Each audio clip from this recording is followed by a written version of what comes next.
so I can say it in my mind. Yeah. Yeah. Yeah.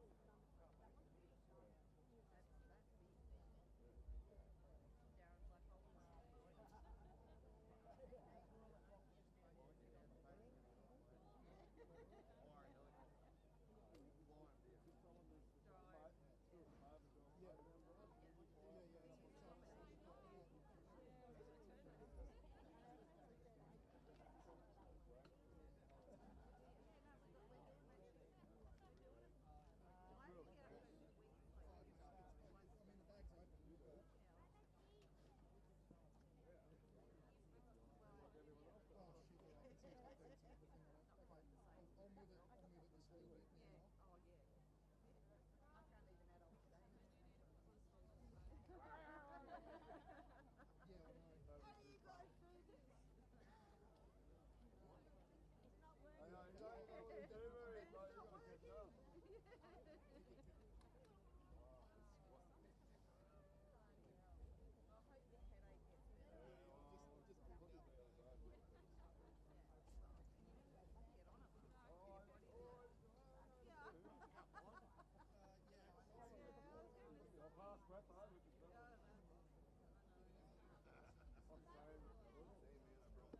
Penrite, Australian-made, family-owned and operated. Make premium quality engine and racing oils, warranty-approved coolants, automatic transmission and manual gear oils, a complete range of engine and fuel additives, heavy-duty and industrial products for every application. Visit penriteoil.com for more information. Penrite, Australian-made for Australian conditions since 1926.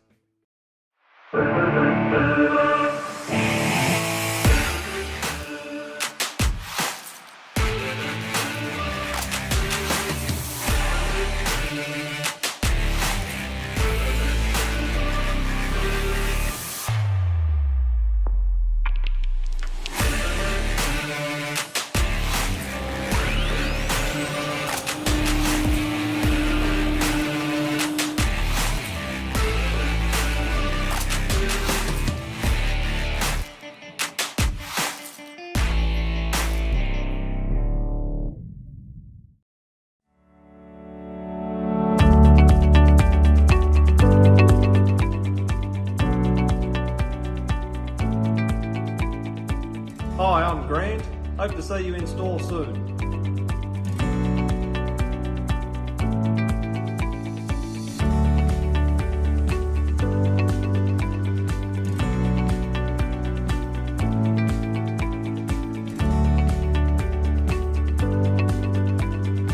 Hi, I'm Peter, Royal Answers Tractor Replacements in Fyshwick. Hope to see you in store soon.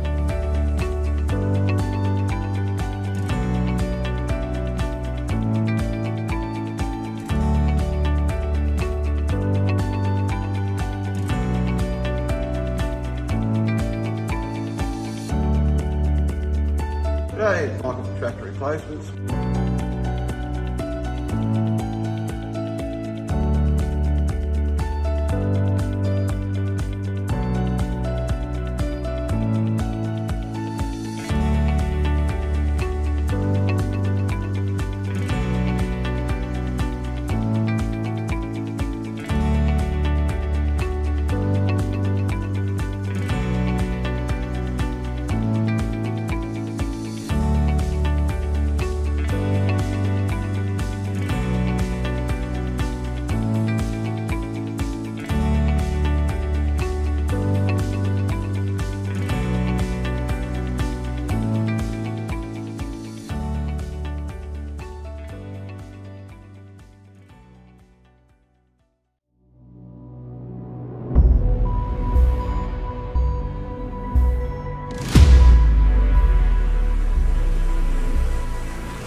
Landscape Supplies.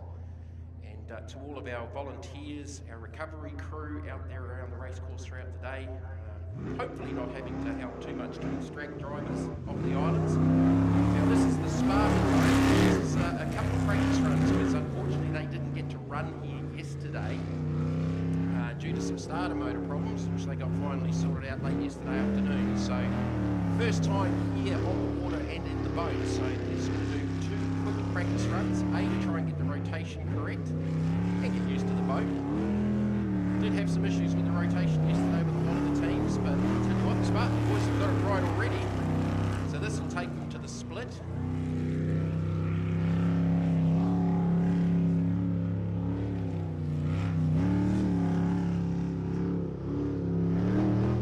Here they'll set up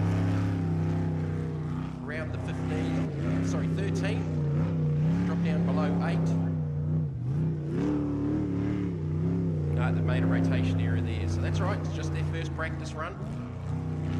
Try and correct that now. We're supposed to go up there and do a full 360 around that 5 island. And they've made that rotation error again, so they needed to keep going around that mark. That's right, they'll get a second run at it anyway. So if you've got a copy of the program, there is a rotation order in there. This is a very different rotation to what we saw here 5 weeks ago. These guys will line back up in the chute and have another go at it. So that was their first opportunity to actually get out on the course on the weekend. So they got told this morning at driver's briefing that they could go out and have a practice run now that they've got the boat sorted. So a couple of little things to sort out with the rotation. And it is quite a tricky rotation to say the least. All right, so from here we're straight right off the start. An immediate left.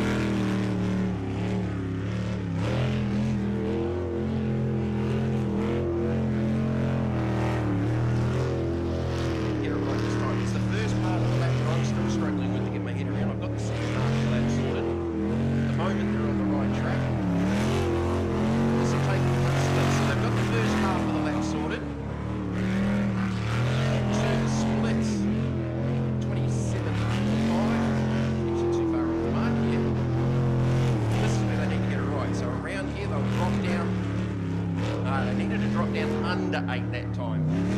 So it's that second half of the lap they need to try and get sorted. So head back around there to try and correct it. It's around that top part. Right up around that island now that they have corrected. Need to go right around there. That's what they missed the last time. Around the 2. Needed to turn right there. So they're not far away. Just correcting that now. So they need to go there. Now right, and then the run down to the checkered flag, down to the finish point. So they're not too far away. It's not bad effort considering it's the first time in the boat. So a couple of little issues there with the rotation, but that'll give you a little idea of where they've got to go apart from the corrections. So if you've got a copy of the rotation order, we'll try and figure that out with you throughout the day. We obviously saw it here yesterday. Joining me in commentary this morning, Mitch Roylance. Welcome back, Mitch. Cool day yesterday. Some very, very exciting, very, very close racing. Like we're talking hundredths of a second covering the top 3 in one class. And I think in Superboat, where were we in Superboat? 1 or 2 in Superboat. We're in about second and a half. Third, a couple of seconds back, mate. But yeah. That's the right round sheet for a start, that's why. But yeah, I think there was only a second or so between about a second Fonzie half, and, I think. Fonzie and Daryl Hutton. and they sort of both pushed each other into mistakes in the third qualifying run with rotation errors. So Fonzie looking nice and fast. Hutto's jumped in a new boat for this weekend, so he's still coming to grips with it and having a few issues getting comfortable in it. But as the day progresses, I'm sure we'll see some pretty good racing amongst them. So this is Little Psycho. This is our junior development class boat with 2 entries driving this boat throughout the weekend. This is Kobe Burke. Kobe ended the day yesterday with a 54.254. Now their rotation's slightly different to the big boats, and Kobe managed to get it right every time yesterday. Now notably with the smaller junior development boat, there's no co-driver, so he's going to try and learn it by himself. Or a navigator. Mind you, half the guys probably don't even use the navigator or listen to them anyway. So Kobe's going to look to improve here on a 54.254. These are a Sea-Doo jet ski platform. He's going to take it down to the line. This should be a good lap, actually. Oh, is it what? 50.412.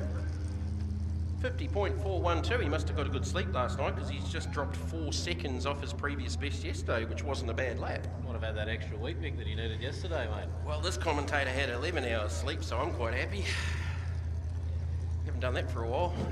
Must have been a big day for you, so we I go a little bit rough with you. No, I behaved. No, I'm coming off back-to-back weekends with the Nitro Funny Cars up in Cairns, so getting older, mate. I'm not getting any younger. Oh, well. All right, so this is where it was really close yesterday. A second covered the top 3, and the top 2, Bastian Mullen and Kyle Elphinstone, 4/100th of a second separated them at the end of yesterday with the qualifying runs. So this is the current Australian champion, Bastian Mullen, navigated by Talia James. LS Power, Stinger Hull, GM Motorsport, LS3 Chevy, sponsored by Australia Speed Performance, GM Motorsport. So their best yesterday was a 44.722, 44.722 to the split, 23. Just waiting for that split to come up correctly. It's got the rotation right. 22.331 to the split, 22.331. So far, mate. So you would have had a good sleep last night. Looks nice and settled. We're going to take it down to the line and a 45.249. 45.249. Now, just looking at the splits yesterday, It's a bit of 44 out of them yesterday, mate. they were in the 21.7, so actually lost a little bit in that first split, the first sort of half of the lap as we go next boat out on the course. And to those watching the live stream from the US and New Zealand and around Australia, welcome. I'm pretty sure the live stream is up and running. Just a reminder, if anyone out there in the audience has got people you're going to tell that the live stream's on, please tell them it's a live, free live stream. If anyone asks for a credit card on any of the scam pages, do not pay it. This is a free live stream. It's Ron O'Day and Paris O'Day are on the water in aggravation. Their quickest yesterday was a 51.589. 51.589. So yeah, if you're on the live stream, either off the Facebook page or the website, go to the Facebook page for the official one. Don't link onto any of the scammers. If they ask for money, it is not ours. This is a free live stream. So Ron's looking pretty strong early. The split was a 25.419. Couple of seconds back on what we just saw from Bastian Mullen, but the rotation's correct. That's the most important part. They had one navigational error here yesterday.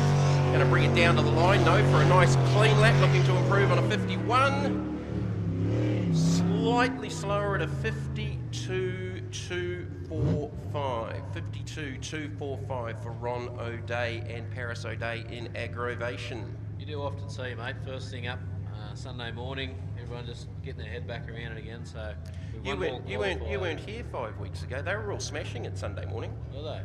Maybe they all got a good sleep. Tricky rotation though this morning. So as we seen yesterday, plenty of guys and girls having a few navigational issues. So let's hope everyone gets their head around it today and we see some nice fast racing. All right, Drop Beer out next. This is one of the teams in the pit area that's got t-shirts for sale. I've got some cool merch.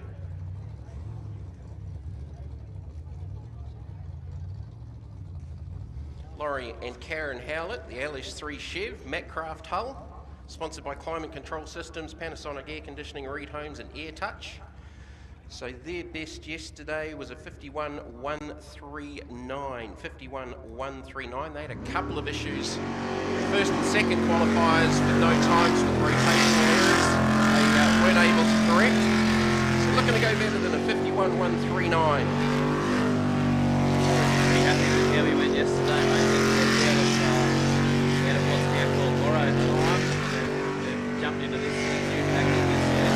So still getting their head around it, coming to grips with it. So yeah, time to tell. Looks like he's getting comfortable. 24.59 to the split, so they're already up on the aggravation run. 24.592.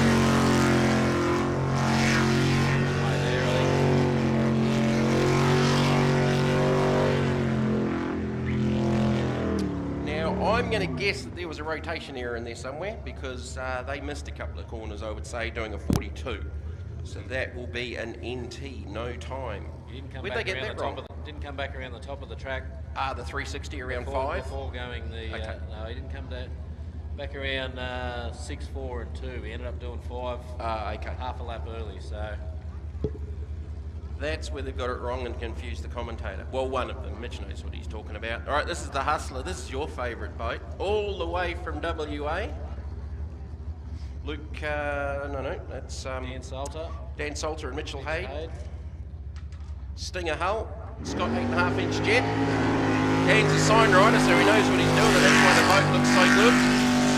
Boys, a few concerns with the track rotations yesterday, but coming out this morning. Third overall at the end of the third qualifying session. He's on a lap here already. The boat's sitting nice in the water too. A bit of a hesitation there. 22.199, 22.199 to the split, so he's well up. So their best lap yesterday was a 46.036. They were within a second of the leaders in the class, Bastian Mullen and Kyle Elphinstone. Nice lap. Little cavitation, just heard the lift in the RPM. 45.96. The boys are in the ball game. 45.96, so they've actually only picked up a 10th. That looked, I think it looked better than it was, but in a couple of places where the boat's coming back over its own wash, it actually looked nice and settled and wasn't sort of getting up and having a couple of bites at it, but that's all right, it's representative. They've made an improvement for a start, and that brings them to within 7 tenths just over a second of what Bastian Mullen did yesterday with a 44.722, and Kyle Elphinstone and Blackout Racing was a 44.763. There's only 4 hundredths between Jim Beam and JB Racing. A few little issues yesterday. It worked out it ended up being a electrical crib terminal, and Jimmy had on the wrong way. So that was fairly early in the run. They're going to try and correct it. He didn't readdress. No. What we see here, folks, you've got to readdress as you enter the corner where you go wrong. So, unfortunately, prior to where you come out. So, unfortunately, Jim hasn't readdressed that properly. So, this will be a wrong way or a no time report.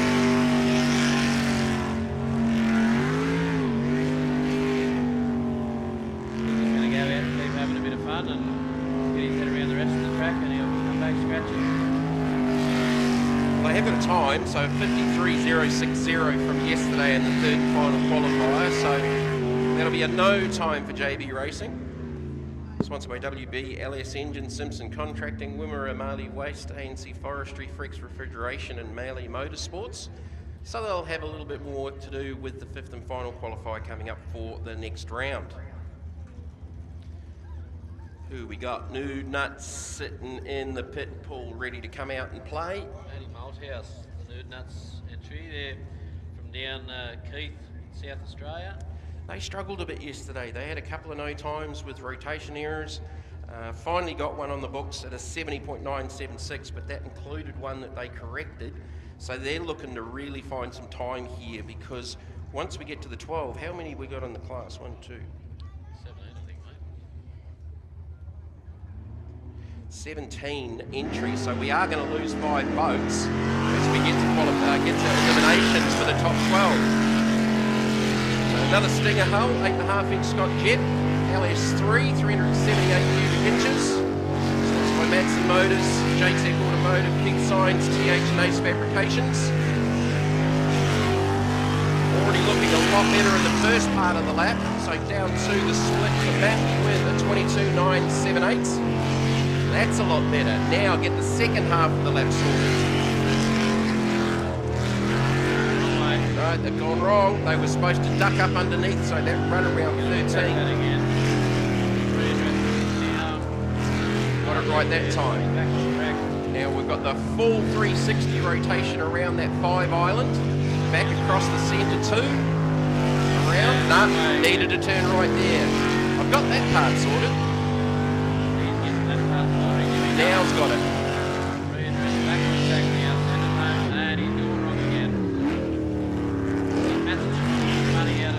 Money's worth out of that run.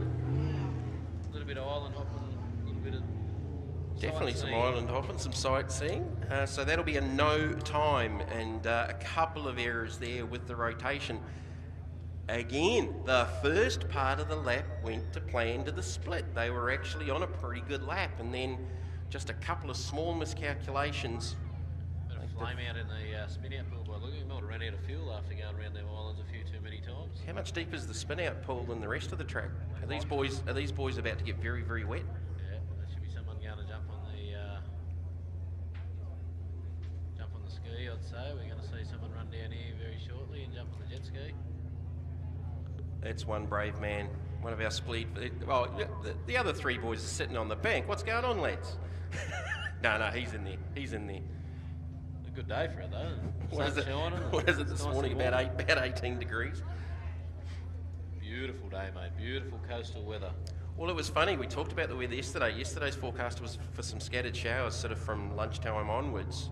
I left here just after 4, got halfway down round Mountain Road, and it went bowoomfa, and didn't stop raining for probably an hour and a half. So rolled we in were here pretty about lucky. half 4, 4:45, mate. Rolled in and it was fairly steady most of the night. So, but this Absolutely soil around stunning. here, mate, it's just it's run away. It's good. Keep the sunscreen on. As you can see, we don't mind a wet track. It's not like last weekend for you at the drags. No, drag racing and wet do not go together. Speedway and wet do not go together. If you have a little bit of rain with this sort of stuff, we can get away with it. But we don't want it raining. While we're waiting, we may as well give a few of our sponsors a bit of a plug, mate. We got brought to us here this weekend, Penrite Australian V8 Superboat Championship. We've got Truck Hire Solutions, local boys. There'd be a few races here that wouldn't be here if it wasn't for the guys at Truck Hire Solutions, for the use of sheds and tools and all that. Yeah, kept the welders busy over the last 5 weeks. Yeah, we've got Hardy's Haulage, Raceline, Ambrose Building, Infusion Solutions, Ruby Electrical, Coastal Turf, Illuminate, Southport Printing Co, AMC, Australian Moulding Company as well. www.marineairflow.com over the start line here at CABARITA. Another one of an ex-racer at the moment. We might see Brad come back one day. Who knows? So we've got the Spartans circulating around in the pit pool, so they'll actually come out for a qualification run. They had some starter motor issues yesterday where the starter motor didn't want to talk to the ring gear, and then they also found one of the wires to the starter motor had one single strand left, Yes, which doesn't tend to generate a lot of juice to get the thing started in the first instance. So And they were messing around with the laptop there on the trailer, the warm-up this morning, mate, so I'm guessing maybe a little bit of a tune issue in there as well. The beauty of these LSs, you can plug the laptop in and get your data and see what the tune is doing and have a bit of a play. Makes it a little bit easier. You pretty much got it on dyno. right, so Luke Walters and Juzzy Calvert, already seen them out for a couple of little practice runs. Let's see if they can get the rotation right this time and actually get a lap banked, because they need to be in the top 12 to make the rest of the afternoon. No, they've made a wrong way already. Boys nailed their pressure-free warm-up laps, their practice runs. They got them down pat, but they come out, they're going to come in and they're going to think they're probably better off lapping off here and sending it back to the trailer. The boat's running well. It started. It's making the noise that it should. Got a wrong way there as well. You can hear the lift for a start, so the drivers having second thoughts.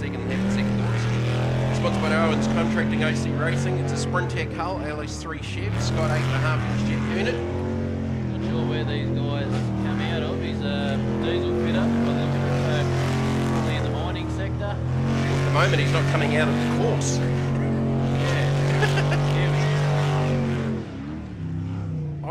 I'm gonna safely say that was a no time. Yeah, definitely no time recorded there, but he did get his money's worth out of that lap. Yep. So a little bit of a shakedown with the rotation area, and got some extra sort of corners and that in there. It sounded strong, looked pretty good, but they've got one more opportunity to qualify to get into that 12. Yeah, get into that 12. And I think there may have been a few sleepless nights from some of the teams last night, because quite a few of them had no times carrying through, or times that included a rotational error where they corrected and that time sort of blew out. So they got a time registered, and that could be very, very important in the long run, especially with this LS class when we're only going to take 12. This is another new combination, Lance Edmonds, solid gold. First time out this weekend, the Atchison hull, LS Chevy. Now, what did they do yesterday? The boys, they were pretty solid actually with the rotation part of it, and actually registered laps every time. So their best was a 63.408 in the second qualifying run. So they'll look to improve on that to get them into that 12 with one more qualifying session to go. Still building up the confidence, mate. They're newcomers. They've perhaps spent a little bit of time in sprint boats, but nothing competitive. So once you put the competitive spin on it, the pressure comes on, and navigational errors can be made. Split was a 30.529. They've got the rotation correct so far. Get the 360 right around the island. They'll take a hook through to the right across the two centre islands, back around those two. They're going to get the completion done again. Take it down to the spin out pool. Good solid run from Solid Gold at a 60.537. So they've just found 3 seconds. And that could be very, very important to get them inside that 12.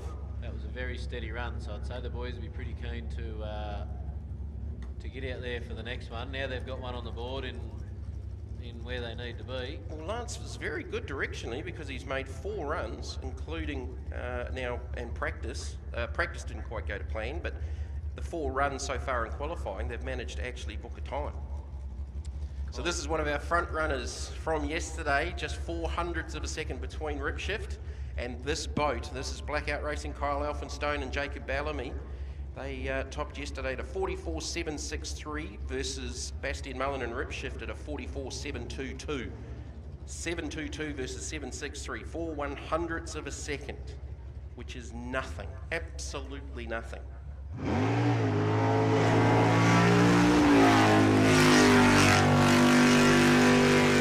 Lots of aggression off the start. Wrong way. Oh, got it straight away, a wrong way. Mitch picked it early. Back So on pressure. rotation now, back on rotation. Wrong way again. All right, hasn't gone to plan. First up this morning for Matt. For Kyle Now Elphinstone. we're back on track again now. A bit of an overthink for Kyle there. I'd say he's now, but can't even say he's driving it any harder, mate, because that throttle noise hasn't changed one bit since he left that start. And the scary thing is the boat looks nice and settled on the water too, apart from those mistakes. It's actually pretty strong. So it's that first half of the lap they need to try and sort. They've got the second half of the lap sorted. Obviously they proved that yesterday. They've only been 400s off Rip Shift's time from the third and final qualifier. So the time will blow out to a 61.75, 61.75, but that's certainly not representative from what we saw yesterday when that boat was down in the 44s. So little bit of work to do on the rotation for Kyle on that one. He's added close to 20 seconds to where he needs to be, about 18 seconds there, so a couple of navigational errors, but head was still screwed on pretty well and got back on rotation a couple of times, so the confidence is there in the driving. Just got to get his head around them rotation issues that he's got, and I think we're going to see some pretty close racing. Like I said, there was 0.04 of a second difference yesterday between he and Bastian Mullen. So, well, that was the first mistake they've made all weekend. Yeah. They've actually completed every other lap. Smoke and mirrors, another entrant in the LS class. LS1 don't jet unit shotgun hull, sponsored by Eden Build Group. This is Mitch Curtis and Georgia Ungle. Their best yesterday was a 52.576. Then they had a navigational error in the last qualifier. He was pretty happy up to that. 52.576 to the split. 25.890, 25.89. Keeping that RPM nice and strong, not too much deviation off it. I just leapt out of the water on that right-hander, right around that top island. This is where it went wrong yesterday afternoon. I've got it sorted this time, a nice exit out of that right, over to the other side, just a little bit of movement down to the line. 52.405. 52.405. I think Mitch is pretty happy with that again. He's just gone better by a tenth than the 52.5 set in qualifying session number 2 yesterday morning. So it wasn't a bad run. The boat just got a little bit unsettled coming on the run down to the line. Yeah, a little bit. Look, going to keep that slowly gaining on that. Mitch doesn't get to drive all that often, being on the committee here up at Tweed Valley Jet Sprint Club. So the boys, he and Dwayne, sort of find it hard to be in the boat on race day. But this is what happens in these sort of sports. He's still down there in the pits organising stuff for the club. Still down there, so he's running around. So he's got his mind elsewhere, but he'd be pretty happy with that, I think. This is Hotshot, Rodney Norton and Camden Ayton. Now this is just their second ever race meeting. They debuted here 5 weeks ago. Rodney, believe it or not, is an organic garlic farmer. How many organic garlic farmers do you know that go jet sprint racing? Not too many that I know. Now they've had some issues with the rotation. It has been a bit of an issue, but yesterday they did manage to get one done late in the afternoon with a 71.124. So they're going to find a little bit of time to try and get into that 12. At the moment it's all going to plan. They'll get to the split and they've done everything right to there. And that split is... Didn't get the split, might be on the stopwatches, this one. See if they can get the second part of the lap sorted. Certainly carrying a lot more speed than we saw here yesterday. Rotation's been pretty good so Yeah, far. right around that island, get around, yep. We were sort of willing them on yesterday. Probably listening to us. They've had a bit of a think about it overnight because they've got it right. Turn right here, take it to the line. They're going to get a nice time, just got the back of the boat out a little bit, but they'll get it down to the line, and this should be a massive improvement. Just waiting for the girls.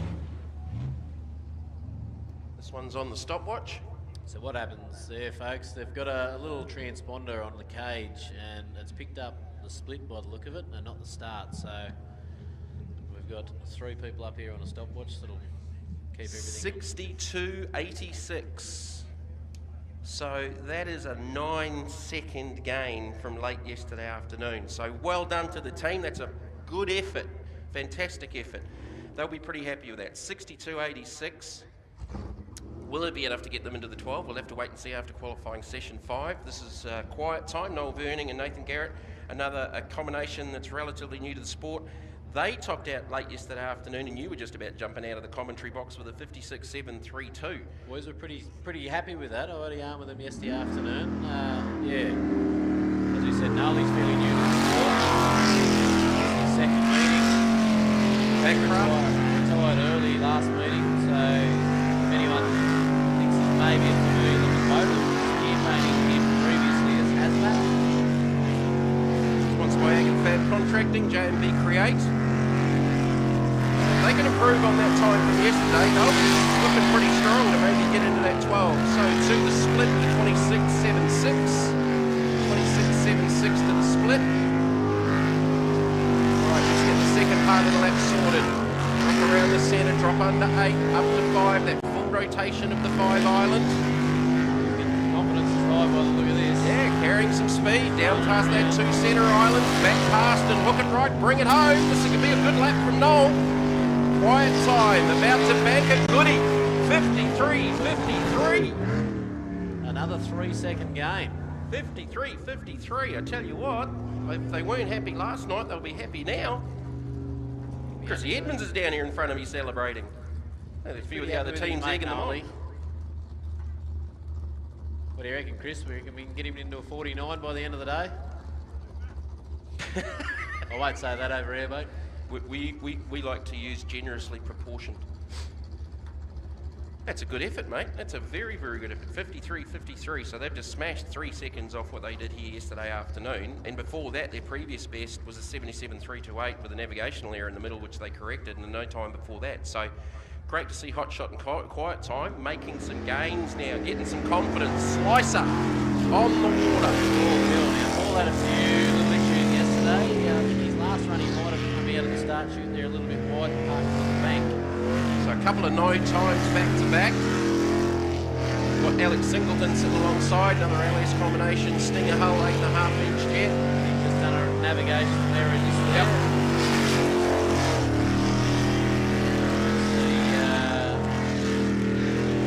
For them, luckily though, they've got a 53.03 that they banked from the first qualifying run. So back to the start of his rotation, he's going to pick up where he left off. So hard right here, right out. So we're back on track.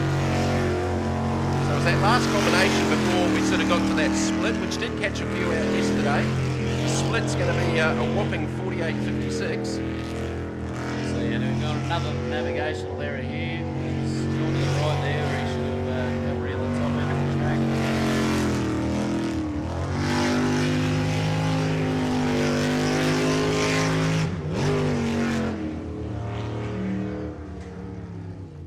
It'll be a 66.87, which isn't going to help, but that 53.03 earlier on, Going to have him in the mix anyway.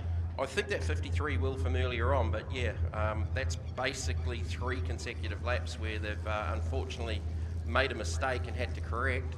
Was that no time, girls, or no time, or was that a time? Time? Cool.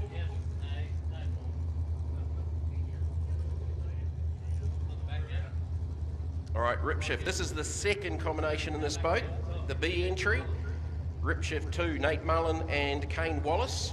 So their best yesterday was a 49.043, and then they had a no time in the last session.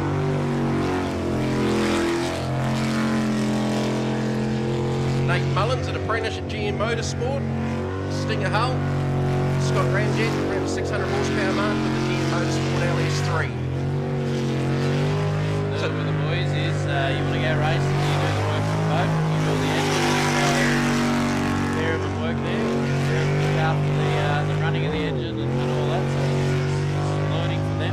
23.636 to the split, so it was about 7/10 on Kyle Elphinstone, so this should be a gain, I reckon. If they can keep the second half of the lap sorted, they may go quicker than the 49.03, back down through the centre to finish off the lap around those 2 islands. Back down to the finish line they go. A little bit untidy out of that last sequence of corners, but it goes. 48.174 and improves. 48.174, so that improves from the 49.043 from qualifying run 2. Will be one to keep an eye on. We know Nate can stick it there, and we know he can put it up there near his brother, so that will be one to keep an eye on to progress. But we did see Nate last meeting have a navigational error in the finals, and he backed it off and didn't want to ruin the boat. Being an A and B driven boat, if your B driver takes the boat out for the day, you're not very happy with him. So, and if it's brotherly love there, then yeah, the language in the pits gets quite colourful. Colourful is a beautiful word to use. Some gosh darns and yes. Oh, jeepers. Why did you do that? Jeepers. Words like that. So no, that's not Australian way. here's another A and B driven boat. So we saw Ron O'Day come out earlier. Now it's Tyler. the offspring Tyler O'Day coming out here. Did that get out of the water and just rev to the rev limiter? I think, yeah. Tyler O'Day and Xavier Jackson. So their best yesterday was a 50.241, which should see them relatively easily in, but they'll be looking to improve, and it's gone wrong up over the island. And they'll park it here right in front of us. Good morning, Tyler. How are you? At least the Speedfo safety crew aren't going to get wet. Not as wet anyway. There's a bit of water down there. So Tyler come around that island with a hesitation, and There's a chap sitting down here right on the fence. He's just turned around to the people behind him in his nice comfy chair and mouthed the words, "Wow." thumbs up. Yeah, yeah. Yeah, a bit of a hesitation there from Tyler. You don't see that in your lounge room. Obviously, they're all right. They managed to avoid the tyre wall, so he's actually parked that pretty nicely. Not that he had any opportunity or chance at all, but actually pointed it out. It's once through on lane. Jackson, so their best estimate 50.21, which see them relatively easily in. So they'll be looking to improve, and it's gone wrong up over the island. And up on the next bank, so comfortable to say that that will be a no time. the boys bringing the. We're going to see a trailer come out, I think, by the look of it. No, it's going back in the water.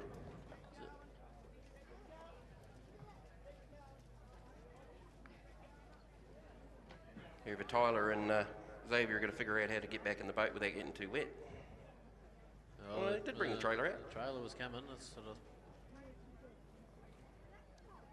Anyway. They ain't getting on the trailer now. No. They can back the trailer back in the water there, but. Tyler's just figured, yeah, I've actually got to get back in the boat here. No, that's all good. He's got that managed. Shouldn't have picked up too much through it because the grass is cut pretty short, but yeah. They'll still take that back. Once they get it back on the trailer, mate, I'd say they'll whip that jet unit apart, give it a clean up. It'll should be clean enough to get back to the ramp anyway. So who we got on the boat ramp? We got Twisted. I can see the yellow stern of Twisted come out and Borrowed Time. Last two in the class ready to go by the look of that. Borrowed Time finally got a time back on board late in the afternoon at a 59.106 as Tyler takes aggravation back to the pit area. Quick disassemble of the jet unit and clean out any of the debris.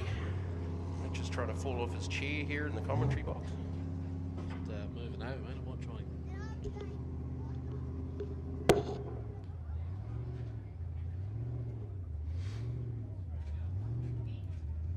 Alright, so we'll just get that cruised back onto the boat ramp. Try not to come in too fast and create too much weight for the boats coming back off the trailers.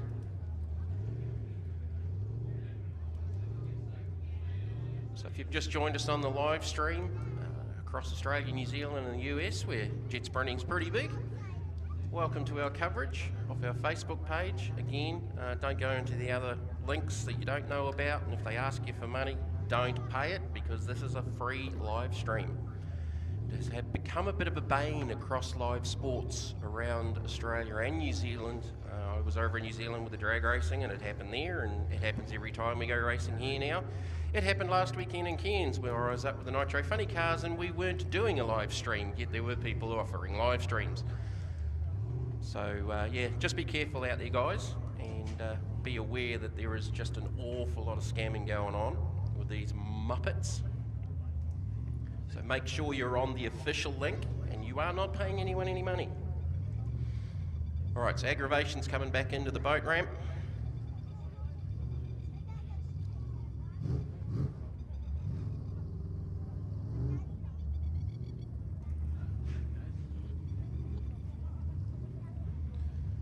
All right, so it should be Twisted, Jade Atchison and Erin Kearney. Now, these two young ladies debuting this weekend in competition. Jade's just been finding time, got into the 66s here in round 2 yesterday, topped it off with a 63.30, which was a great effort considering this is a brand new combination. Two young ladies in the boat. Beautifully presented boat. Looking to improve on a 63.30.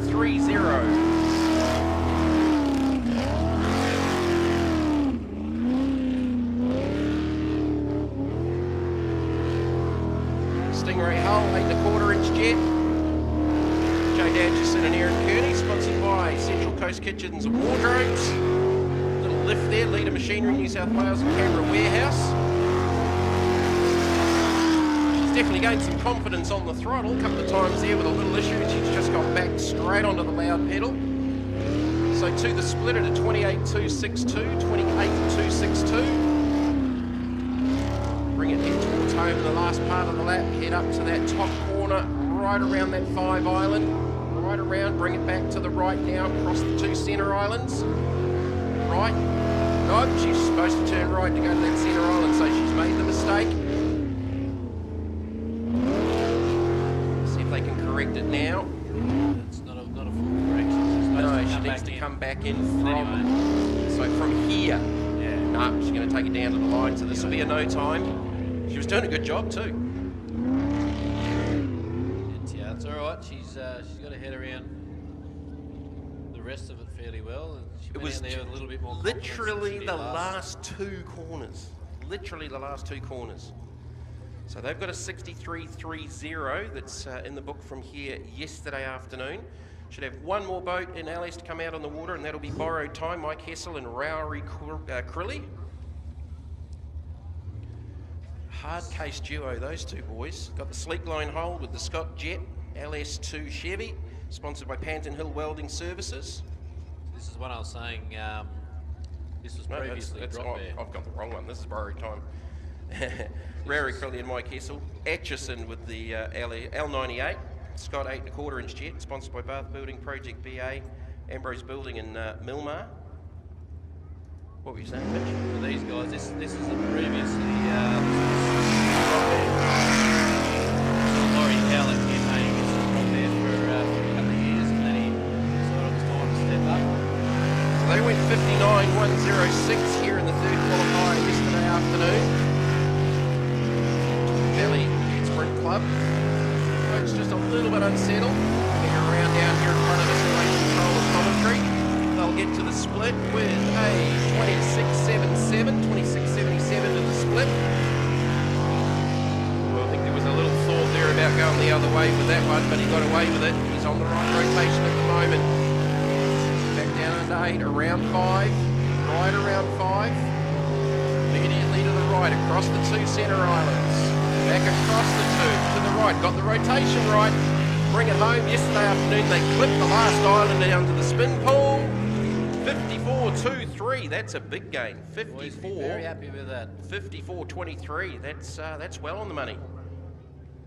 So yeah, yesterday they clipped the last island on the right on the entry to the spin pool and actually leapt into the spin pool, which is not ideal. No, we haven't seen it for a few years, but there used to be a few end up out in the cane fields, so I don't think I want to be going into that rear wall. It's not as smooth as it used to be. Talk about cane fields, that was sort of my road trip last weekend from Townsville to Cairns. At the Springmount, yeah. Sugarcane, sugarcane, sugarcane, bananas. Sugarcane, sugarcane.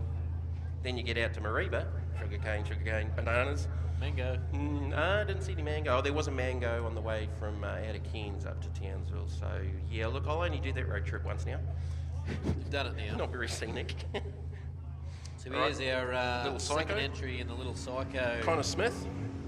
Connor Smith. So Connor's come out of, was it Speedway? Karting and Speedway. He was a former Queensland karting champion. He's only a youngster. So he's now explained the key settings on these Sea-Doo jet skis, which is the power plant and the jet unit for this boat. He's slightly detuned from what we saw from Kobe earlier on. What you usually see in Can-Ams, in their side-by-sides and in their Sea-Doo, I suppose you'd call it a jet ski, you'll see they have three different keys. You've got a beginner, an intermediate, and an open key. So Connor, being new to the class, runs on the beginner key. He will, once the confidence gets there and that, he'll progress into the intermediate key, and we'll see Cody himself been driving the boat for a couple of years. It's his boat. He runs on the open key, so Needs to go better than a 61.708 to improve on his time, which I think he'll do here. 60.491, so definitely an improvement there 1.2 for second Connor. improvement, so Yep. he'd be pretty happy with that by the looks of that result. So yeah, if anyone is interested in the junior development class, 8 years to 16-year-olds, go down in the lunchtime pit walk, gold coin donation. Yep, the boys have got some hero cards and stuff to sign, and they're happy to chat. And they were great here last meeting. Have a talk to Kobe or have a talk to Grant, his father. They'll give you some information. They can do some arrive and drive packages, so you can turn up to the race meeting, pay your money, and your young fella or daughter can hop in, have a steer, and do what Connor's just done. Yeah, I want to do it. Looks like fun.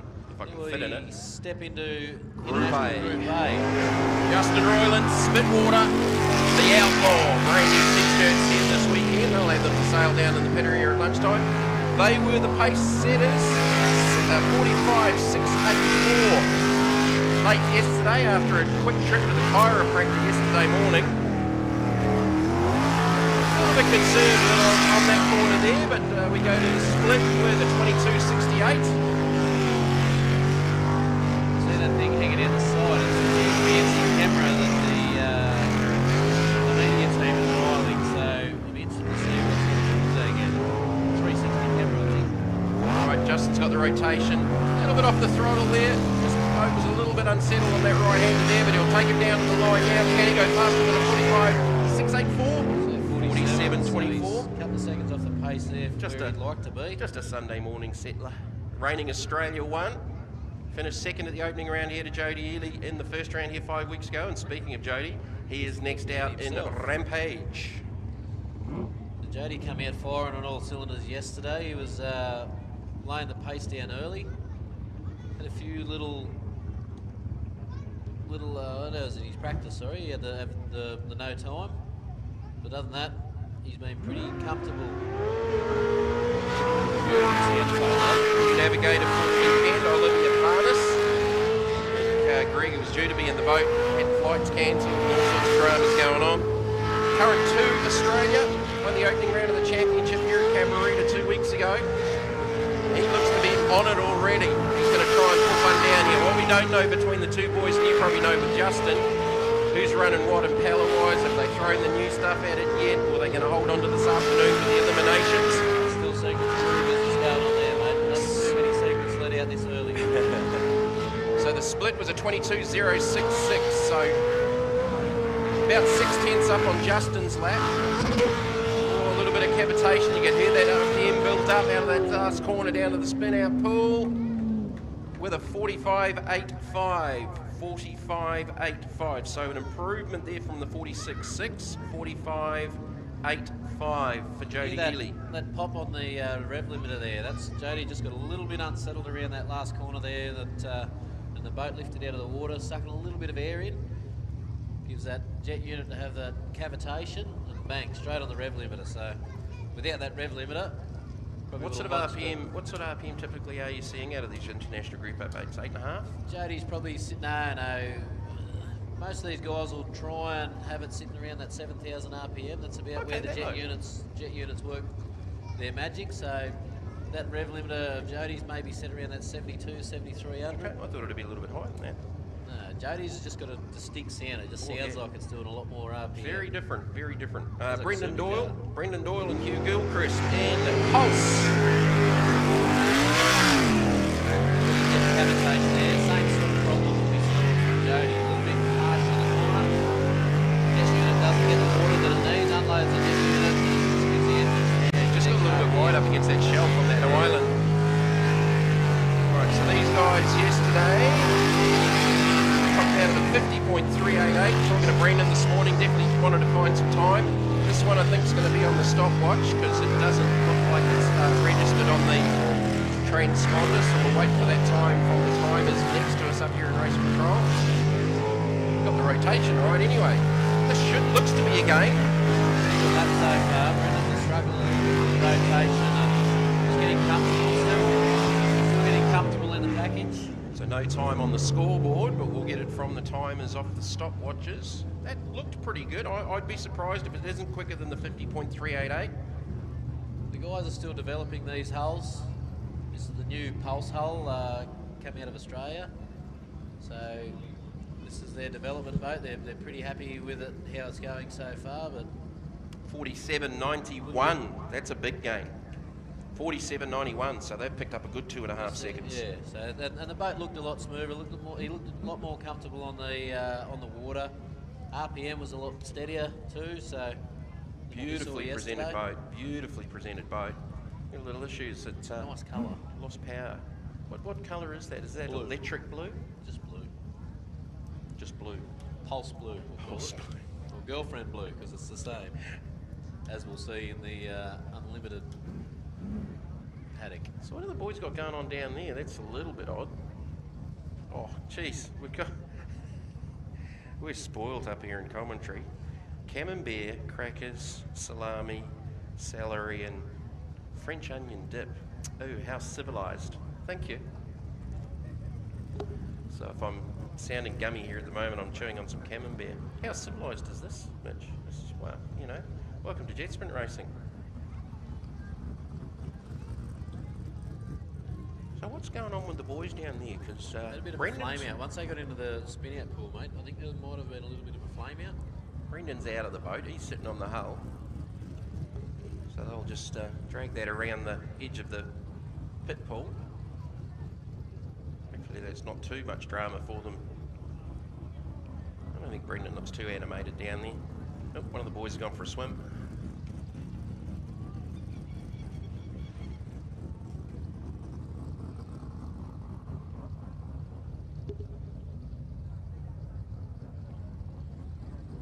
Luckily it was in the spin out pool, so we're going to see Hollywood on the ready to face the start shoot here shortly. Paul Kelly, 440. 4-0. 4-0. So PK back from a little bit of a hiatus from the sport. Yeah, pretty keen to get back into it. Was showing pace yesterday, just getting comfortable in the boat again. Yeah, well they went 47.588, so they're actually third overall, and they were within sort of just under 2 seconds off what Justin Roylance did yesterday with that 45.684. Just reading down here on PK's info sheet. Sponsors. Want some. Naomi Gow sitting alongside in the navigator's seat. Been out of the sport for a little while, based out of Brisbane. Beautiful looking boat. Stingray hull, Scott Jet. 110 cubic inches of Chevy. A little bit harder than he was yesterday, so had a few little issues yesterday. You just said few little issues. You're getting that one. I'll take that one, but the issues weren't that. They had an issue yesterday, they couldn't get the thing off the trailer because they had a throttle linkage issue, so didn't have any navigational issues like that. That was just a hesitation coming down into there. This is what happens when we've got two commentators. Yeah. Someone's getting the blame for that one. You were talking, you get the blame. I'll take the rap.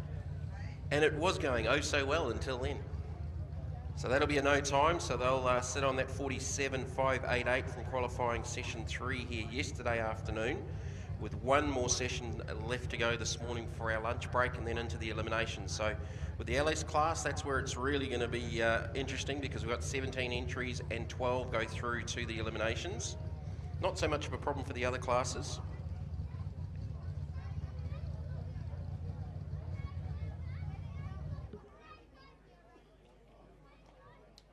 Oh, we've got carrots and olives now, Mitch, up in... Geez, man, we're getting looked after here. Whew. Nothing wrong with the service up here. Brooke, race director's looking up and going, seriously?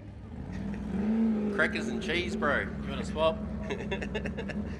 All right, get it fired back up there, back into the finish pool, and they'll head back to the pit pool. So, who we got on the ramp? We should have Toughen Up or Let's Boogie, one of the two. Let's Boogie, you've got some new shirts here this weekend. We're going to give some of those shirts away a little bit later on today, so listen out. It'll be for the kids. Let's Boogie just backing off the trailer there now, mate. And you're going to need to get down to the pits in the lunch break to be in to win one of the Let's Boogie shirts. Thank you to Darren and Rob.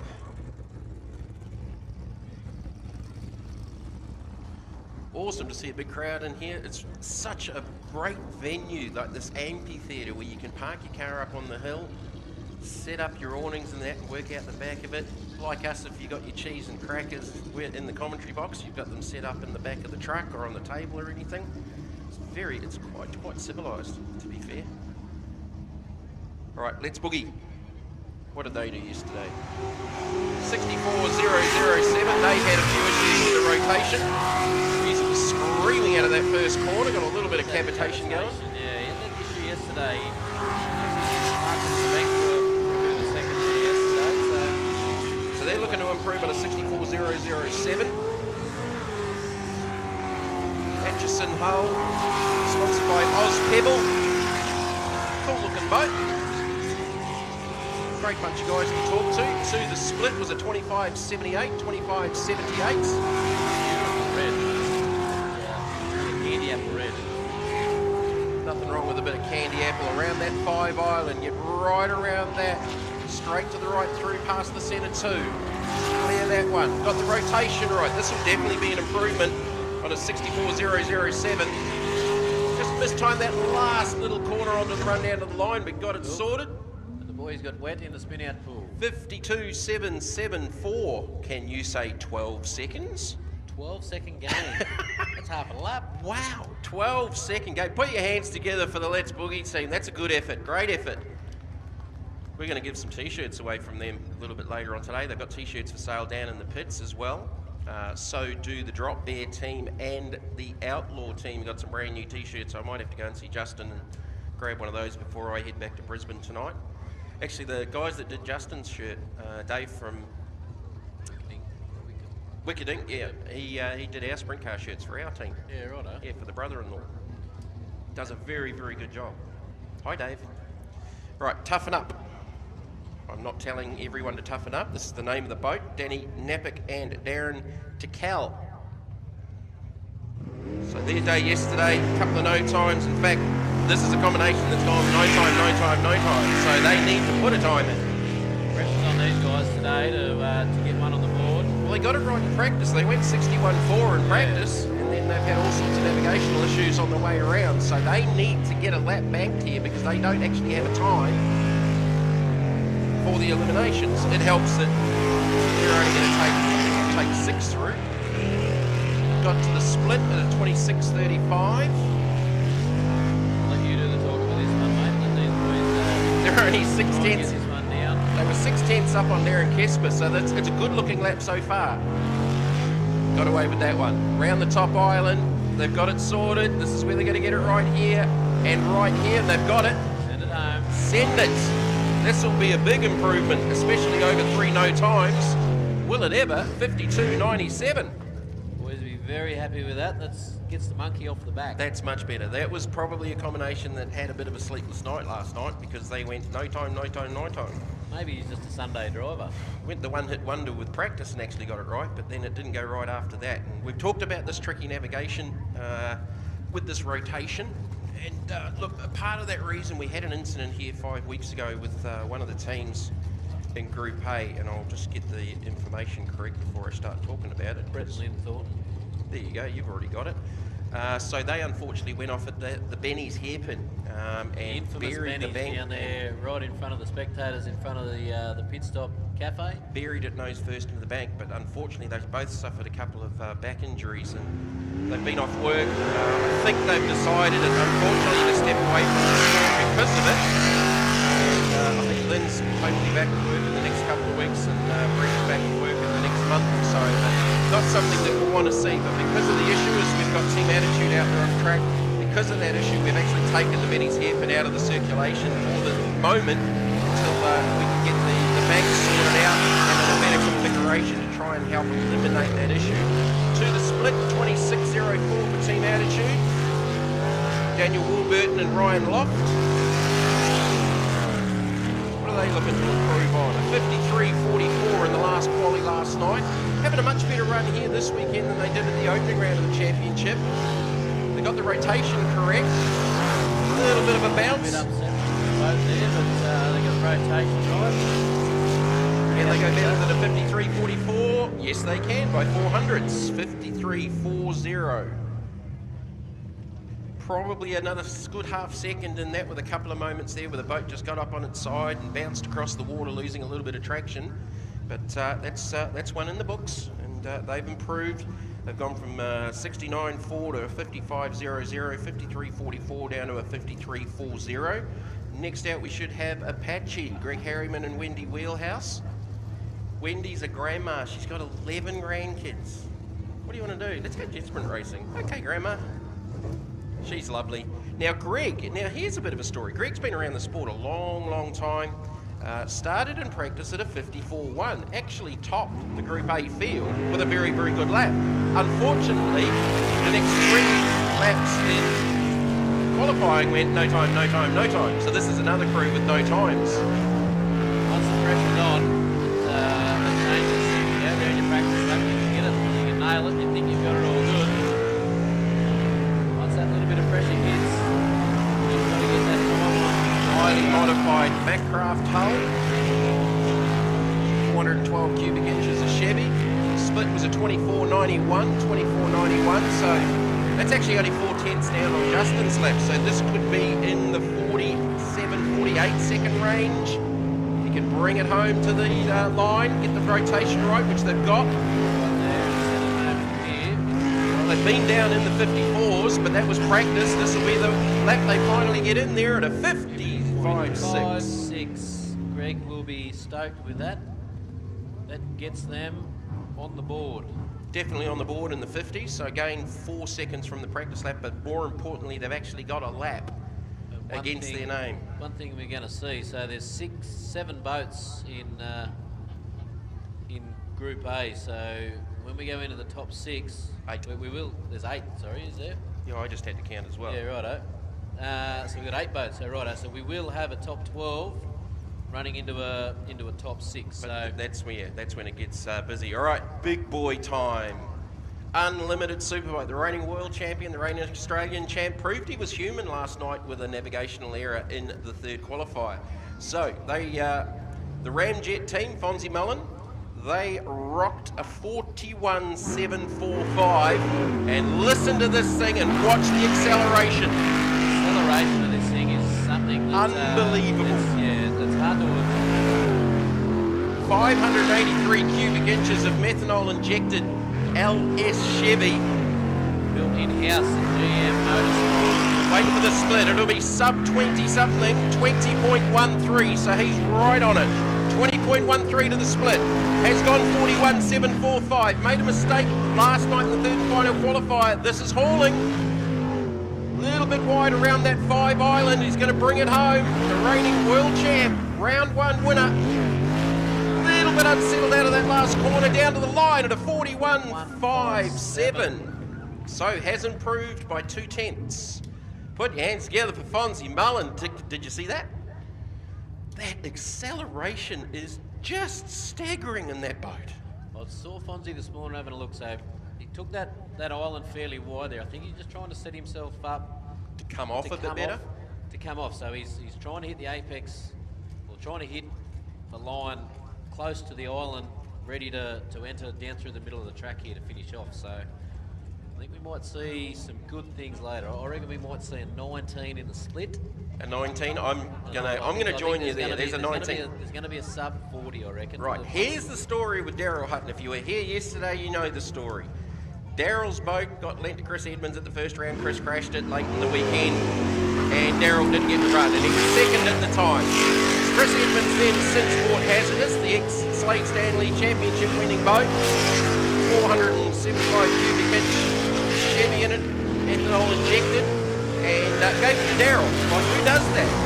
Like, Daryl was quick here yesterday, lost a little bit of time out of there to the split at a 26.5. It's only 3/10 down on Funzy. He's not real comfortable in the boat, but he is hauling the mail. A little bit of cavitation. The boat's lost traction, a lot tighter around. He knows the boat's a lot more nimble than his previous combination, and he doesn't want Chris to get in it too soon. This is going to be quick as well. What will it be? 42.12. Still that Wow. second and a half. We're still that 1.5 gap.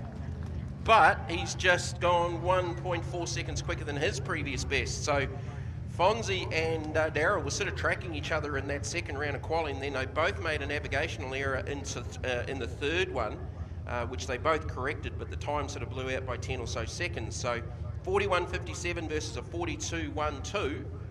Game on. And Daryl's not comfortable in the boat, and I joked to you yesterday, he said to me he was going to be conservative because it's not his boat. Yeah, right. Maybe he's being conservative. I think he's left a little bit out there, just looking at a couple of the corners where the boat's just lost traction, got a little bit of a bounce across the wake as we go to Scotty Krause. He's having dramas with the throttle position on the... Yes, it's either off or on. He likes it a little bit more progressive. Right, Scotty Krause, Rachel Parsons. Twin turbos, small block, Chev. 1,200 plus horsepower. He's building a new combination that he told me about earlier on this morning. I'm not sure if I'm allowed to talk about it, but we'll come back to that. To the split at a 21.93. So their best lap so far this weekend with Chaos has been a 45.271. So looking to improve. He said to me this morning he knew he had some time to try and make up on Daryl and Fonzie. And rotation error. Navigational error. So he's going to have to continue to find that time. He's got to go back through that island. Going the wrong way again. You have to turn.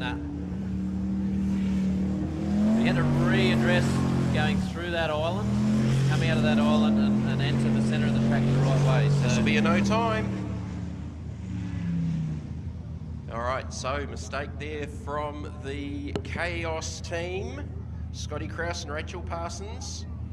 So their best has been a 45.271. No time for that qualifying run with one more qualifying round to go. Next out, it will be Chris Edmonds. Not in the Yippee-Ki-Yay blown small block. This is a brand new Stinger. They've called it full play. It's an ex-Slade Stanley combination that Slade was starting to put together. Chris already owned the engine, but he's now also bought the hull. And as of yesterday, it had never even touched the water. So it's got the supercharged LSA Chevy in it, running on methanol. Had some issues yesterday. It dropped a couple of cylinders. They thought it might be a fuel issue. Vapor locking, ignition, had some electrical issues. It's an angry sounding beast. Have a listen to this thing. put it down. Put a bit of investigation. The mist comes in and ends up with a bit of a run. I wonder whether it's Down to the split, 22.70, and goes about 25 metres past the split and parks it. Sorry, what were you saying, Mitch? So, having a yarn to the guys last night and again this morning, they're wondering whether it may be a temperature issue. So, as the boat progresses through the run, there's something going on in the tune. The problem with these computers, there's something in the tune Well, it was progressively getting worse later on in the run. So Glenn Head was having a chat to him, who's helping out Rob Coley from New Zealand. He mentioned and asked what temperature it was running, and he said that's too high for what you're running there. That to me seems too high. They're wondering whether it's a temp issue, and as the temp rises, it's Actually it's evaporating some of the the fuel, which effectively leans off, which would maybe account for it dropping cylinders. Yes. I asked this morning maybe if there was something in the ECU with the intake temperature saying it's getting too hot and it's actually dropping fueling in the ECU, maybe as a safety, but it didn't sound too bad then. No. However, you sort of have to avoid the islands. Yes. Did I see Daryl Hutton down here in front of us? Daryl, you happy with that one, bro? Yeah, thumbs up. You from look happy? Hutz. That's a big smile. It wasn't a bad effort, mate. It wasn't a bad effort. Considering how uncomfortable you are in a borrowed boat. Good to see you taking it easy too, Hutto. Oh, it's got some more cheese and crackers up here. So you come and commentate with me, Mitch. I'll look after you. I'm right at the moment. Thank you. All right, so we'll man-tow the race boat back into the pit area. What do we got left? Just turning up. Poison Ivy, Rob Coley and Scotty Munro. They had some issues yesterday. I don't think Rob slept real well last night. So they've got a 55.6 banked from qualifying session 1, where Rob's sort of taking it pretty easily just to get that navigation going properly. Then it didn't really go to plan since then. Then we've got the girlfriend, TJ, Tremaine Dukes, and Michelle Hodge. And then Blown Budget, Glenn Spider Roberts and Tiana McGifford to complete our 4th round of qualifying. One final round of qualifying left to come after this. And that'll take us into our lunch break here at CABARITA Beach. Make sure you grab something to eat. We've got the Pit Stop Cafe up there on the hill. They look like they're doing a roaring trade up there at the moment. We've got food down here in the pit area as well for the teams on this side of the fence. Good looking crowd, look at it. It's good. Spread all along Very the hill good. there. It was not a bad day to come out jet sprint racing. You hear us nice and clear over the other side? Give us a wave up Give there us on a top wave. of the hill. There we go. No one's listening. No, they are. I'm used to that. Ask my wife. Good to see the dedication there from the Speedflow safety crew. jumping in and towing the boat back. We got a young fella on the jet ski over here doing the recovery. Well, mate, you weren't here 5 weeks ago, and I can tell you it is a hell of a lot warmer this morning already than it was here at the first round. It was cold, man. Like, it was raining, it was windy, and look, as an expat Kiwi, even I was cold. And that's saying something. I'm usually used to the cold weather. Auckland was like, I think Melbourne, hang around for 10 minutes, it's guaranteed to change. All right, here is Rob Coley coming out, the Kiwi, finally back in his own boat that got parked off the New Zealand coast for 3 weeks or so, didn't make the first round. Sprintec hull with the unique twin-turbo Nissan Quad Cam V8. Rob needs to get one banked here. Sponsored by Mouthfresh, Building King, HRE Race Engines, second in New Zealand, second in Australia, Unlimited Championship. Looking to get one banked here, going down to the splitter to 23 flat, so it's not too far away, 23 flat. Get the lap completed is going to be the crucial thing here. Drop back down under 8, up to 5, right around it, Rob, get around it, son. Back down, he's got it right so far. Needs to make the right here, yes, he's got it. This will be a good lap. He's got it lit up with all of that 1100 horsepower. Down to the spin-out pool at a 45.67. That's a 10-second That's gain. more like it. 45.67. Well, one of the laps yesterday was a 91.72, so he's definitely made a gain there. But yeah, 45.67, that is more like it. Ange, you happy with that? Yep, we got a smile from Ange down here. Ange told me that she did give him a bit of a word up last night, so we did come all the way here for you to keep driving around these islands. Get out there, get the job done. So you've got one in the book now, Ange, you'll be right. 45.67, that'll give Rob some confidence. Just had to get out of his head that he doesn't really like this place, because the last time I think they were here with the Worlds, it did not go well. No. Definitely did not go well. So they're looking to get up on top of that and make it a lot better. That's part way to it. A 45.67. The girlfriend is on course next. TJ. Change of navigators midway through yesterday. So Michelle Hodge, who's usually one of the two navigators for Justin in Outlaw, she's jumped over to the girlfriend team. So this is a Group A spec engine with alloy heads and methanol injection. So they're just getting out there doing a bit of R&D, and they were on the money at the first round. Like, they actually weren't too far off, and they were in the top 3. And then nice TJ did the ballet dancing act. He did too. The nice Come through, pirouette. did the full 360 pirouette across the top of one of the islands, dropped it back in the water, and continued on. So another one of those. Is this another one of the pulse hulls? 400 cubic inch, 650 horsepower, sponsored by JRE Engines, Barinol IGA, THS.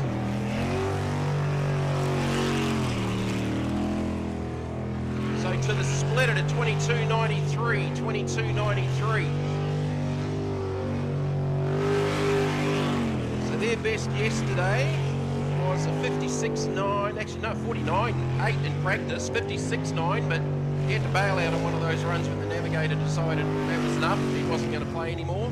He'll bring it home. Looking to improve here, definitely. TJ with a 46.87. 46.87, so there's another 10-second gain. Booyah, just like that. Pretty happy with that, that's for sure.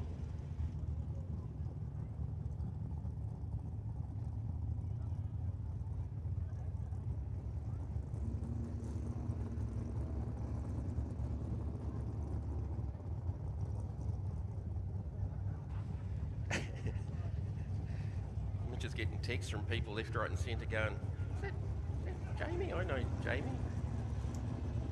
Hello, Matt Marsh from PSI. All right, blown budget. Glenn Robertson, Tiana McGifford.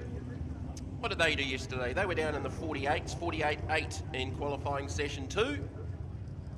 632 cubic inches of injected big block.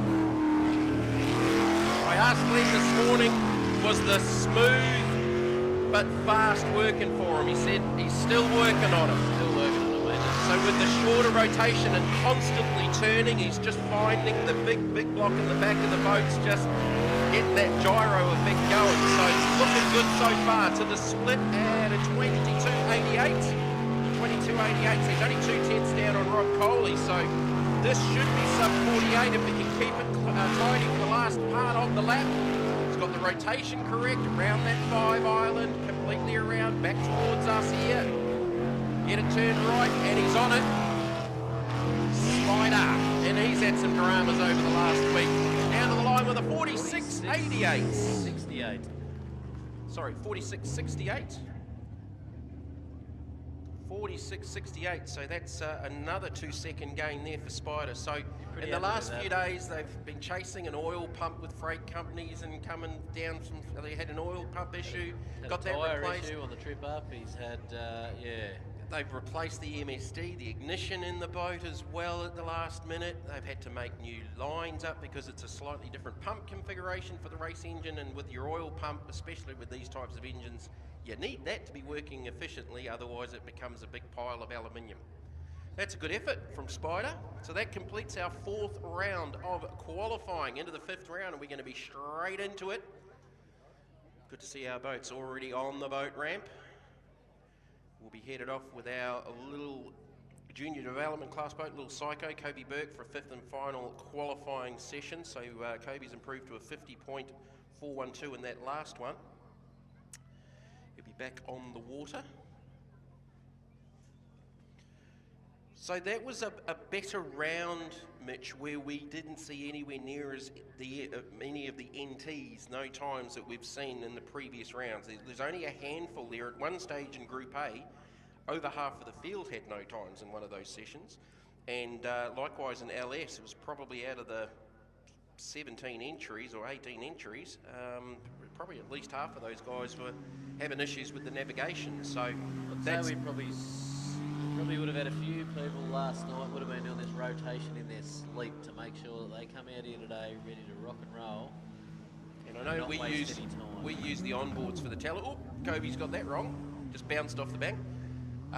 We use the onboard footage obviously for the television coverage, which is going to come up in September on live 7 Mate, and then it'll go to the 7 Plus platform, and that should show every Saturday about a month apart on 7 Mate. So that's awesome for the series with free-to-air television for this season's championship.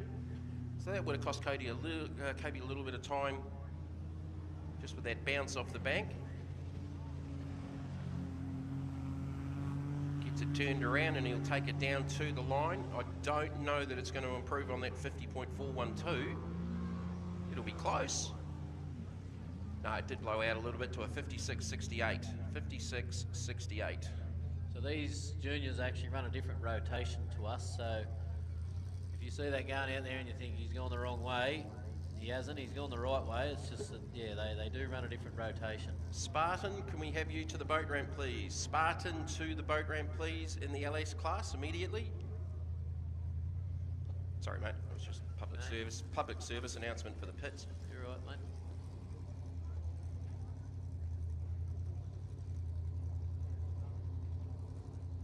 So there is 2 junior development kids running this weekend, but we split them up so we don't lose too much time. They're sharing the same boat. So now we're going to jump into the LS class. First up the rank, we've got Bastian Mullen. Now, definitely don't take your eyes off this. This is a very quick little package Bastian's been running here. So got race line yesterday, taking a few different lines, and they paid off.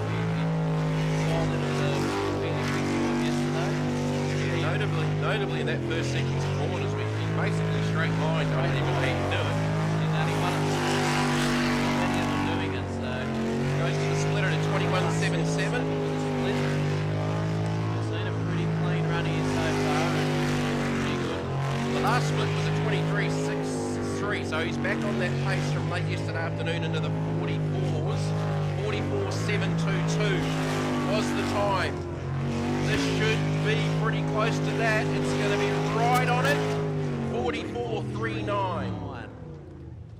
44.39. So there's that improvement from a 44.722 here yesterday afternoon. 45.249 this morning. So this is an that was an LS3 package. So it's 6.2 litre out of a late model Commodore before they parked them up. Usually what you see. The LS3s are sort of something you'd probably more see in the HSV range and all that sort of thing. So fairly basic, you know. We run a controlled cam in that class. You've got to run a controlled inlet size and overly tuned, but pretty well a controlled class. You still see some pretty amazing time down these little lightweight LS packages. Aggravation, Ron O'Day, Paris O'Day. Paris was late into the track yesterday, and Tyler actually ended up in the navigator seat yesterday morning because Paris was still on a plane, having had a flight cancelled the day before. We've had a couple of those this weekend. To the split at a 24.01, 24.01 for aggravation. So they've just found a second and a half to the split straight away. So their best lap has been a 51.589, and that nearly went over. That was so Very close. lucky. He's turned in a little bit early, grabbed the inside of that bank, which has put him into the outer bank there. So very lucky not to end up upside down in the drink there. How high? When the commentators see the bottom of the boat, that's fairly high. That's pretty good. So Good to see it landed. And from a motor racing point, I'll just keep saying wheels up, but that's not going to, wheels down, because that's not going to happen. It's a boat, Jamie. Yeah, that could have been a lot worse than it was. I could see that starting to getting the roll on, but thankfully they're both A-OK. They're going to push it back in the water, but that will be no time for aggravation. They were up on the split, like significantly up on the split from that previous run, which was in the 52. So that might have just dropped them into the sub 50 mark, but might have, could have, maybe, didn't.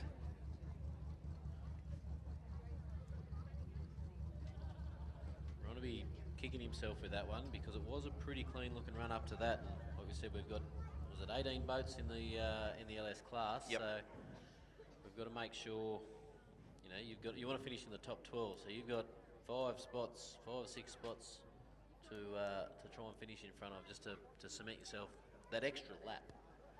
You know, everyone wants to do that extra lap each time. So.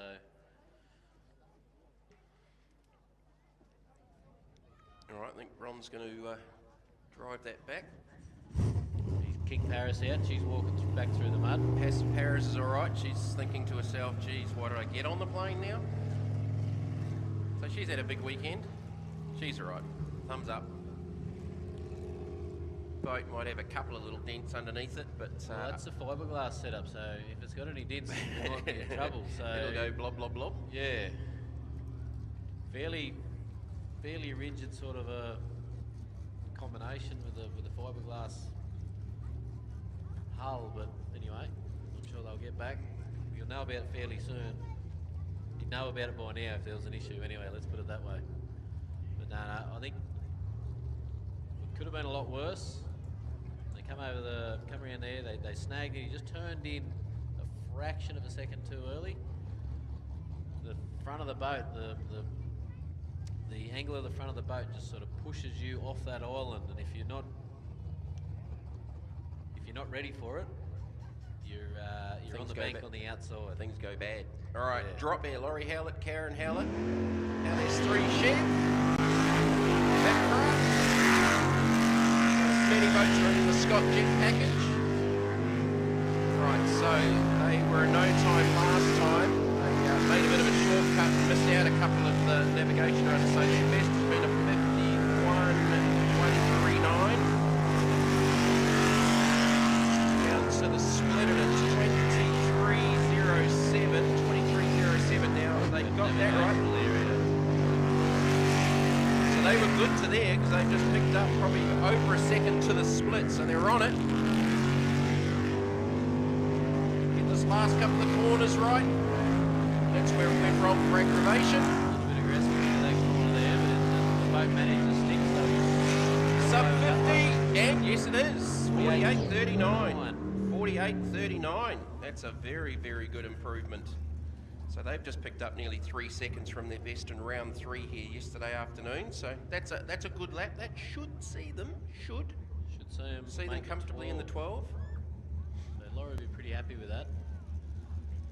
he's noticing the performance of the boat difference, and he's slowly getting more comfortable with it after stepping out of the Aitchison, which is now borrowed time.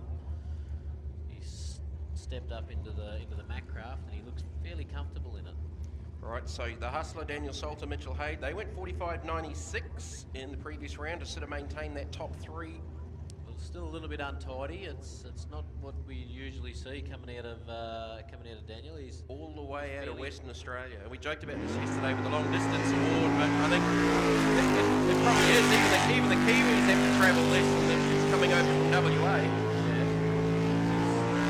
A lot further on the wheel this time around. The boat was a little bit unsettled last run, but he's done a Navigation error.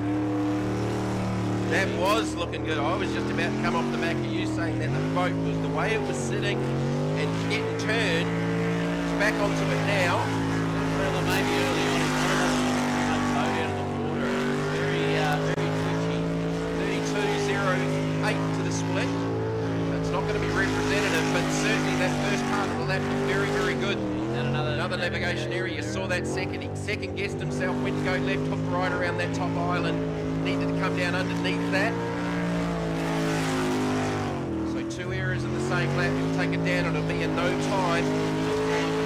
from Dan, unfortunately, he was looking fairly strong. I think they've done something with that to maybe put a little bit more boat back in the water, because it was very twitchy the run before. He seemed to be doing a lot of wheel work. Before the mistake, the boat again looked very, very good and very settled. You, as you said, it did look twitchy in that previous one and late yesterday afternoon, and Daniel sort of got up on the wheel and was really hustling the Hustler, but that looked a lot more, the boat's sitting on the water a lot better, but now they're going to get the rotation right. Right, Spartan, back out, on debut. They didn't run yesterday, had starter motor issues, had a no time in their first qualifying effort in 4. See if they can get a lap banked here, because they're going to need to and do something pretty special to make that 12. Get the rotation right, I think it'd be the first effort. It's their last chance. Unfortunately, they went out on their practice laps. 2 laps this morning due to issues yesterday and being newcomers, so they went out their practice laps, got the rotation right, coming out on their first qualifier. Luke Walters and Jesse Calvert, Sprintec Hull. Many boats coming out of the South Island in New Zealand. Rotation error. They're and he come back down the start chute. Okay, haven't seen that this weekend. Unfortunately for these guys, that is their weekend over. I haven't seen that before list. I haven't seen that before. We saw some we boats have- going we down have to. seen it. Seen some boats going down to Benny's yesterday when we weren't even using that corner. Yeah, no, we have. Unfortunately, we have seen the start chute being used the wrong way on a few occasions. There was a rotation we had here a while back where you come down under the split, start finish line, and come back up. And Our people were getting starters. confused turning left there. The look on the starter's face. Huh? Yeah. Mark's usually got his camera out too, so he's probably got some big eyeballs looking at him and might have got a good snap of that. All right, Jimmy Beeman circulating around in the pit pool. Went no time last time with an issue fairly early in the navigation. So Jimmy's looking to improve on a 53.06, which I think might be enough to see him in, but he would like to improve on that this time, I think. Sponsored by WBLS Engines, Simpson Contracting, Wimmera O'Malley Waste, ANC Forestry, Fricks Refrigeration, say that 3 times fast. Malley Motorsports was 4th at Keith in 2021, running the Stingray hull. This boat's had many former lives at the hands of Daryl Hutton. And to coin a phrase from him yesterday, has had more hits than Elvis. He's coming out looking a bit strong there. He's taken that first corner a bit better than he did yesterday, so he's had a bit of time to think about this, and he's smoothing his lines out. So far, navigation errors are at 0. So down to the split at a 25.10. Not going to compare that to earlier on because I don't think they made the split with the early navigation error. So looking good so far up to that top 5 island, right around that one. back towards us now with that first turn. Got that sorted. Oh, ran it wide up against the bank. Ran it wide up against the bank, but got away with it. This should be a big improvement for Jimmy. How about a 50.77, just taken 2.3 seconds on his best. That should see them in pretty comfortably to the 12. I reckon without that bank grab, I reckon we would have seen him in the low 50s and he would be stoked with that. Knowing that he's got that up his sleeve, that he had a little bit of a mishap there. If he tightens his lines up a little bit, we can see a sub 50 out of Jim this weekend. Yeah, there was a couple of moments there where we sort of both... I took a step back there at one stage. I don't know why I did that. We're a fair way back off the... If we're in trouble up here, mate. There's a lot of people going to have some colourful language coming out of them before the boat gets here. All right, the Nude Nuts boys. Matt Malthouse, Leighton Collins. Now, they definitely need to bank one here. This is the last opportunity because their best has been a 70.9. They've had 3 NTs against their name. These boys need to get a lap in without a mistake. Unfortunately, that'll No be playing pressure. on Matt's mind. No pressure. Coming to the last opportunity. Stinger Hull, LS3, sponsored by Matson Motors, JTech Automotive, Heath Signs and Designs, TH Fab. Oh, she was wide down through there. As we mentioned yesterday, this is Kiwis out there. This is Familiar Packers, Familiar Boat, Hull. This is Richard Murray's old Group A. Ford Power. Ford Power Group A motor. Richie Benno, 22 split. Get the rotation right, they're on it at the moment. Get it right around that 5 island. We keep talking about it. They've got it right, Get it turned right now, they're on it now. This will be a lap. This has taken a while, but they'll get one in. It'll be a sub 50, 46.31. That is much, much better. They have just made an improvement of 24 seconds. Basically half a lap improvement. Put your hands together for the Nude Nuts boys. That should see them pretty comfortably into the 12. And boy, did they leave that to the last minute. The last session in qualifying to smack down a 46.31. So they're only a couple of seconds now away from rip shift. Ooh, they needed that. Just going to throw a quick public service announcement out. Just had a call through. A couple of the safety crew have had some stuff thrown at them. So if Seriously? anyone from the crowd gets caught, security will be notified. So can we just not have that happen? A couple of guys just got hit with a bit of ice or something apparently. So all right, Lance Sandbins in solid gold. Boys in the 60s, they'll be needing to improve maybe to get into that 12. On debut this weekend, first time ever in jet sprinting. Etchison Hull with the LS7. To the split at a 26.88. They've just found 4 seconds straight away. So if they can get into the mid-50s, that'll be a good effort. Rotation correct around the 5. these guys are sort of had a little bit of a cheat, I suppose. They put the track in their backyard. Oh, they nearly got it wrong. It hooked the island, bounced off it. It's cost them a little bit of time, but they'll get a lap, and it should improve on the 60 easily with a 54.69. There was probably another second in that. That should have had them down in the 53s, but they banged off the bank here in front of us. So they've got a practice track They've at got home. a practice track. So from Hay in country New South Wales, a bit of an irrigation farm down there. So the boys got out with a digger and dug another channel, a couple of channels with a couple of islands off the side of an irrigation channel. So There's a few of those back in New Zealand, eh?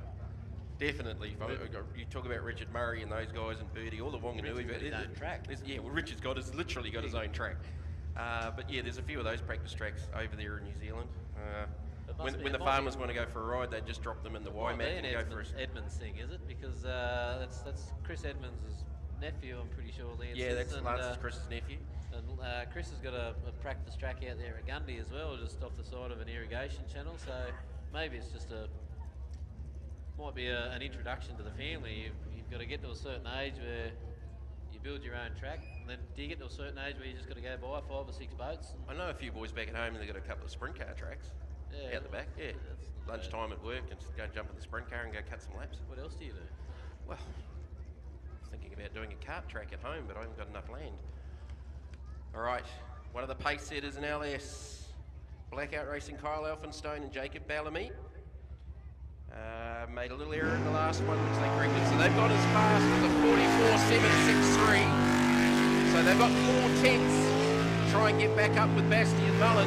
Truck Tow Bars Australia, KMC Performance, Next Gen Demolition, LMI Co, Central Coast Batteries, Runs No Touch, Massage Therapy.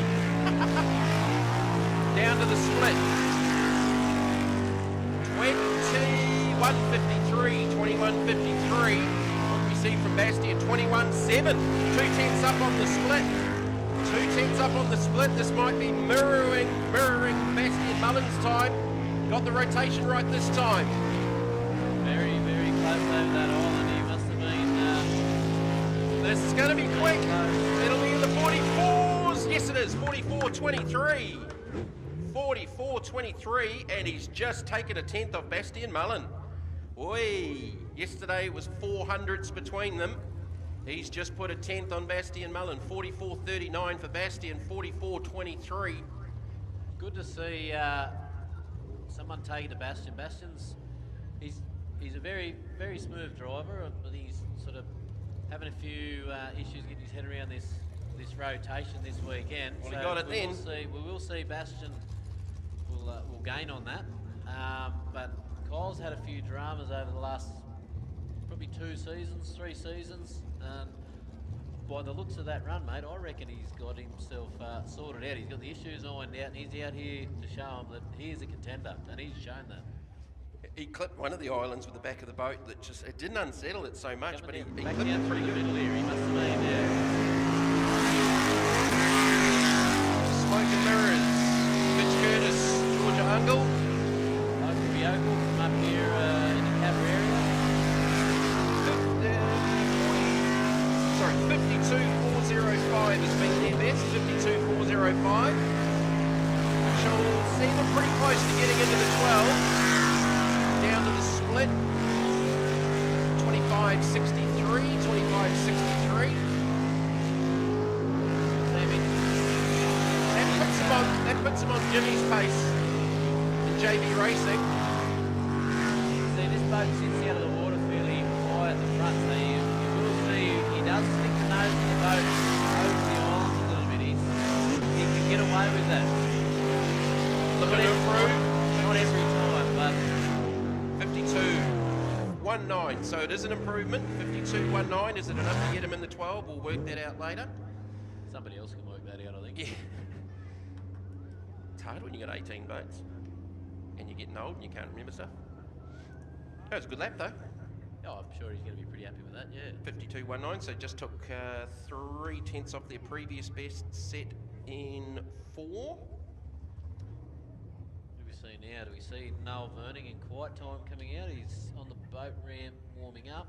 They've gone 53.53. We got Nate Mullen backing down on the ramp in rip shift.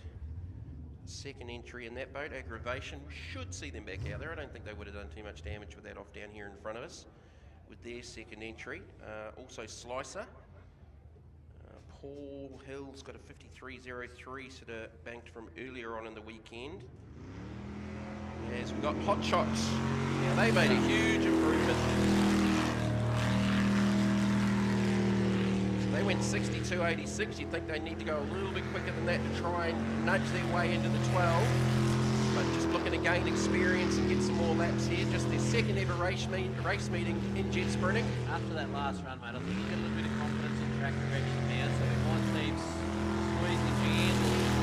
You know, you can donate and squeeze the jandle, and it is jandle. None of this thong business. That's a totally different thing than thong. Yeah, so we should see guys squeeze that throttle a little bit harder and just get a little bit more confidence in the package. I think this one will be off the stopwatches because the timing's not correct on the board down here in front of us. Got the rotation right, the girls said, no, just, I'll take that one. I'll take that one. That, I said that as he did it. I said that as he did it. He's got the rotation right and he turned right. He must have been listening. He did readdress, so he Just- does get a time on the board for that one. But he- I reckon that would have been an improvement again, but we'll just get the stopwatch time.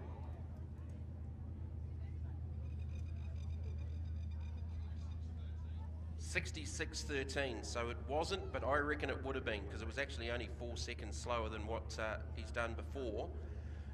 It was definitely going to be a... I literally said he's got this right and he's turned right one island too soon. He might have heard you say right.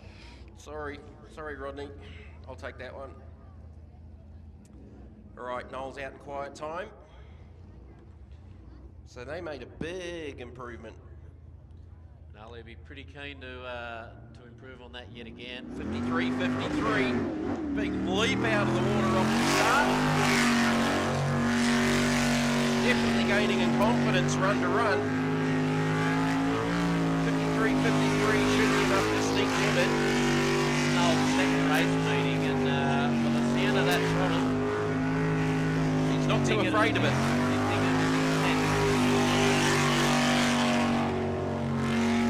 So 24.96 to the split. 24.96 to the split.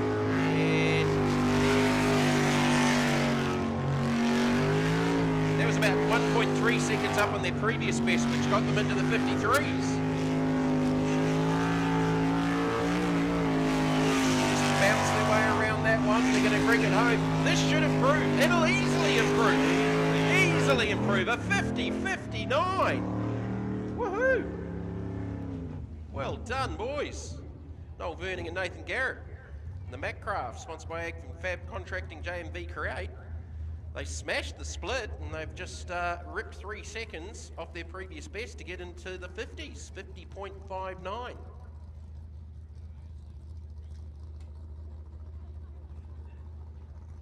Second ever race meeting. Well done, guys. Slices in the pit pool.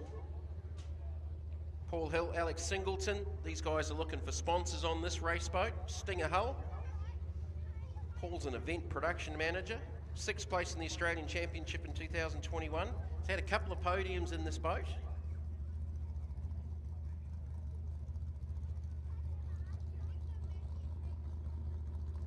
Beautiful sunny conditions here this morning. Just approaching the 12 o'clock mark. We're just towards the end of the last LS class qualifying session. That'll lead us into the last run in qualifying for our junior development class into Group A and Unlimited. We'll take a lunch break and then get into the eliminations later on this afternoon. All right, Slicer in the chute. Stinger Hull. Quite gone to plan so far this weekend. 53.03 should see them in the 12. They'll look to improve here. Get the rotation right first and foremost. Using all of the racetrack. Oh, he's got it wrong. Wondered why he ended up down here in the other direction in front of us. Looking to try and correct it. Time's still got the hands up, so he hasn't corrected it. Now has.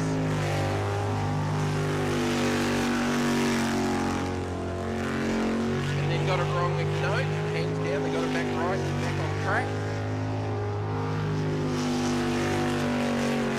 This is going to be a long one. Will that 53.03 be enough to get them in the 12? Oh, using all of the width around 5, boat out of the water on the run in the crossover. I think Paul will be a bit wound up. Great run out of the last corner, down to the spin pole. Time's going to blow out to a 66.99. 66.99, but a 53.03 from round 1 will be what they will use to try and get through to the 12. I think it's going to be pretty close for that run for the 12. Work that out as soon as I can. So no doubts about the fastest qualifier, Blackout Racing Kyle Elphinstone. Second will be Ripshift, Bastian Mullen. Then it should be probably the Nude Nuts boys. Oh, hang on, where's Hustler? 46.03 for Hustler. Nude Nuts 46.31. So there's your top 4. As we go to borrowed time. Mike Hassel and Rowery Crilly. Wondering about the name. Rowery Crilly is very definitely an Irishman.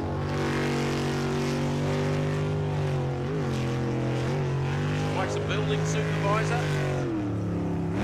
Oh, ran it wide. And parked it. Not quite as spectacularly as Aggravation, but that is game over in qualifying for borrowed time. They will have a 54.23 to sit on to try and get them in the 12. Boy, the engine was hung on the rev limiter there for a while. It was parked up on the bank, getting no drive forward. So we should have 3 boats left coming off the trailers: Rip Shift, Aggravation and Twisted to complete LS class round 5 of qualifying. Should be able to fire that back up and get it back to the pit area. The speed flow safety crew, recovery crew down there doing the job. Bit warmer out there today, guys. All right, Mike will get fired back up and get that back into the pit area.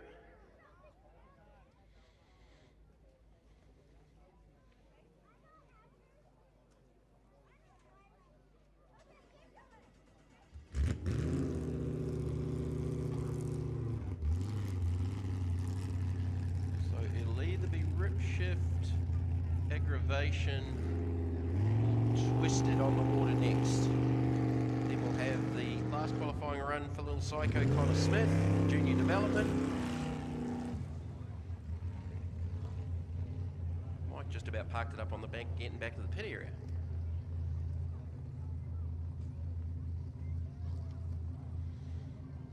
All right, so we're nearly at the halfway mark of the final qualifying session this morning here at CABARITA Beach. Penrite Australian V8 Superboat Championship.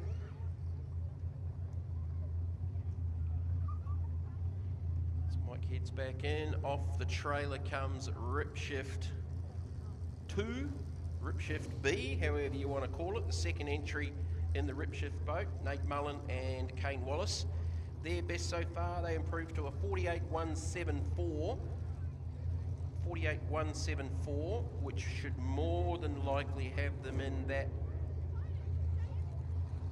6th position behind Drop Bear at a 48.39 unofficially. So Drop Bear improving to a 48.39. Rip Shift Nate Mullen of 48.1. 48.1. So Rip Shift ahead of Drop Bear. Nate Mullen heads out on the water. Qualifying for that combination. Kane Wallace sitting alongside. So they should have done enough to be 5th overall at the moment. 48.174. The split is a 22.84. 22.84. Couple of tenths off Bastian's split, so he's definitely on the money here. Bring it down to the line. This is going to be quick. This will be super quick. 47.06. 47.06. Another second improvement. Now, where does that have him placed against? So we saw a 46.03, 45.96. So 47.06 should have them in about that 4th position. 5th probably will be Drop Bear at a 48.39. So that's another good improvement from Nate Mullen. Aggravation 2, Tyler O'Day and Xavier Jackson. So their best has been a 50.251. A couple of no times off the back of that. So they've got that 50.2, which should see them in the 12. Anything outside of probably the 53s is going to be struggling to get into the 12.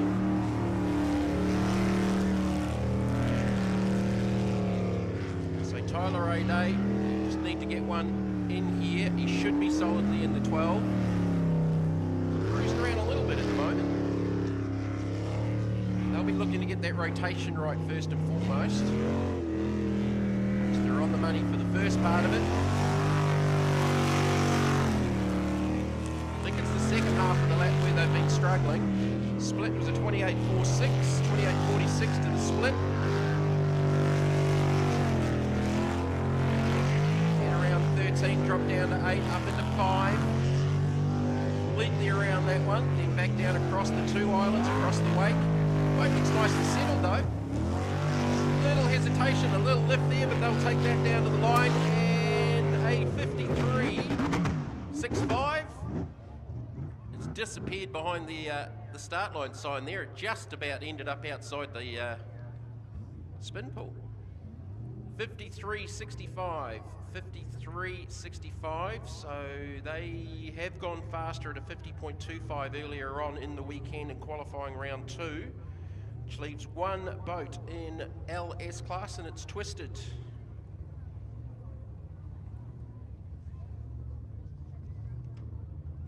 Jade Atchison and Aaron Kearney in the Stingray, sponsored by Central Coast Kitchens and Wardrobes, Leader Machinery New South Wales and Camera Warehouse. The only female driver and navigator team on the circuit.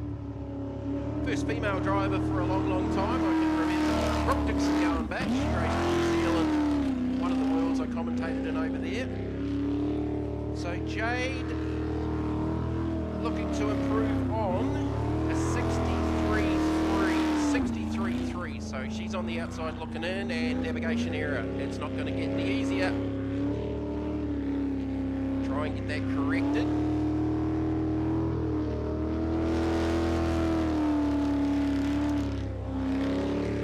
Still hasn't got it right. She's going to look to try and do the back half of the lap, but it'll be a no time.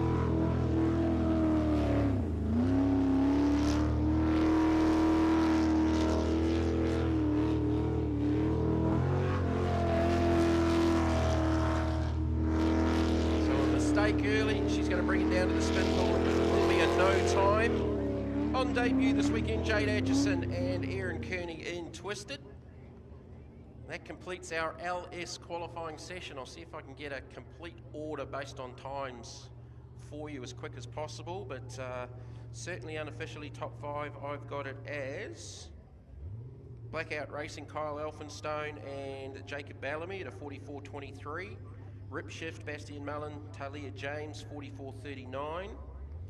Third should be Daniel Salter and Mitchell Hayden, the Hustler, at a 46.036.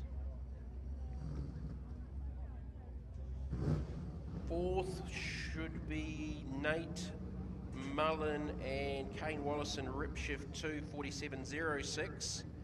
And then Drop Bear at a 48.39. Then the rest of them, there's too many there for me to work out straight off the back of my head, as we've got Connor Smith back out there, last qualifying session in Little Psycho. Best so far today has been a 60.491, 60.491 for Connor. Karting and Speedway background. These little Sea-Doos, so they started off out in Western Australia, and we're looking to expand the numbers here in the Australian Championship. Great little class to get into, especially if you want to get your kids into boat sports. Capable of 120 kilometres an hour, which is basically the drive line out of a Sea-Doo jet ski, and with a weight of 270 kgs plus the driver. Affordable option to get kids into the jet sprint racing, and pretty economical too to put together as a package. So we've got lunchtime coming up. Come down to the pits, gold coin donation, come and talk to the kids and the team. Also looking for some sponsors for this boat. And Connor's going to improve to a 59.47, 59.47. So he took another second off his previous best.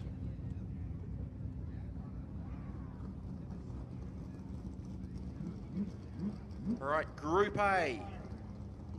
It's all pretty close across Group A. Justin Roylance leads that at a 45.684. Jody Ely at a 45.85.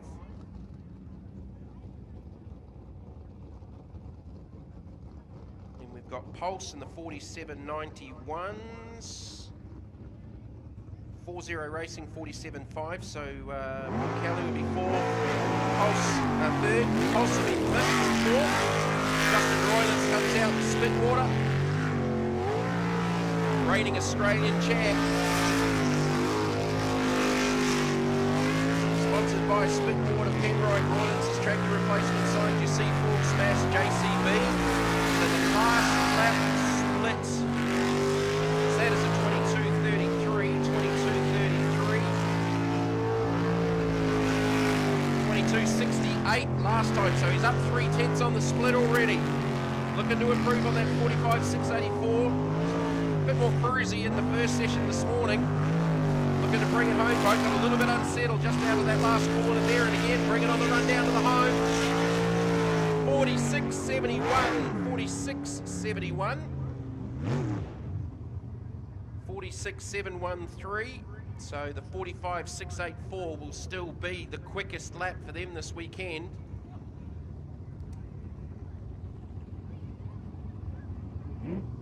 Probably lost a little bit of time on a couple of exit corners where the boat just got a little bit unsettled. But what we don't know is if Justin's thrown all the new impellers and everything in it yet, but it's not far away. But a 45.684 is their best versus Jody Ely's 45.85, and they're on the water now. Jet Speed Hull, another one of the Kiwi boats. Olivia Parnas sat alongside, so they're only a couple of tenths of what Justin Roylance has done. Qualifying round 3 here yesterday afternoon. To the split, we saw a 22.336 is Roylance, 22.08. Here we go. Some navigational issues yesterday, but they're on the money now. That was a very, very good split. 3/10 up on Justin Roylance. These two are good mates. Last couple of corners to go. Boat looks a little bit more settled there. Better exit speed there. It's going to bring it through to the line. Sub 46, not quite. Yes, 45.91. 45.91. Actually a tenth slower than this morning. 45.91. So just a tenth slower, but took nearly a second off Roylance in that run. So it'll still be Outlaw 1, Rampage 2. 4-0 Racing 3 at the moment. Pulse 4. With Pulse about to hit the water, looking to improve on a 47.91. If he can go 47.5 and quicker, that'll put him up into P3. Brendan Doyle, Hugh Gilchrist sitting alongside this weekend. Brendan's an IGA store owner in Barronald, sponsored by JRE Race Engines, Pulse and THS. 4th overall in the Group A 2021 Championship. Brand new Pulse hull. JRE Race Engines, 400 cubic inch small block Chevy. So if he can go quicker than a 47.5, that'll sneak him up into 3rd for the eliminations. Splits 22.37. So he's only 400ths off Justin Roylance, so he's found some time early. 3/10 behind Jody Ely, so looking to improve.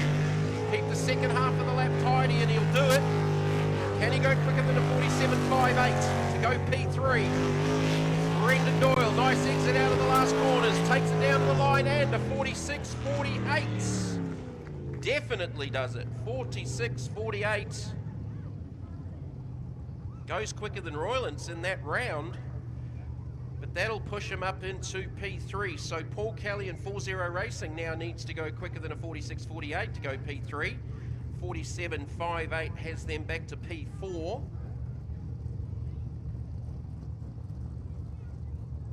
So that was a solid run from Brendan Doyle and Hugh Gilchrist.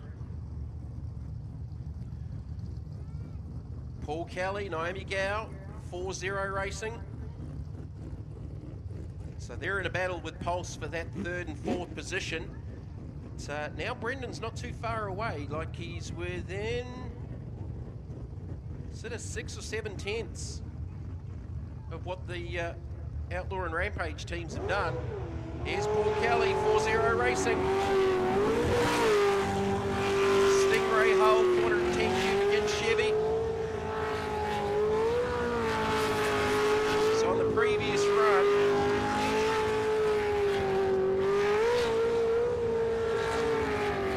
let's see where their splits are.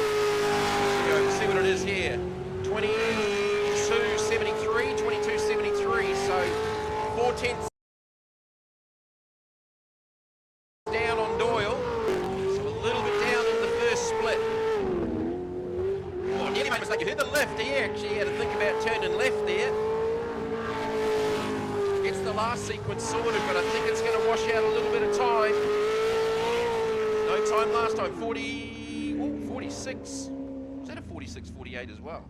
No, it was a 46.4. Yes, it was. It was 46.486. 6/1000ths of a second slower than Brendan Doyle.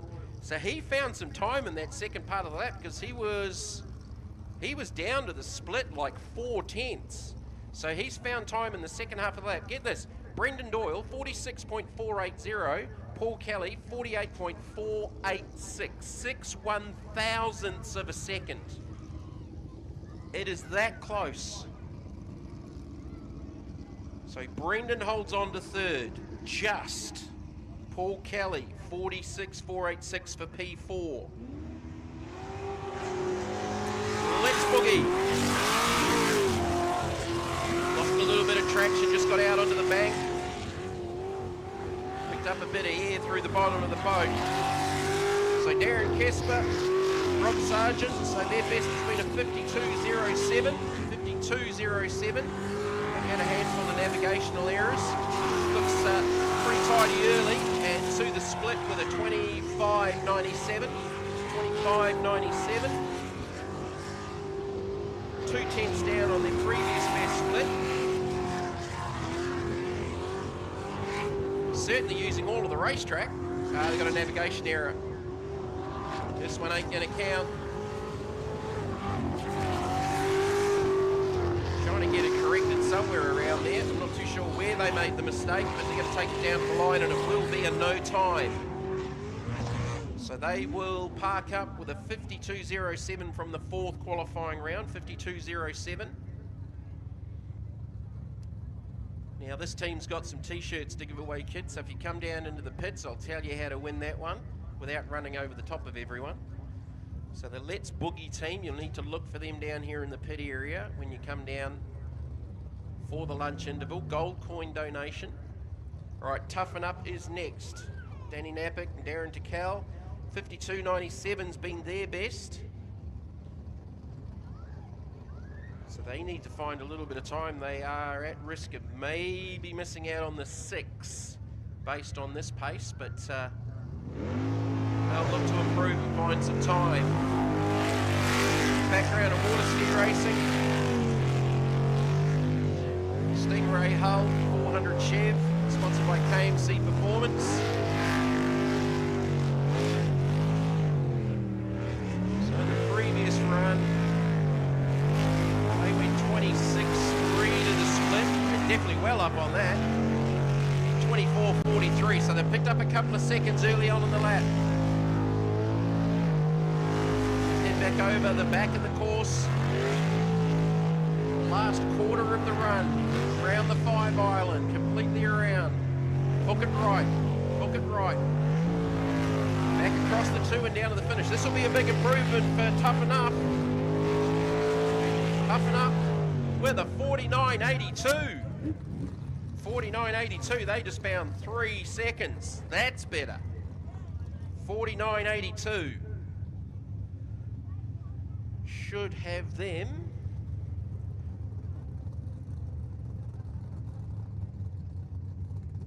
Just got a call from race control. Superboats to the dummy grid, please. Superboats to the dummy grid, please.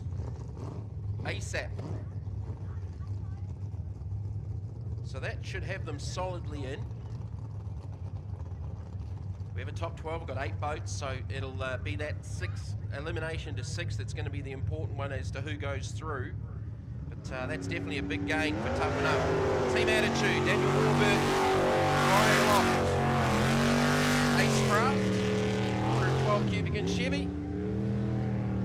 Big hesitation there, and they've got it wrong straight off the hit. Pulled the pin back into the spin out pull. They are done. So they're going to sit on a 53.40 from the previous qualifying run. They were short and sweet.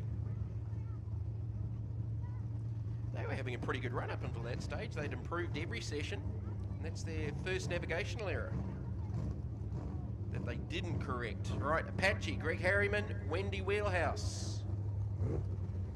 Macraft hull, much modified Macraft. To me, it actually looks more like a Sprint Tech with the hull profile. Sponsored by Motor One, J&L Race Engines, Australian Mouldings and Doors. They've won at Tamora previously.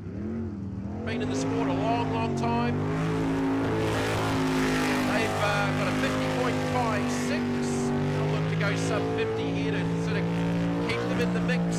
That battle for the 6. And when they go, it's gone wrong. They've managed to keep it going though. But it cost them probably a good few seconds. I just lost them in a wall of water. So the split at 27.18, it's certainly not going to help them time-wise. Continue on with the lap. They got away with it, but it's not going to help in their final time washout. Around that 5 island.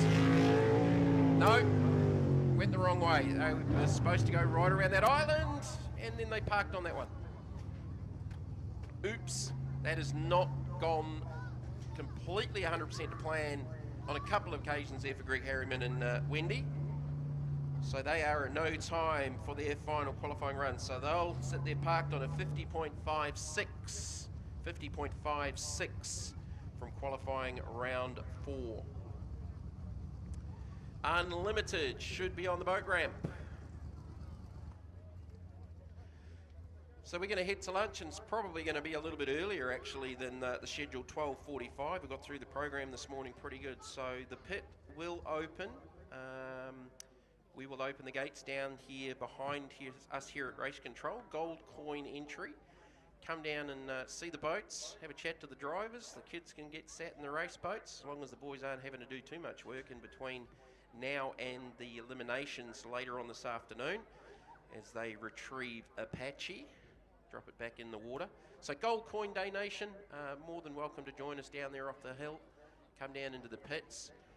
One of the teams has got some giveaways. There's at least 3 teams down there with t-shirts being sold. Let's Boogie, Outlaw and Drop Bear. The Let's Boogie team are going to give away 5 shirts, and I'll tell you how they're going to do that before we open up the pit area. So Let's Boogie have got 5 kids shirts to give away. Alright, so you need to find them first in the pit area, and B, I'll tell you how to do it next. Alright, Greg's going to go and park up Apache in the pits, come back out to play for the eliminations. Got 8 boats. I think the first is 12. Got 8, they're already in. Then we eliminate 2 to go to the 6. Unlimited. Right, this battle continues between Fonzie Mullen and Daryl Hutton. Fonzie Mullen with a 41.57 in the last qualifying run. Daryl Hutton at a 42.12, only 6/10 in it. Then we had Chaos at a 45.27. Poison Ivy at a 45.67. The Girlfriend at a 46.87, and Blown Budget at a 46.68. So Blown Budget's actually ahead of the Girlfriend in order. 7 boats. So someone's going to miss out to the 6. Here's Fonzie Mullen, reigning world champ. Reigning Australia won the opening round of the championship here 5 weeks ago. Has he got more to go quicker than a 41.57? Watch this space as it launches out of the start area. Just the acceleration of this boat, the way it sits in the water, is pretty staggering. 583 cubic inches of methanol injected. LS Chev, the biggest LS Chev on the planet. Splits. It is sub 20, 1965, 19.65. Mitch was right, he called it. There was a 19 split in there, and he's just gone and thrown it at it. Little lift off the throttle around 5, a little bit tighter off the exit there. This is going to be something special. Is it in the 40-second range? Fonzie Mullen will bring it home. Down to the spin pull, 40.58. Woo! 40.58. Ooh, there might be a sub 40 in there. 40.58. It went sub 20 to the split, 19.65 at the split.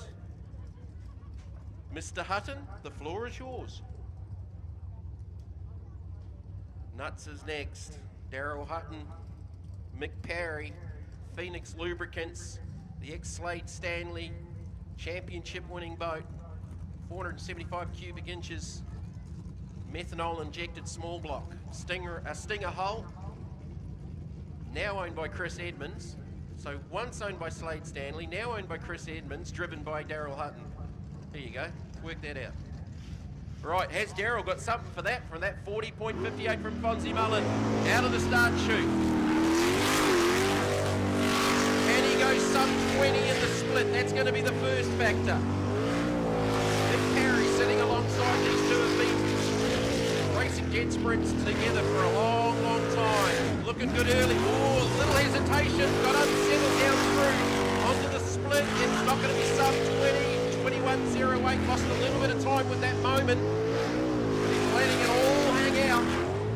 Will he go quicker than the 42.12? Maybe not. It was a little bit untidy on the run down to the split. Boat just bounced a little bit through there. He's got the rotation correct.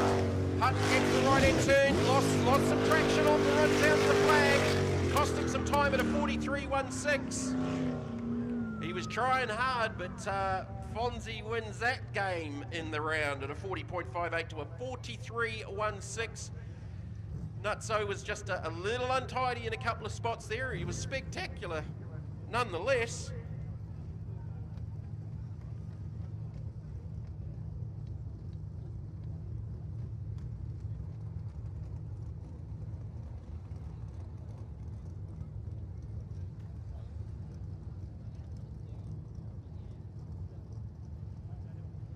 Commentator's getting his breath back. Whew. Okay, Scotty Krause, Rachel Parsons, Chaos, Hague 440, twin turbo Chevy. They've got an interesting new package they're screwing together for this boat. I'm not 100% sure if I'm allowed to talk about it. I'll ask Scotty at lunchtime, but it's going to be an absolute monster when it comes together. Right, so they have gone 45.271. Navigation error in the last round. 21.86 to the split. 21.86 to the split. About 8 tenths down on Daryl Hutton, whose first part of the lap was a little bit better than the second. Scotty Krause got the navigation right this time. Back down through the centre, across the two islands, back around and across the wake and on the run down to the flag. Looking to improve on a 45.27 and a 46.75. Not quite enough. They got a little bit of speed to find, but a 46.75 for Scotty Krause and Rachel Parsons and Chaos, sponsored by Burson's Auto Parts, Ryco Filters, NGK Spark Plugs, Castrol Australia, Cleverton Steel, Moses & Son Wool Brokers, White Rose Cafe, Riodo's Windscreens, Life and Power Equipment, 2018 Unlimited Australian Champion. But has anyone got anything for Fonzie Mullen? Here's Chris Edmonds in foreplay, that LSA supercharged Chev and a brand new Stinger hull. So Chris's best has been an 82.3. They've had a sequence of no times with navigational errors. If they can keep the boat running and keep it facing in the right direction, they should get a time. Chasing some fueling issues, some electrical problems. Installation in this brand new Stinger hull. Going with the timing, girls. Make sure he gets the rotation right, which at the moment he has. See what the split is. Got it right so far. 23, 24, 28, 24, 28 to the split. So this should be a huge improvement if he gets the rest of the lap right. gets it right, he should do pretty comfortably. And the boat sounds and is running better. No, he's got it wrong. Out of 5, he needed to cut through the centre. Literally had 2 more corners to go. Literally 2 more corners to go. On the plus side, it's running, and it seems to be running better. Definitely a distinctive engine though, but literally 2 more corners. Off that 5, he needed to come off there, hook through the centre with the right, back around into the finish. That's all he had left to go, and that pretty much would have been, I'd say, solidly in the early 50s, at least. All right, Poison Ivy, Rob Coley, Scotty Munro, 45.67 has been their best. So they're in the mix now after a difficult day yesterday. Sponsored by Mouthfresh, Building King, HRE Engines, Twin Turbo Nissan, 1100 horsepower, Sprintec hull, doing the majority of the Australian Championship this season and the New Zealand Championship. He'll leave this boat here, and he's got another boat in New Zealand. They're going to run in the championship. Rotation error, navigational error early.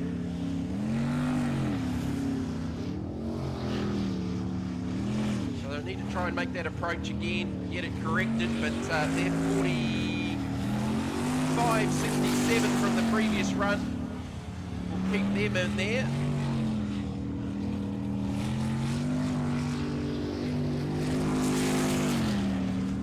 Haven't got it corrected properly, so I think Rob's just going to bring it home anyway. Get the last part of the lap sorted. It's that early part of the lap that they got wrong. Showing some aggression in the second half of the lap, flying down to the finish, but it will be a no time. Certainly looked aggressive in the second half of the lap, but it went wrong in the first part of the lap. They weren't able to correct it correctly. So a no time, so they will bank a 45.67 from qualifying round 4. Two more boats left to go, the Girlfriend and Blown Budget. And then we'll be into our lunch break a little bit early. Actually, we're probably pretty much on time because it was scheduled for 12:45. We started 10 minutes early, so we're pretty much smack bang on time with two more boats left to hit the water. So, as I said, up there on the bank, come down into the pit area through the side gate. There's already a bit of a line forming down there for a gold coin donation. As TJ, Tremaine Jukes and the Girlfriend head out on the water. Michelle Hodge sitting alongside, usually sits next to one of the 2 navigators sitting next to Justin Roylance. She's offered her services to sit next to TJ. So they are coming off a 46.87, 22-23 to the split, 22-23 to the split. What did they do last time? 22.9, so they're up on the split already by 7/10. Nice clean lap from the pretty much what is a Group A spec boat running in the unlimited class. This will be an improvement for TJ, 45.63. 45.63, picks up another 1.2 seconds and puts him ahead of Rob Coley by 0.04 of a second. 0.04 of a second ahead of Rob Coley, 46.63 versus a 45.67. Blown Budget against Glenn Spider Roberts and Tiana McGifford. Last combination for qualifying. We're going into eliminations after lunch after this. We will open the pit gate at the conclusion of this run and let you down into the pit area. Gold coin donation. And we've got some t-shirts to give away with one of the race teams. Let's Boogie. Kids shirts. Give me a couple of minutes and I'll tell you how you can win them. So the Drop Bear team have got some t-shirts for sale. The Outlaw team have got some t-shirts for sale. And Let's Boogie also have some t-shirts for sale, but they've got some to give away as well. Right. No Blown Budget on the ramp.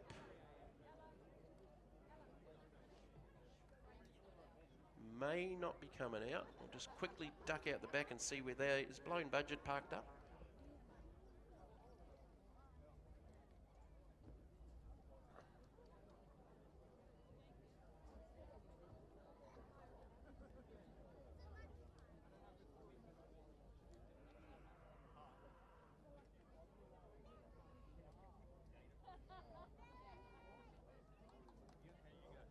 Just waiting for confirmation if Glenn's actually going to come out in the blown budget boat. He might still be parked out the back, so we do have a timer on him at the moment.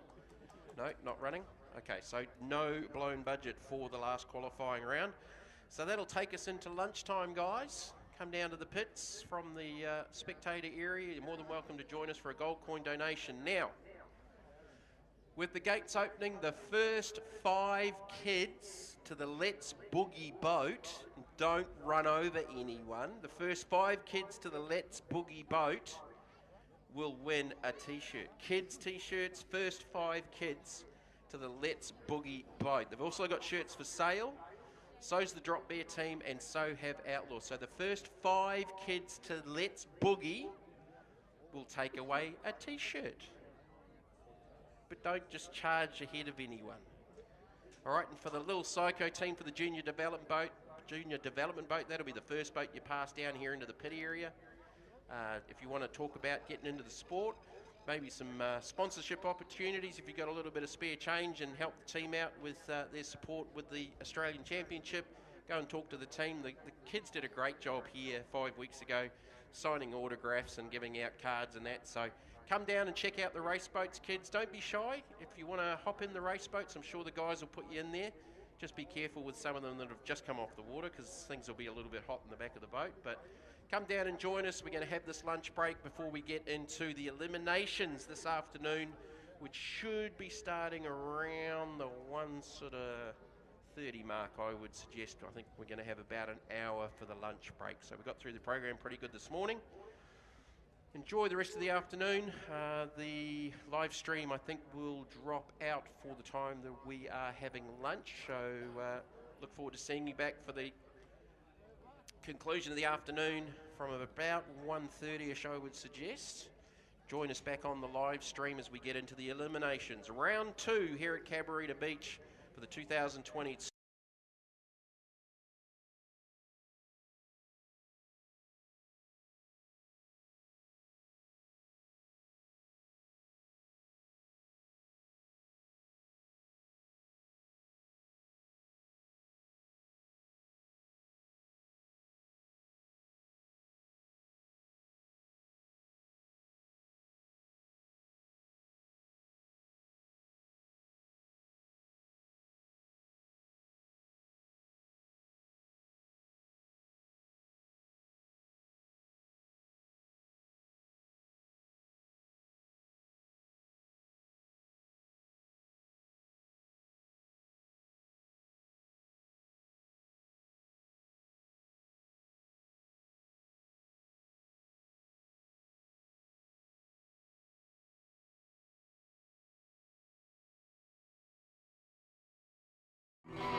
Dad? Oh, I'm alright. Good. Yeah, I'm good.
Penrite, Australian-made, family-owned and operated.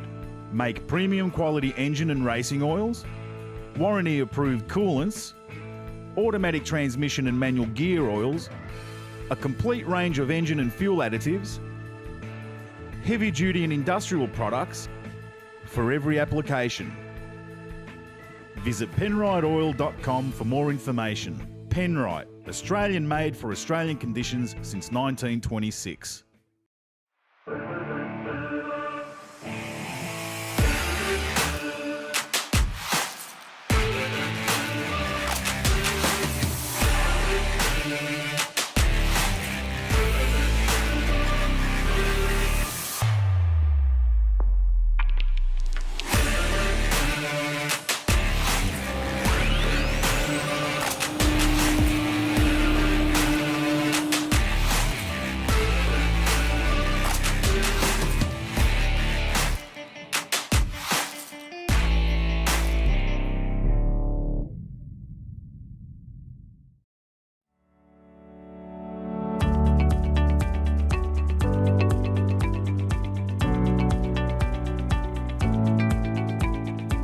Hi, I'm Grant.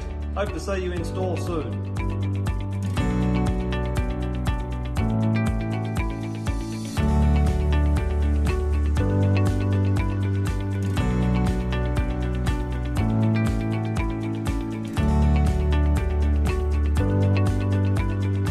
Hi, I'm Peter at Royal Enfield Tractor Replacements in Fyshwick. Hope to see you in store soon.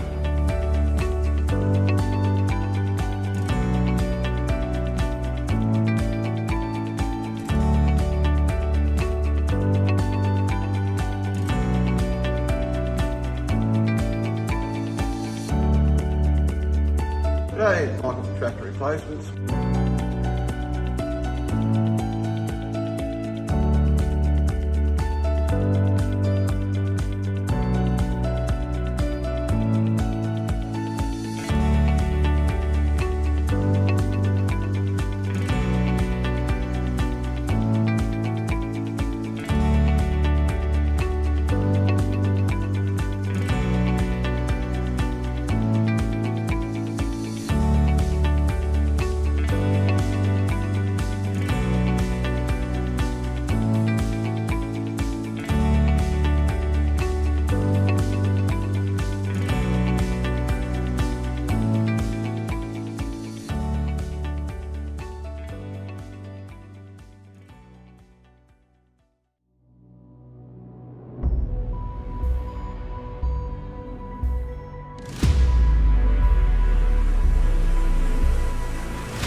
So what is a V8 Superboat? Born out of necessity in New Zealand in the 1950s as a way to negotiate the many shallow and rocky waterways scattered around the country, competition soon followed, with the Kiwis leading early development before Australia and the USA discovered the sport years later.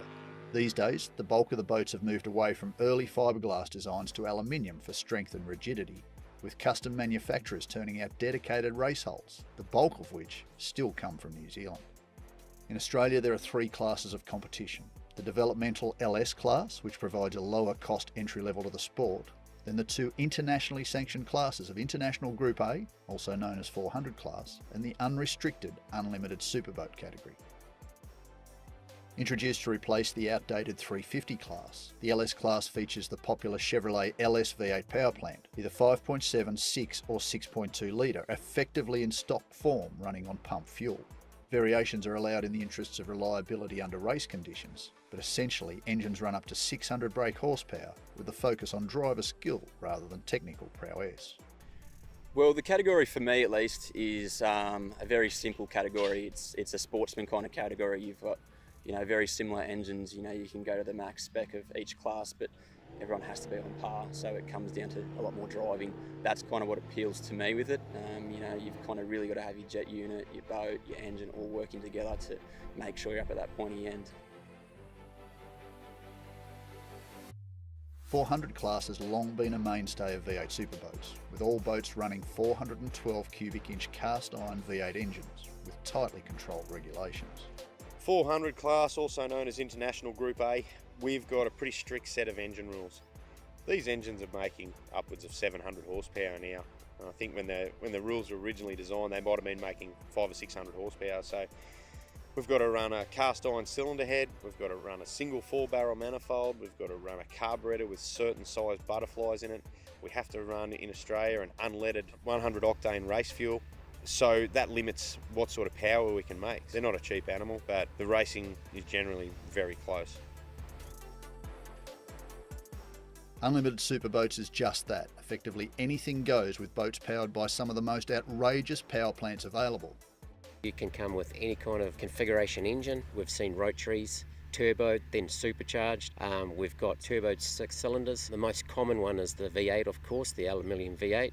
It's pretty much open, but the more things you throw in it, the more weight, the less nimble it gets. Our sport is, let's say, 50 seconds maximum for a run. In that 50 seconds, there's going to be probably about an average of 30 corners. It's not the most horsepower, it's who can get around those corners and carry the speed around the corners the most. Events are held on purpose-built courses that feature a sequence of channels that are just a metre deep and often not much wider than the boats, with course directions running through a series of islands. The track direction is determined ahead of the event, with teams forced to memorise the direction to be successful. An error in navigation left unchecked can see you back on the trailer for good.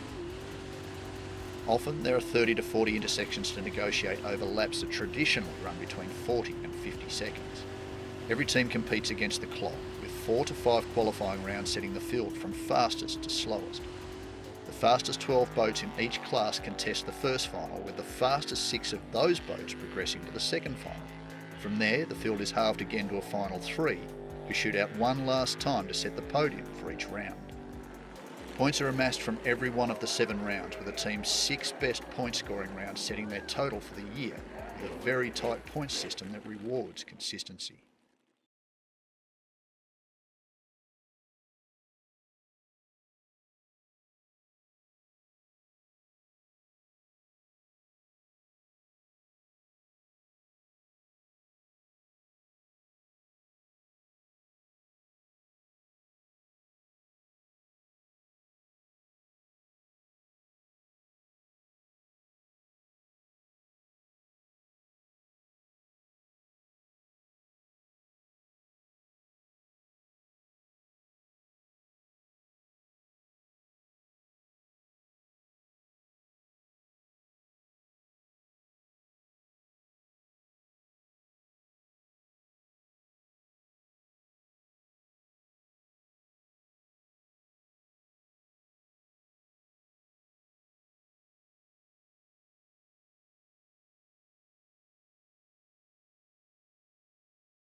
cycle as we go from the 12 to the 6 in the first round of eliminations here this afternoon at the Tweed Valley Jet Sprint Club.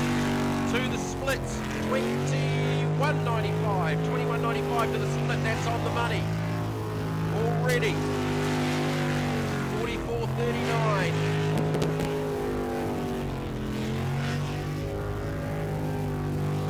Can he improve on that? He's doing it the right way at the moment. Talia James sitting next to him. Bastian Mullen's going to get one in the books. 44.82.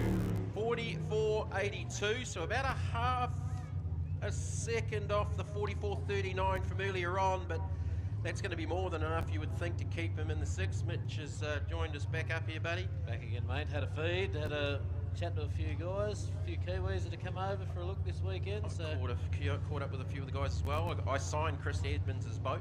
Did ya? Yeah. Yeah, right. Yeah, along with the kids. Did you put your name next to the question mark? I was going to put it on the dash right in front of his steering wheel, but I don't think he would have appreciated that. As long as you didn't write it upside down so we could read it.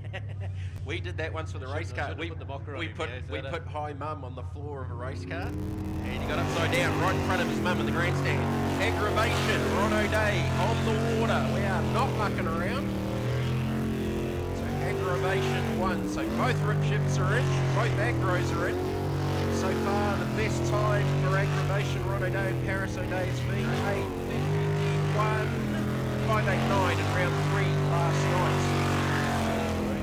Highlighted there in yellow. Their best laps are highlighted in yellow there, Mitch. Just to help you out there. 24.45 to the split for Ron, 24.45. Really, from now on, you cannot afford to make a mistake because it's going to cost you, especially in this highly competitive LS class. Essentially, mate, yeah, we're in sudden death now, aren't we?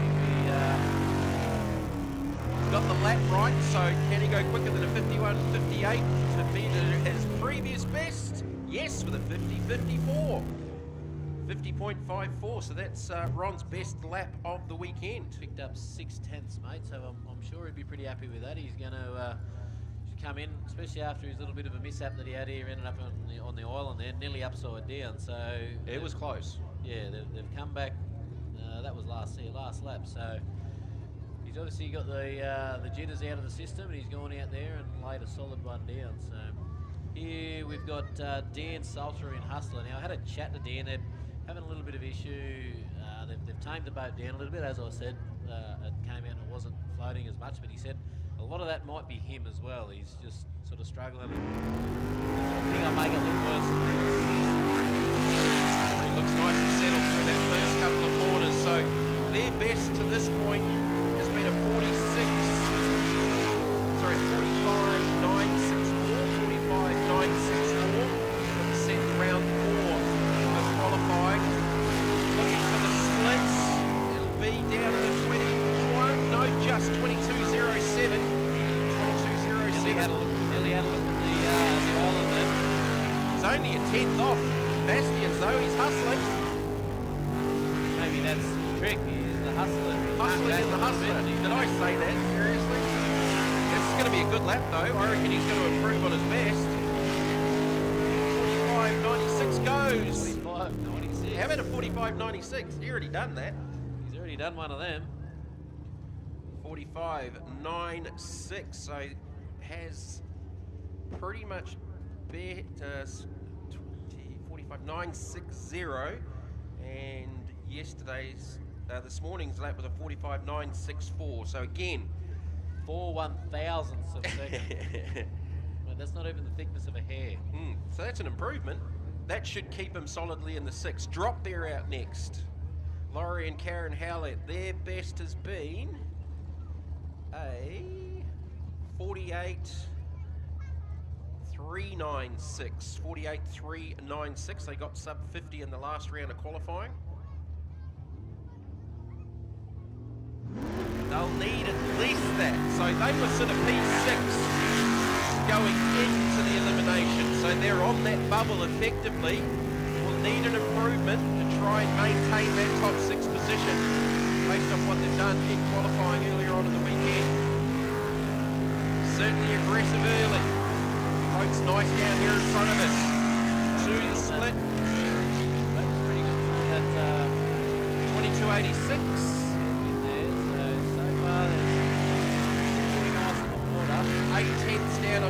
Salter. Notable change in the exhaust note, so But up on Ron O'Day. grab the bank there. Just turned that cavitation. That's probably going to cost him 47.79. more quicker than his previous best. So Laurie will be pretty happy with that. His previous best over the weekend was a 48.396. So with that 47.79, with the little grab of the bank there, which probably cost him a couple of tenths. That should keep him in. He was P5. That may be an improvement. What was the fifth? Well, 47.06. So it's there or thereabouts, that hovering between P5 and P6. So where was the seventh boat? Nate Mullen sitting fifth. Then we got 7 Tyler O'Day, which I think Tyler's got a little bit left in that. 50.25, so he was pretty conservative on that last run. He certainly went better the second round yesterday afternoon. So that is a boat that we're going to have to look for to see if they can get in. Quiet Time, their best so far. Noel Burning and Nathan Garrett. 5.9, so they've been 8 up until now. So they're going to need an improvement, and you would think have to get into that at least 49 second bracket. Take it to the lines here, we've had a look at it so far, so he's confident. Just as I've said that, he's A little bit of loss of traction out of right down here in front of us in the commentary position. probably the team in the dinner break. I haven't put it on him to see if he can get into the 49. Split to 25.069. 25.069 to the split. So a little bit down, but ahead of Ron O'Day. Last couple of corners. Oh, he got it sideways on the run down, and it mistimes the run. It costs him probably a good second, 50.86. He's definitely got a 49 in that, mate. Few little racing line issues there, so he's gone a little bit slower. That last sequence probably cost him a second, at I'd least. say And so. he slammed the bank with the back of the boat, and then he was trying to get it turned. The next sort of 3 steering wheel inputs were a little bit late, and it got later and later and later and scrubbed off speed. So will that be enough to keep him in at the moment? Right now, it's 50.59 had him sitting 8th. yeah, So he's lost a little bit on that. Unless we see a few slow down, whether we have navigational issues or whether we have a... Well, Smoke and Mirror is about to come out. They've gone 52.4, so they were 11th, so they need to find some time. Mitch Curtis. 52.19's Mitch's previous best. Georgia Ungle. 19. So far it's Bastian Mullen 44.82. Hustler 45.96. Drop Bear 47.79. Kangaroo 1 50.54 and Whiteside 50.86. Still, we've got blackout racing to come though. We've got blackout, we've still got Nate Mullen. Yeah, Nate Mullen will be in there, and certainly Kyle Elphinstone and blackout. Down to the split for Smoke and Mirrors, Mitch Curtis 25.54. 25.54. Up 2 tenths on Noel. Up half a second on Ron O'Day. Keep it tidy for the last half of the lap, and an improvement. That's all they've been looking for at the moment, to try and sneak in with a couple of very, very good boats yet to come. Doing a really good job out there though. Not wanting to put the commentator's curse on him. 51.87. 51.87. So there's the improvement we spoke about. Mitch knows that that might be the last run, so let's do a donut. But an improvement. 51 is going to have him. That's got him sitting on the bubble now. In the 6. So the 51.87 becomes the bubble. So that's our He's 6th sitting boat. on the bubble now. Next boat needs to go quicker than a 51.87, and it will be JB Racing. Jim, what have they done so far? 57.72. 0.77, so that will get him into the 6. That'll have him sitting on 6. But needs to replicate that. Yes. With a couple of good boats to come. Well, Probably it's actually sitting at effectively 3 5. boats to come. Yeah. Oh, it might have just stopped. No, he might be done. He's just given the game over signal. It's just stopped in the pit pool.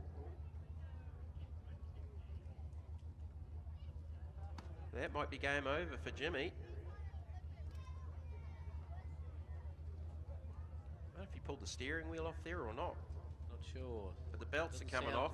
Doesn't sound like any noise coming out of there. So Got no go noise. no. And the fact that he's standing up in the boat is usually not a good sign. So that may be going no further. Well, that's disappointing for Jimmy. JB Racing, Jim Beeman and Harrison Collins. So we've got the Nude Nuts boys circling in the pit pool. They'll be in the mix. Matt's had a troublesome weekend, but they came out.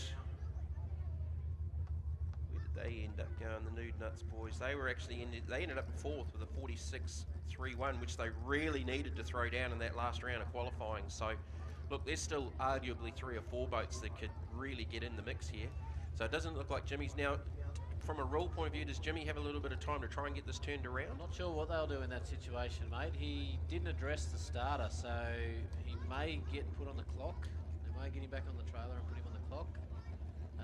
So it may not be over, but at the moment, certainly he was due to go out for that next pass. Yes, if they might give him a couple of minutes to get his head around things and bring him out at the end of the run.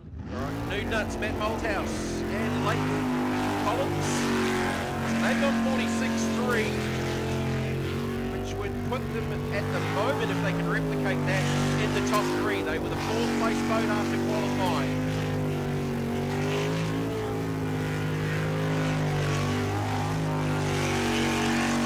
Looks and sounds good early into the split at a 22.2. Little moment there, but a 22.2. Only 3/10 off Bastian Mullen's pace. So if they can go quicker here, that should see them solidly in. Lose a little bit of time once he went under the split there, so that's going to give us him. Right now needs to go quicker than a 51.87, which they're going to do comfortably. What will the time be? 45.64. Actually puts them ahead of Hustler. 45.64. Puts them up into P2. So that means smoke and mirrors gone. So the bubble now becomes 50.86. 50.86. Noel Verning in quiet time, sitting on the bubble now in the top 12, going into the top 6. Kyle Elphinstone, Blackout Racing. They were the fastest after qualifying with a 44.232 in the last qualifying session by about a 10th over Bastian Mullen. Boat was looking magnificent on the water that last run, nice and quick. Like I've said before, he's battled a few issues over the last couple of seasons, so it's good to see that he's on top of them. So you would expect him to get in, but can't afford to make a mistake. Doesn't need to go quicker than Bastian, just needs to go quicker than a 50.86 at the moment to get into the 6. The elimination round for the LS class here at CABARITA, round 2 of the V8 Superboat Championship. Centre by Penrite. Nice through there. Looking for a 22, low 22 to the split. It's better than that. 21.74, 21.74, 2/10 quicker than Bastian. 2/10 quicker than Bastian to the split. Both loving that water. Beautifully there at the moment. Definitely got it settled. Last couple of corners to go. Kyle Elphinstone on a mission here to get into the 6. A little sideways moment on the run down to the spin out pool. It will be a 44.78, and he goes quickest by 400ths. 44.78. So it goes P1. Slower than his last run with a 44.23. Lost a little bit out of that last sequence on the run down to the spin out pool. Unsettled when he went out back across his crosswash there, so that's essentially sideways. Quiet time gone, 50.86. So Kyle's gone quickest for the session. So we've got Ron O'Day now in aggravation, sitting on the bubble with a 50.54. 50.54. 50.54. So Paul Hill in Slicer. He banked his lap pretty early in the weekend at a 53.03. 53.0. So he needs to find 3 seconds to get into the 6. Definitely got it. Can he get in? Having a few issues this weekend. Needs to be in the 22.5 to 23 second range to the split. Lots of hand gestures from the navigator, keeping him on track. Nice wide line through there. Goes to the split. It's on it at the split. 22.87. So that's where it needs to be at the moment. 22.87.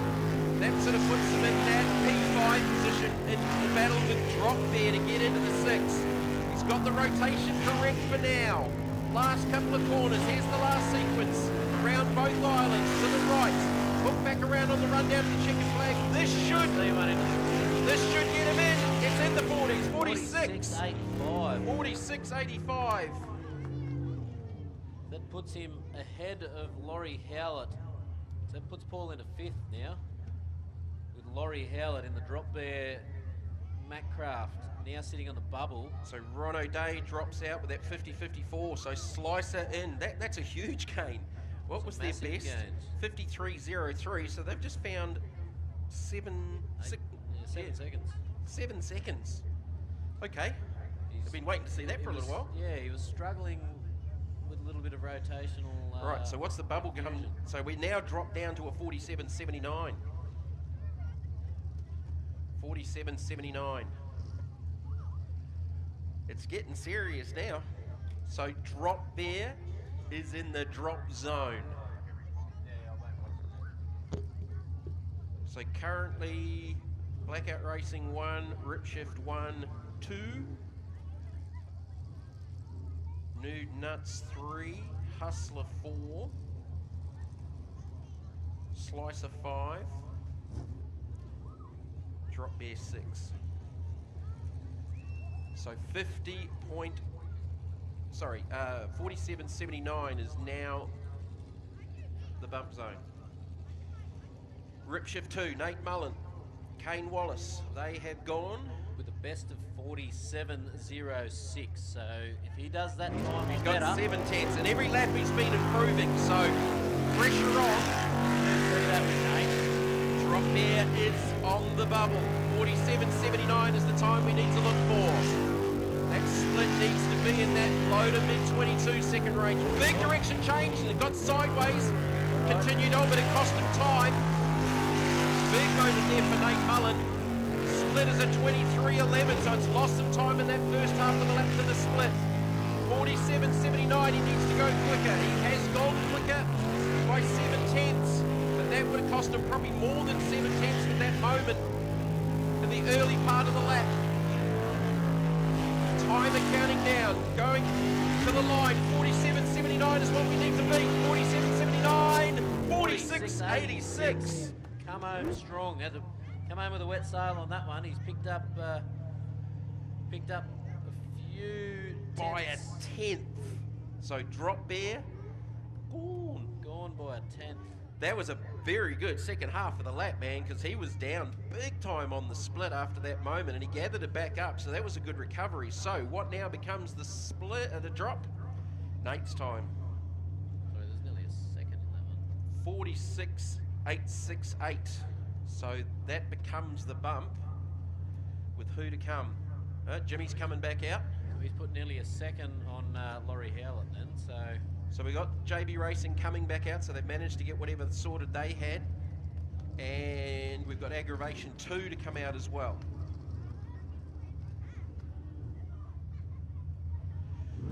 So Rip Shift 2, Nate Mullen is the bubble now at a 46.86. That's what Jimmy needs to do. And he's going to have to pull one out because he hasn't got any quicker than a 57.72.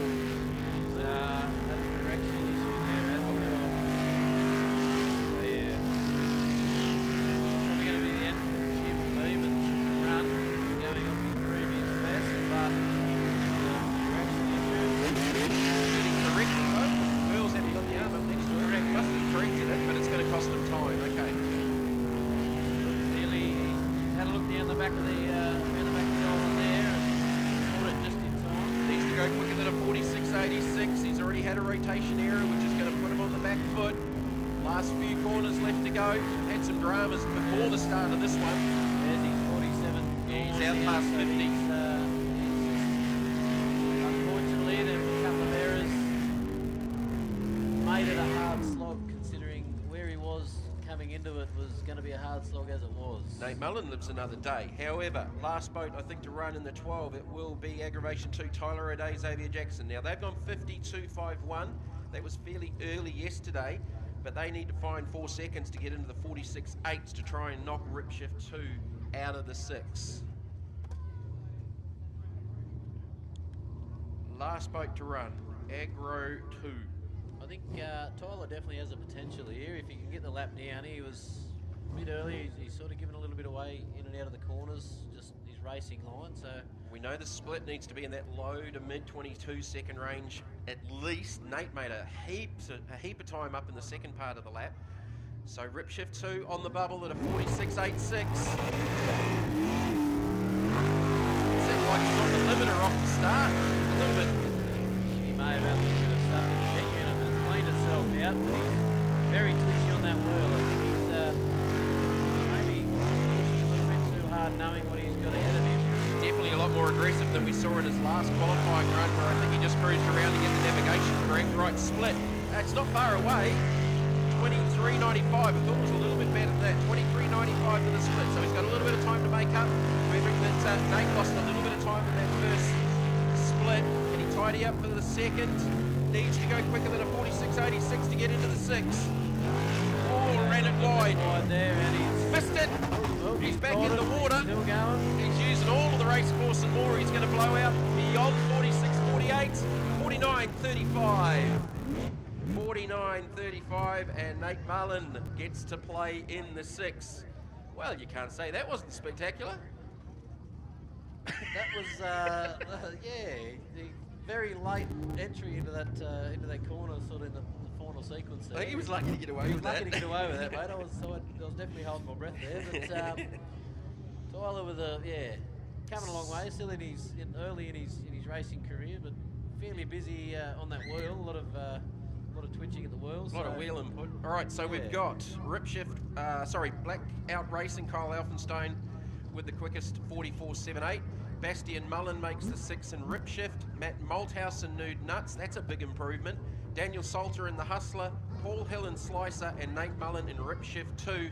There is your 6 for the final 6 elimination. Group A. Justin Roiland's out in front. Reigning Australian champion in Outlaw. They were selling a heap of t-shirts down in the pits. Can he maintain the #1 position? 8 boats, so 2 will drop out to get into the 6. Keep his lap together. What he's done for the rest of the early on in the weekend.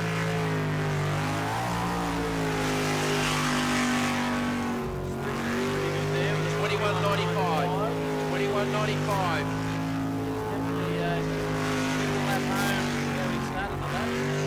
Said to me earlier on there was still a couple of seconds he thought in the boat. They were going to throw some new bits at it later on in the weekend. Little hesitation there, just a little one, but he's got it back on. Oh, he's lifted! It's up and over and a huge rollover for Justin. It's right side up, that's the important one, but that was a big accident.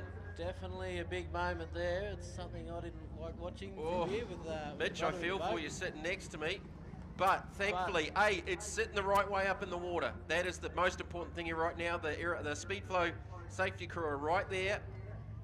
So Justin's got the helmet off, and wow, that was a big moment. Tracy Little sitting alongside. Tracy's up.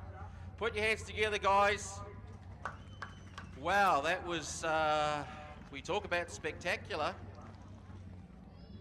It was on for a lap. It got a little bit untidy, but then it ultimately got very, very untidy. And that sequence off the last corner on the run down, and it just picked it up and launched. That's probably just went a little bit wide on the exit. Where are we there? On the exit of 6, probably gone a little bit wide, which has pushed him into that far island there in front of the race line sign. And he's just snagged it, which has pushed him off into the other bank. And that's probably doing what speed? Because that's starting to get in a straight line and accelerating. That's 120, 130 K? In the previous rotation, we would have seen a lot more speed because they'd come up around the top island here around the buoy, so they're hunting a lot better through there. But that was a very close one. They were lucky to go right over. I don't know whether that engine was shut down or whether that engine ingested a bit of water, so they'll go back to the pits and probably pull some plugs out and give it a wind over. Justin's wife Bree's gone running up to the start line, yeah, which is a good effort because she's sure, damaged herself in the last few months. Pretty sure she didn't breathe until she got up there.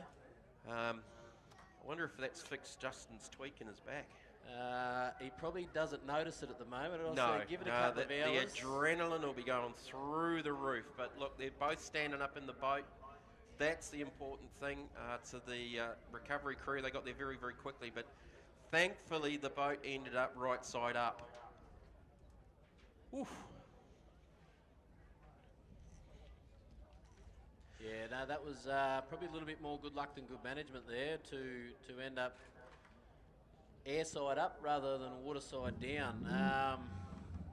Yeah, a little bit hard for us to see exactly what happened from where we are. Those guys sitting up on the north face straight hill, above it, they got the view, yeah, from the rearward view, looking down the track. Back down towards the finish line there, would have seen that clear as bell. Yeah, with a race car that typically goes ground, sky, ground, sky, ground, sky. In that case, it was ground, sky, water, water, ground, sky, water, ground. Water, right way up, thankfully. Hopefully damages on a minimum. I'm guessing I'm probably going to have a little bit of work to do over the next couple of weeks. The air filter wasn't looking at the greatest of angles, so hopefully it hasn't done any damage to the top end of the engine.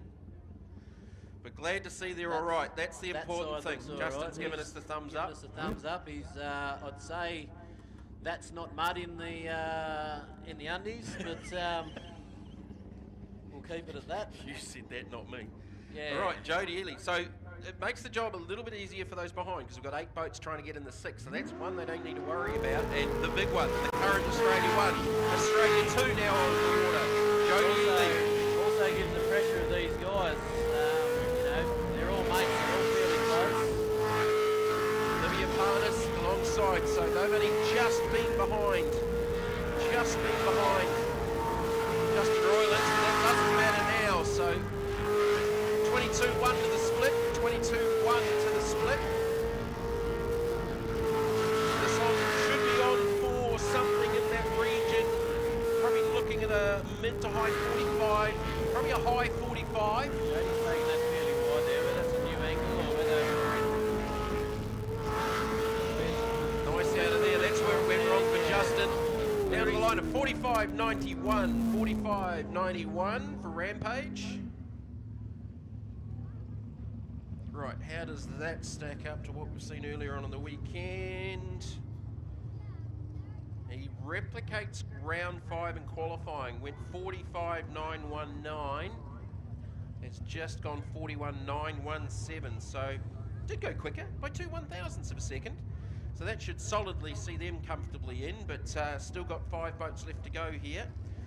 Next in the pit call is Pulse, Brendan Doyle. Mitch is still trying to get his breath back here. Just quickly,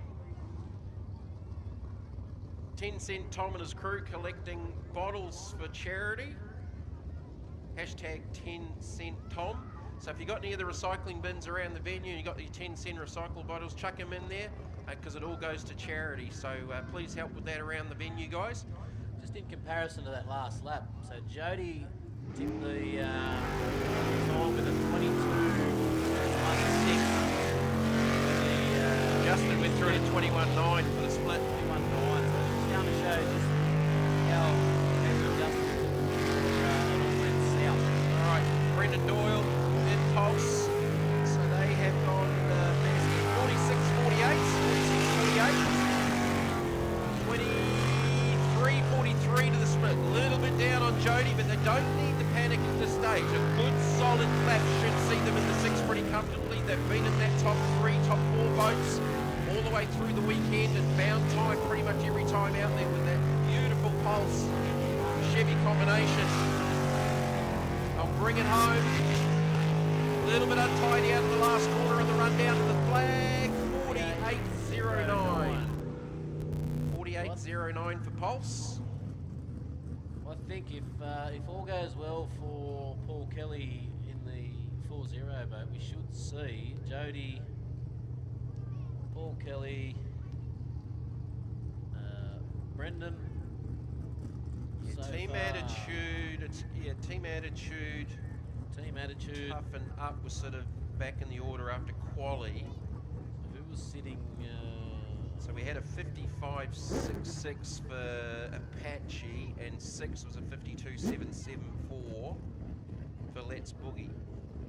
So I think it's going to be pretty tight for that last qualifying spot. Yeah. Unless someone makes a mistake ahead of them. Right, PK, Hollywood. Last lap that Hollywood done was a fairly smooth lap. I think he's pretty happy with it. Happy to get a bonus point. So 46.4 and see him comfortably in. He's already done that. Again, looking for that low to mid 22 to the split. A little bit untidy on the run out of there. 22.42.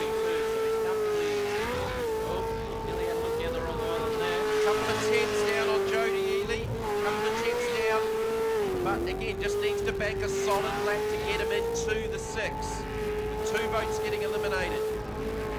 Nice through there, that big crossway tight on the entry. Brings it down to the line with a 45.81. It actually goes quickest. 45.81 puts him P1. P1 by 1/10 of a second. 1/10 of a second. Well, I think Jody could afford to be a little bit conservative. So this is, I think, where it starts getting busy. and a hard thing too. Jody coming out straight after Justin's accident. So you're sitting there He's on the good boat ramp, mates. strapped in, good mates. You hear that, you can't see that. Jody's probably gone out there with that on his mind. So Right, let's boogie. These guys gave away some kids' shirts down in the pits during lunchtime. They're only going to give away 5. They gave away 8. Oh, very, very wide. Beached it. Just about beached it on the exit of the second turn. So far, these guys have gone. They were in the 6th spot at a 52.74. So they were. quarter around. I think it's getting in the drive of the national eyes on the quite a corner here. 26.2 to the split, so that's out a little bit. That's probably a good 3.5 plus seconds from where it needs to be. They have gone 52.774. I think they're going to need to probably just get a little bit quicker than that to get into the 6. But we'll see how they go with the last couple of corners left to go. Certainly using the full width of the racetrack here at CABARITA. Big bounce off the exit of that last corner on the run down to the flag with a 52.79. And sinks it. Go down fairly quick. You want to get them harnesses out, boys? That is submerged in the spin out pool. The recovery crew there as quick as they possibly can. So we got one up and out. Big moment here in the spin out pool. There's people charging from every direction. Well, we haven't seen too much drama, but we've certainly got it going on there now.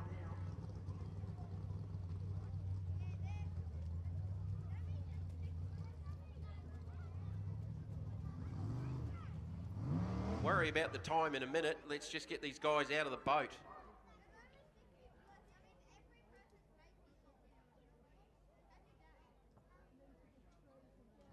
Wow. So we got the speed flow recovery crew down there. Our starter jumped in there. There were people charging from every direction. Can't quite see here from the commentary position exactly what's going on, so just hold with us. Have just lifted the boat up that side to get the, that's what it the looked navvy like. to get some air. They're both moving there now. Looks like the navvy's just coming out there now. Yep, helmets off. Right. I think the crowd's seen it before I did. I wasn't going to say they're both up and out yet because I cannot see here from the commentary position. Yeah, he's out of the boat there now. Both Boy, out of that the boat. was scary because, wow. Rob was underwater there for a while, and the recovery crew, you're right, Mitch, they actually got to the boat and physically got that side of the boat up in the air to try and clear him, because obviously there was a struggle to either try and get the belts done or maybe some sort of tanglement going, but hey, they're both out of the boat. That's the important thing. Come on, CABARITA Beach, put your hands together for the crew and our Speedflow recovery crew. The starter's now wet. Big thing you find in that instance, mate, they've come in backwards there, so they wouldn't have been able to see what was going on. The back of the boat filled up with water and it went down fairly quick. And I think once the panic sets in, you can't actually see your belts. You can't. So I know we do a lot of safety. You know, we sit in the boat plenty of times and feel where our harness, where we've got to pull the harness to release. But when the time actually happens and the panic sets in, it can be a little bit daunting. And I can sort of relate, but I can't. With the offshore power boats, I actually got the opportunity to do a dunk test. Now that's a closed cockpit boat, so it's a little bit different. Plus you have a rebreather strapped to your thigh with a small bottle attached to it. So the guys running around here will run an oxygen cylinder just for this situation, you know. But in that case there, you're fully submerged in the water without that aid. So what they did with us, we were doing the TV coverage over in New Zealand, actually got into a contraption on floats, replicating a roll cage with a race seat in it, harnesses and everything. Gave us the rebreather, which you didn't have on until obviously they turned the whole assembly upside, like a helicopter test for the offshore rig guys. Tipped me upside down. I got upside down and I'm sitting there going, A, I've never sat in a harness upside down in water before. B, I've never used a rebreather before. No. And the diver who knew me, Calvin, left me under there for so long before he gave the thumbs up to put the rebreather in. I threw it in there, got it sorted out, but I was actually qualified to drive an offshore superboat after that. Yeah, right. Stuff that. Yeah, we see a few guys running oxygen in these situations, these circumstances, for that reason. You know, some guys will run the full mask, some will just run like a mouthpiece that you can put in once that happens. So. Yeah, I think the offshore guys, I think it's a Tiger brand system anyway, but it literally straps to your thigh. Yeah. And Fonzie runs a similar one to that. Yeah. But hey, the guys are all right. That's the main thing. That's the main thing. They did get a time. They did finish 52.792. So at the moment, guys, you're in. I don't know that the boat's going to come back out to play because the engines typically don't like ingesting water. They were in control when they went through the finish chute. It just didn't quite go to plan afterwards.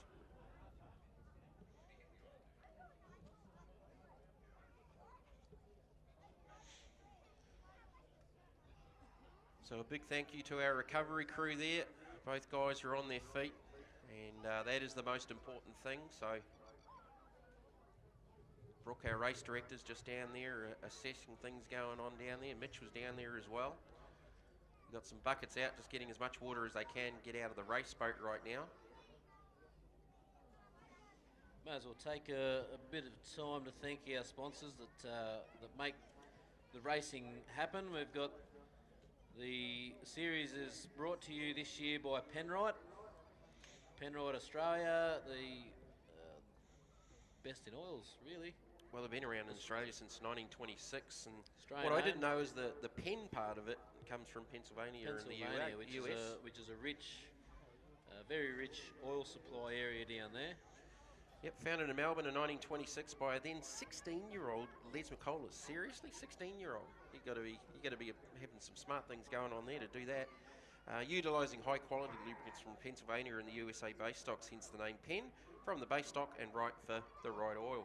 79 due to ill health, Les sold the company to John and Margaret Diamond, mechanical engineer by trade and car enthusiast at heart. John rapidly expanded the Penrite range of products, and they are certainly one of the best known in Australia, involved in V8 supercars, with the Grove team, with the Mustangs and that, and V8 supercars. And yeah, 90 years, iconic Australian and owned lubricants company that has a simple philosophy, the right product for the right application.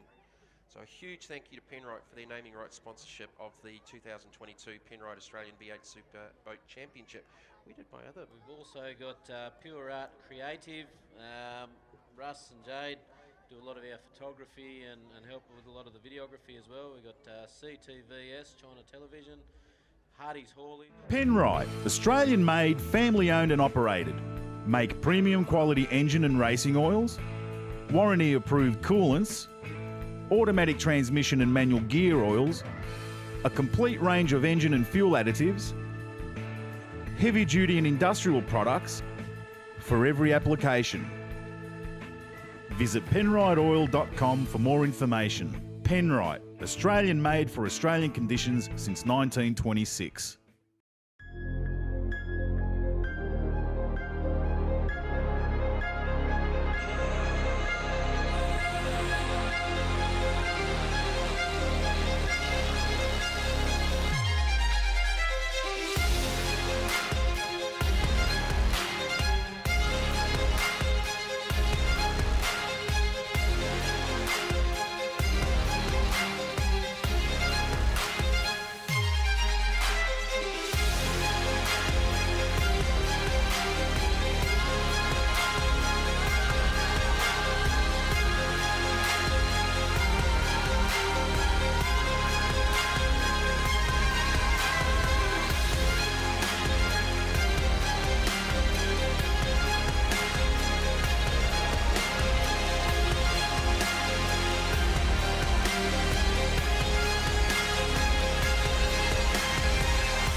Safety crew got there nice and quick, but yeah, not sure whether we'll get to see that boat back again or not. Still got 3 more boats to come. Still a couple more boats to come, but at the moment we've had 5 boats out so far. We've got Justin Roylance with the DNF. Anyone got any dry clothes for our starter? Mark's down there, he jumped in.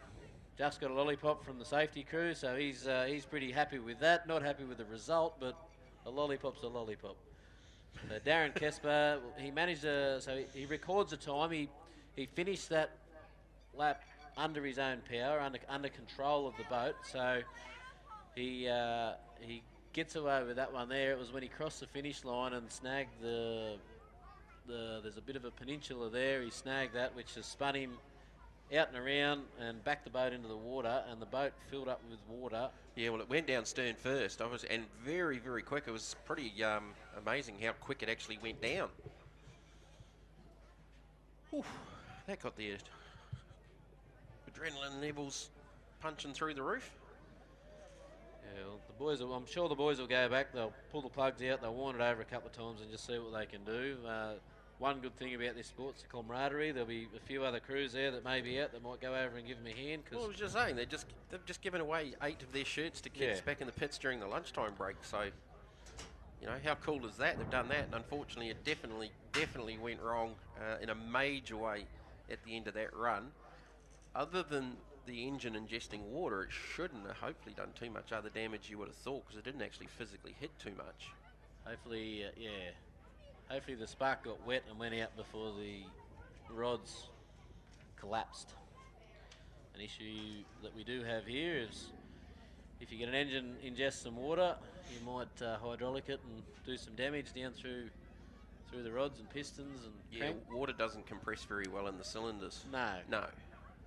So.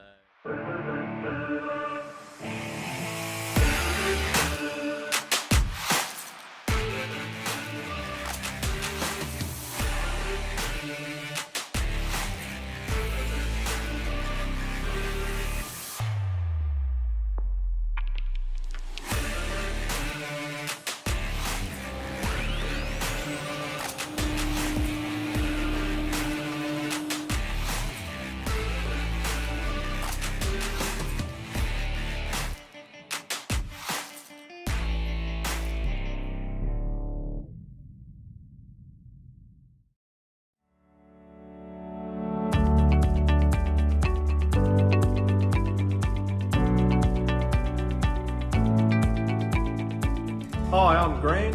Hope to see you in store soon.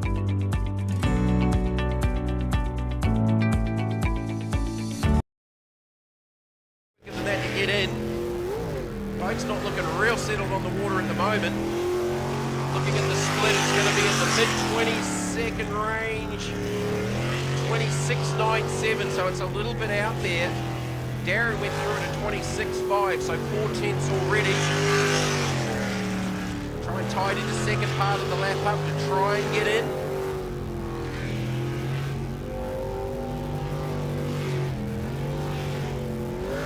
He's got the navigation right. Little hesitation there, and he'll bring it down to the line with a 54.43. 54.43, so that's the 5th boat to register a time. Still with 2 more to come. Apache and Toughen Up.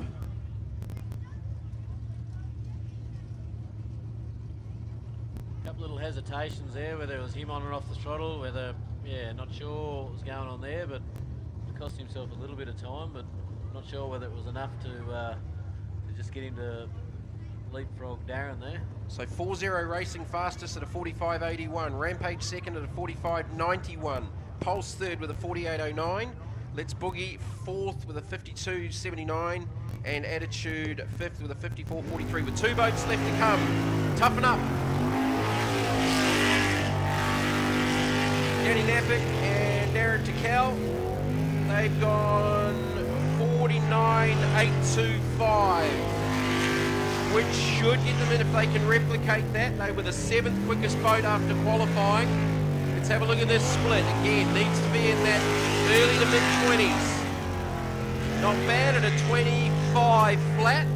25 flat, so he's found a couple of seconds on Attitude and a 1.5 seconds on Darren Kesper and Let's Boogie. Around that 5 island for the last time. Crosses back over nicely using the full width, just grazed up against that bank with the left side of the boat, down to the line for Toughen Up. 50.881, 50.881. Puts him into 4th place at the moment, so that's secured him a spot. So the bubble now becomes Attitude. Daniel Warburton in Attitude. 54.43, which would mean Greg right Harriman now, technically, Let's Boogie's in. Do you have a reserve if they can't make it? What's with the rules not there? Sure what happens there. Or does the 6 just become a 5 if they can't get it out? 6 may become a 5. Can they jump in another boat? Can they jump in another boat? They can. No, they can't. Not for because finals. They're not for finals. They're not qualified in. You've got to do the finals in a boat you're qualified in. So Chris Edmonds at the first round in Hutton's He boat? qualified in Hutto's the run before. And He did too. 12. Yep, that's right. Is he out, or can you let us know? Yeah, so that's correct. As Apache goes out.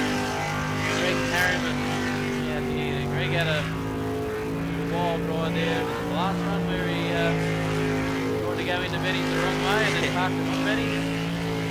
50.56 has been their best. They need to go quicker than a 54.43 to drop Attitude out. So yeah, you got to qualify in the same boat. What I forgot about Chris Edmonds and Darryl's boat in the first round, Chris had actually done the previous run.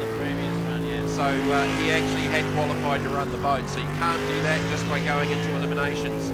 So Apache's split was 24.33, so already up on Toughen Up. So 540 I'm looking, maybe a low 50.37. 3.7. So that cements Greg a spot in the top 6. So that drops Attitude out. That leaves Justin Roylance in the Outlaw boat and Daniel Warburton in Attitude. So qualifying, we will have 4-0 Racing, Rampage, Pulse, Apache, Toughen Up, and Let's Boogie. If they can get Let's Boogie turned around at all, that might be a hard call, but we've got a couple of guys just keeping an eye on that down in the pits as we go to Unlimited. With 7 boats, 1 to drop out. Now, blown budget, Glenn Spider Roberts was having some oil line issues. The boys said they got that sorted, so whether they got it sorted and fired maybe a different story, but they definitely got it. They got the oil leak sorted. So now we've got Ramjet Racing. This is definitely one to keep an eye on, guys. This is Fonzie Mullen, current Australian and world champion. One of the fastest unlimited superboats on the planet. Story of their weekend. Much out there. He doesn't like. He likes progressing each lap. So 40.589. It was a sub 20 split. 19.45 seconds to the split. 20.6. So he's dropped a second off that. Didn't carry the throttle as much just as he went past us as it has earlier on. So doesn't need to do anything silly right now. He's got enough pace, but can't afford to make a navigational error. That's the biggest issue. Last part of the lap for Fonzie. This should be a good banker. Down to the line. As proven twice in the Group A's, mate. We can't take our eyes off in the last couple of... 42.54. 42.54. So we had seen a 40.589. So that looked a little bit more conservative from Fonzie. He wasn't hanging the throttle as long through sort of between some of those runs, corner to corner. But that should be more than enough to get him in solidly. Daryl Hutton, they've made a couple of little changes. He's trying to get the throttle position and that throttle pedal more to his liking, because it's just sort of on and off the throttle rather than being progressive. So Daryl thinks there's a lot more in it. He thinks there's a bit more in him as well. So let's see what Daryl Hutton's got in the X-Lade Stanley Hazardous boat, now owned by Chris Edmonds. We've got about 40 seconds to work it out, mate. Here we go. 475 cubic inches. JRE race engine, small block, injected on methanol. I don't think Hutto's going to leave anything on the table here either. Former two-time Australian champ, New Zealand riverboat marathon champ. He was using the whole racetrack. That was better through there that time. Split. 20.79, 20.79. Definitely on the money with the split. Less than a second. What's their low 42 here as well, by the looks of this, if he keeps his speed up. Doing a good job out there in an unfamiliar boat, but lost a little bit of traction on that last run down to the flag. 42.34. Goes quicker than Fonzie. Daryl Hutton sitting in first now, with Fonzie Mullen still had 2 seconds. So 42 to make up on that last run. 42.30. 2 seconds quicker. 42.34. It's only 0.2 off his best lap at a 42.1 here this morning, when Fonzie went 41.5 and Darrow went 42.1. There was a couple of spots there he definitely scrubbed off some speed. Yeah, coming out of that, heading down that back straight, he just can't get that line right there. It just sort of bogs him down a little bit and unsettles the boat. One of the other things he's struggling with is the boat turns in a lot quicker, and it's more nimble than the package he's used to. Scotty Krause and Rachel Parsons in Chaos Twin Turbo 440 cubic inch Chevy. Nice race line there from Scotty Krause. So far they've been... What's been their best? 45.271. 45.271 to the split, 22.53. So about 1.8 seconds down on Daryl Hutton. But again, does not need to do anything silly here, because if you spin off, end up on an island or a navigational area, you're going to drop out of that 6, which is only 7. Well, using the full width. Very close to that island on the... 45.30, which I think is pretty much on what they've been doing.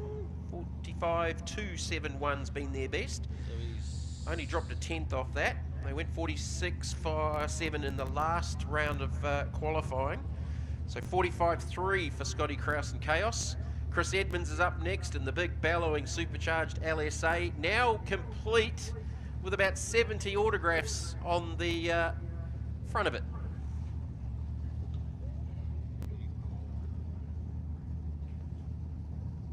While Chris is heading up to face the starter, can we get the top 6 from LS, please? That's Blackout, Rip Shift, Nerd Nuts, The Hustler, Slicer, and Rip Shift.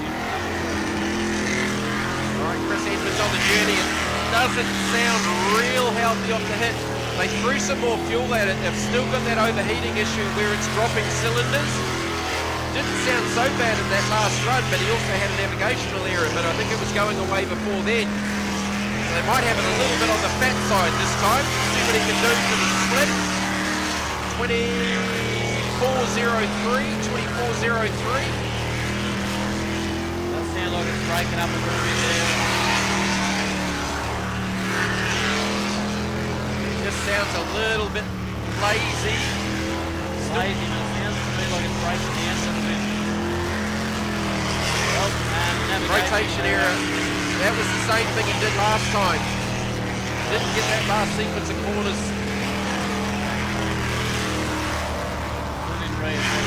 Needs to come through the centre to readdress it, so that's going to be a no time for Chris Edmonds.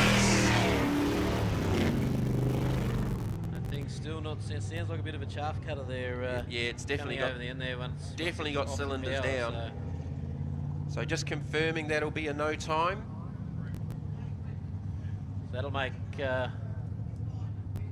Oh, he corrected? Okay. He did correct, rightio.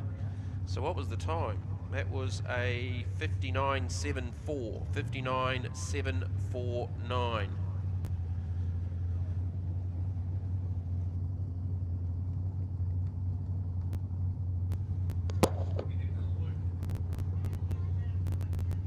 Yep.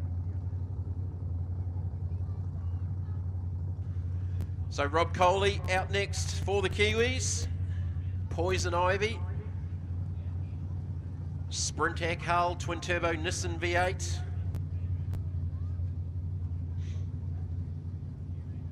Sponsored by Mouthfresh, HRE. Head Racing Engines. It's been an up and down weekend. Looking to get a lap here to get into the six. Have gone as fast as a 45.67, 45.67. Runs it very, very wide there. I tell you what, it's got some acceleration though. Bring it down in front of us, using the full width of the track. He's got this thing lit up big time with a 20s to the split.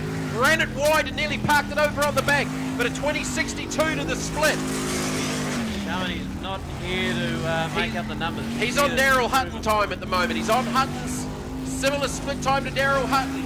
He's got the rotation right, using the full width. Oh, he's gone through the centre. That's all right. He's corrected it. He's corrected it. He needs to go quicker. Needs to go quicker than Edmonds. Down to the line with a 46.99. He still did that with a full rotation around that centre island. 46.99. Woo.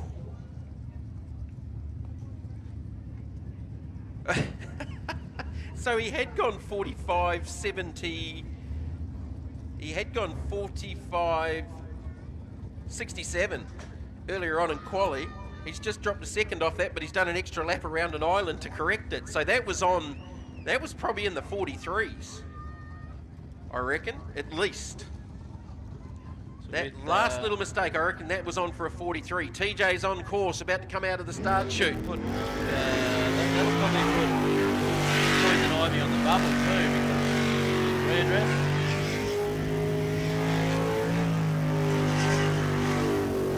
Tremaine Jukes. Keep in mind, folks, this is a Group A spec engine with alloy heads and methanol injectors. It hasn't quite got the horsepower that some of these other boats have got, but 21.69 to the split though. He's definitely out there having a go. Michelle Hodge sitting alongside in the navigator's seat. The girlfriend trying to get in with blown budget to come. This will be a good lap. 45.22.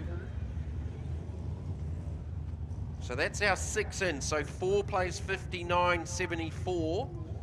Now the bubble. So Chris Edmonds is essentially, well, he's got a DNF because he didn't readdress it the right way. So it is a DNF? It is a DNF. Okay. And so we've got... There isn't a bubble. There isn't a bubble, so... Yeah, Daryl Hutton leading the charge, Fonzie Mullen in a close second, Tremaine Jukes come in at third. We've got Scott Krause, Rob Coley and Spider Roberts yet to come. So they've had some issues. They didn't do the last round of qualifying. They had an oil leak. I think repaired an oil line. So what can Spider do here with Jan McGiffin, sorry. So needs to get a lap in. That's pretty much what he needs to do. Can't afford to make a mistake, but if he does, he needs to correct it and finish correctly. Doing a good job at the moment. Boat actually looks nice and settled on the water with the big injected 632 in the back end. 22.2 to the split. Pretty good on that water. Got these nice flowing entry and exit to these corners, which is making things a lot easier for him. Get this last sequence correct.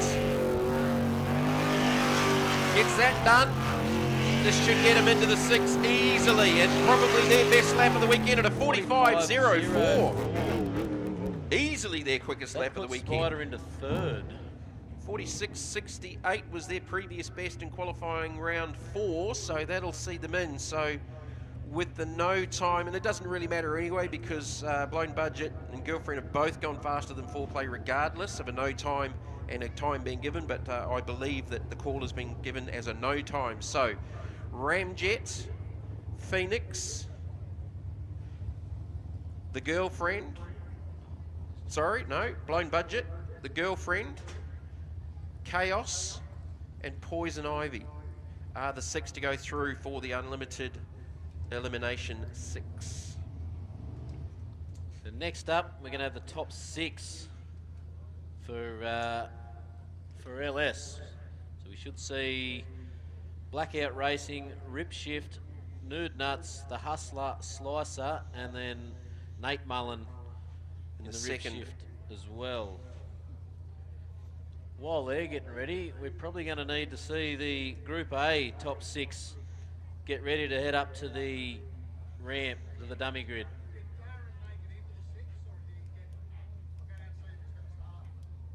Yep, so we're going to have to see 4-0 Racing, Rampage, Pulse, Apache, Toughen Up, and hopefully we'll...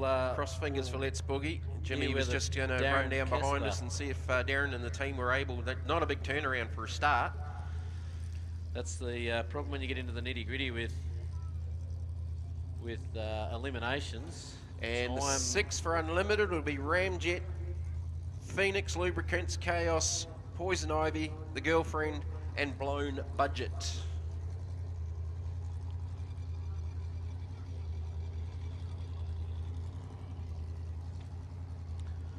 Right, Bastian Mullen and Rip Shift, reigning Australian champ, won the opening round of the championship here 5 weeks ago.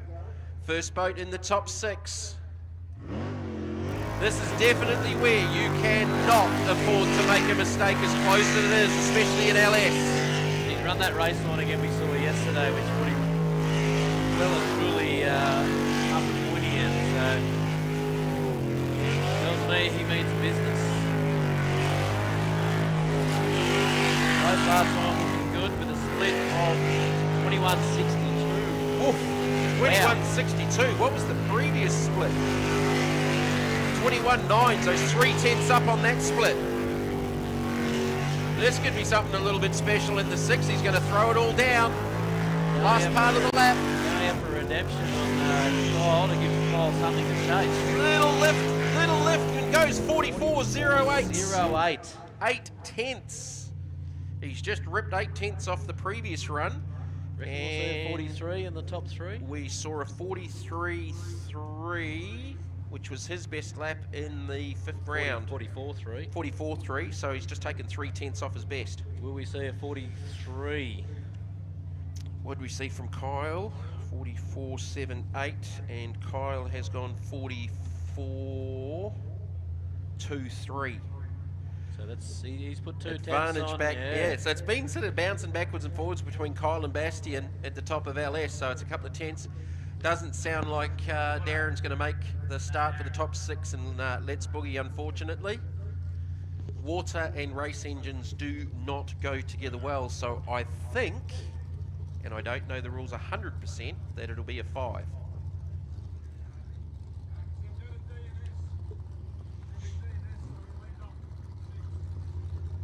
So Jim. Row out and address the starter. Row out and address the starter. So they'll be given a DNS, did not start, for the top 6. So it'll be a 5-boat Group A top 6. All right, Slicer. Next boat in the 6. Got in with a 46.85. Did best lap of the weekend easily. Fairly tight race on there, so he's going out as well, saying that I'm here to try and make this top 3. He wants a podium this weekend. Oh, a little hesitation and a little lift on the run down to the split at a 23.02. 23.02. Hitting fairly hard coming across the top end of the track there. He's found 7/10 though on the split, so he's up. He's up on his best lap. Lots of animation from the navigator. And he's gone it wrong. He's gone long on that right-hander for the last sequence of corners. Is this going to be a no time? We're going to see a no time recorded, unfortunately, for Paul Hill. That was on for a lap too. Still went 47.69, but he went long and ran around that 2 island So he's come down up here in past front of us. the buoy in the water there where he should have turned. The one before to go up yeah. past the 2 islands through the centre. Literally had pretty much two corners left to go, other than the left right flick over the back to get down to the finish line. So that's going to make it easier for those to follow. It's going to be pretty hard to, other than Kyle Elphinstone, maybe the Hustler here. If Dan Solder can get his head around this and just smooth his driving out, he's definitely got the potential. He's shown previously that the boat's got it. So what's their best speed as they launch out of the start pole? A lot smoother out of the start chute than he has been.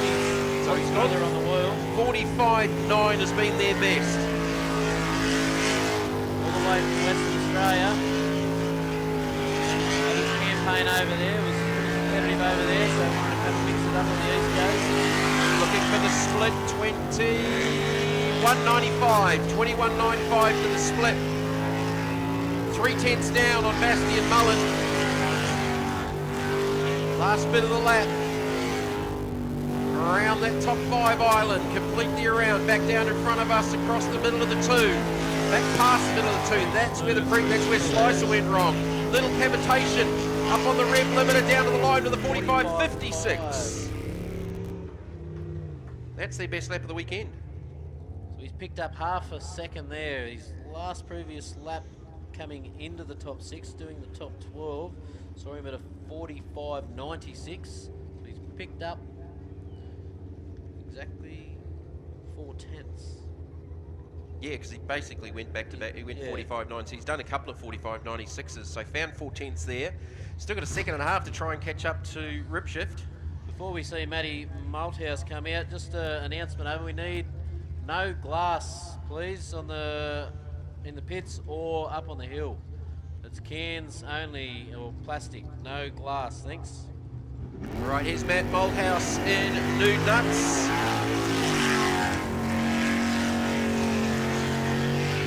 So what did they do to get in? They went 45.64. They're going to need at least that. At least that. Hustler just went a 10th quicker. They've got better and better as the weekend's got on. They struggled a little bit early yesterday. Split is a 21.99. 21.99 to the split. Cut that very fine down under the split there. Only 400s down on Dan Salter. So this is going to be close. Last couple of corners, just lost a little bit of traction there. You heard the RPM lift as it cavitated. Down through the kinks to the spin out pull, 45.50, 45.44. That puts him in front of Dan Salter. Sneaks him ahead of Dan Salter. So that's a great effort. So that puts Daniel Salter in the Hustler on the bubble now. Dan Salter's currently sitting in 3rd spot with a 45.56. 2 boats left to come. We've still got Kyle Elphinston in Blackout and we've Ripshift still too. got Nate Mullen in a Ripshift in the B-driven boat. So So we should see Kyle Elphingston out now, which we are seeing him start to address the starter. All right, so the Hustler's on the bubble. So Kyle needs to go quicker than a 45.56. He's done that pretty easily. He's been into the 44.7s. 44.78 to get him into the 6. Blackout Racing. Top 6 to try to go to the 3. Not quite. His best has been a 44.23 over the weekend, so it needs to be sub 22 seconds to the split. Bastian went through to 21.6. We're going to see that. 22.02. Lost a little bit, 4/10. But again, only needs to get into the 3, but needs to go quicker than Daniel Solder's 45.56. 45.56 is the number we're looking for. As we're looking for the 3 in LS. Turn left to go and send it home. Looking pretty good so far. 44.99. That knocks the Hustler out. That puts Kyle Elphingston into P2, sitting behind Bastian Mullen by nearly 9 a tenths. second. Yep, 9 tenths. So Nude Nuts is Nude now Nuts on the bubble. On the bubble with Nate Mullen in the rip shift machine, B driven. Now, what's Nate done? So 46.86 in the last run, and Nate's best has been that 46.86. So he needs to find a bit of time here. He's going to need to find a couple of seconds. So, but he's well, got to keep a second and a half. He's got to keep in mind that he's got to also give the boat back to Bro. Back to Bro, who's currently sitting P1. So it's a hard thing being the B driver, going out there knowing that you've got to have a go if you want to make it, but not a lot of time to turn around too with a double shared boat in a top 6 where Bastian's only just got out the thing and Nate's getting in. So they're just coming off the trailer now. 45.54 is the number they are looking to beat to get into the 3. Good thing being an LS boat though, they're not too hard to turn. They're not as hard to turn around as one of your unlimited boats, or even the Group A boats are getting fairly up there trying to get. We talk about a nitro funny car up in Cairns last weekend. That was a 2-hour turnaround. Yeah, well, you're pulling engines down and not so much engines. with those, not so much. But you got to get the clutches cooled down and check them all and get all the tuning and that sorted. Not like a big show car where you're pulling pistons and rods out of the things. All right, Nate Mullen and Kane Wallace, Rip Shift 2. Stinger. Scott Ramjet combination needs to go faster than a 45. 44. Again, look for that split to be in that 22-second range. Running some pretty clean lines early in the piece. Over the back, gets a turn down here in front of us. Big wide entry. Splitters. 22.41, so it's not far away. 22.41. Nude Nuts was at 23.4. 23.4, so he's up by a second. Needed to find a second and a half to get into the 3. It's looking good at the moment. It's going to be pretty close. Needs to go better than a 45.44. Lost a little bit of traction. Out of that right-hander on the run to the line. It's going to be close. 45.81 misses out. 45.81, and it missed out, and it was that little moment that possibly cost him, which means Nude Nuts will stay in. So he actually went quicker to half to the split, only by but it hung the rear of the boat out off that final turn, sending the run up to the flag. There's only a couple of hundredths in it at the split, so he was on song. He lost a little bit of time when he came out through the centre of the track there and went out near the far island for the home run. So it should be, unofficially to be confirmed, but I think we can safely say, Bastian Mullen, Rip Shift, 44.08. Nude Nuts, Matt Malthouse, 45.44. Team Blackout Racing, 44.99. Kyle Elphinstone for the final 3 in LS. We will confirm that very, very shortly. Group A, will be a 5, so it did not start for Let's Boogie.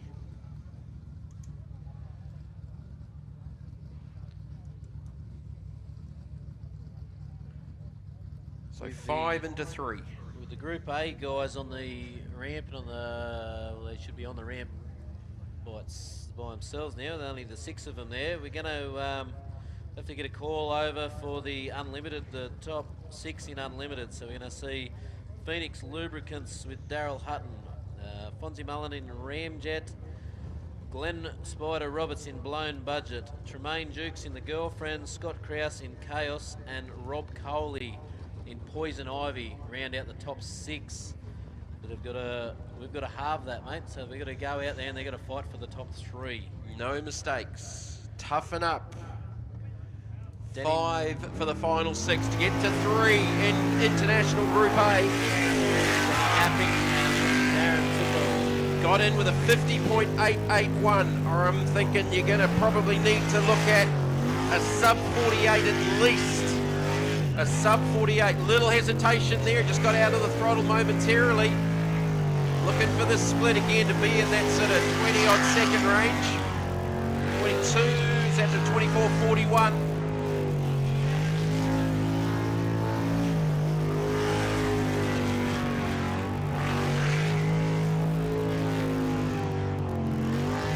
The rear of the boat skating around sideways on the run through that island where they do the full 360 around it. It's gone long. He's gone the wrong way. Rotation error, went long. Come in, he's corrected. He's coming the right way to correct. Rightio, we're back on track now. So he's going to get a time. And down to the line with a 57.29. Probably thrown a good 3 to 4 seconds away there. Now, we talked about mistakes, and unfortunately, on that last sequence where you need to go right between the islands, he's gone long, and where that white buoy is in the water, that's not where to go on that rotation number. Corrected it, came back in through the right sequence, but the time's blown out to a 57.27. We were talking about you need to be probably sub 48 to go through to the top 3. Apache out next.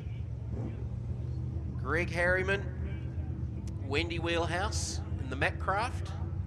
Motor 1 on the side of the boat, Chevrolet Power. They definitely need to find some time. I don't think they've cracked into the 49s. They've been in the 50s. Split first needs to be around that high 21, low 22 second bracket. Use the full width around that buoy mark at Island 2. And again through the middle there of between 12 and 13. Lost a little bit of traction on the run 2. The split at a 24.12. 24.12. Toughen Up went through at a 24.4, so he's up on that. But Danny ended up doing an extra lap around the island, which extended his time. So really needs to be in that sub 48. He's gone wrong.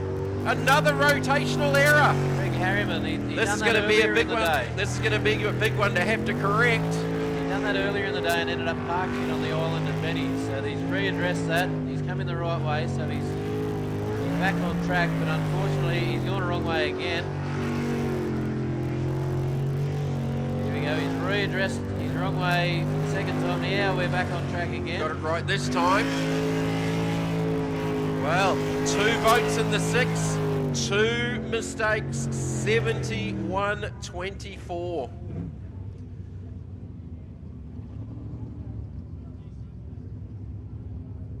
So we've got 3 boats left to run, and all 3 of those boats have been fast. So Toughen Up with a 57.27. With a rotational error, Apache 71.24 with at least a couple of errors. Advantage back to these next 3 boats, but these guys can't afford to make a mistake either. But they don't need to do anything silly.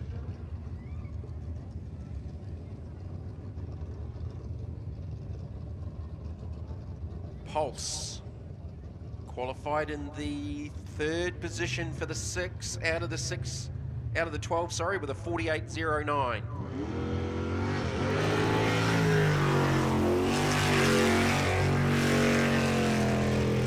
Brendan Doyle,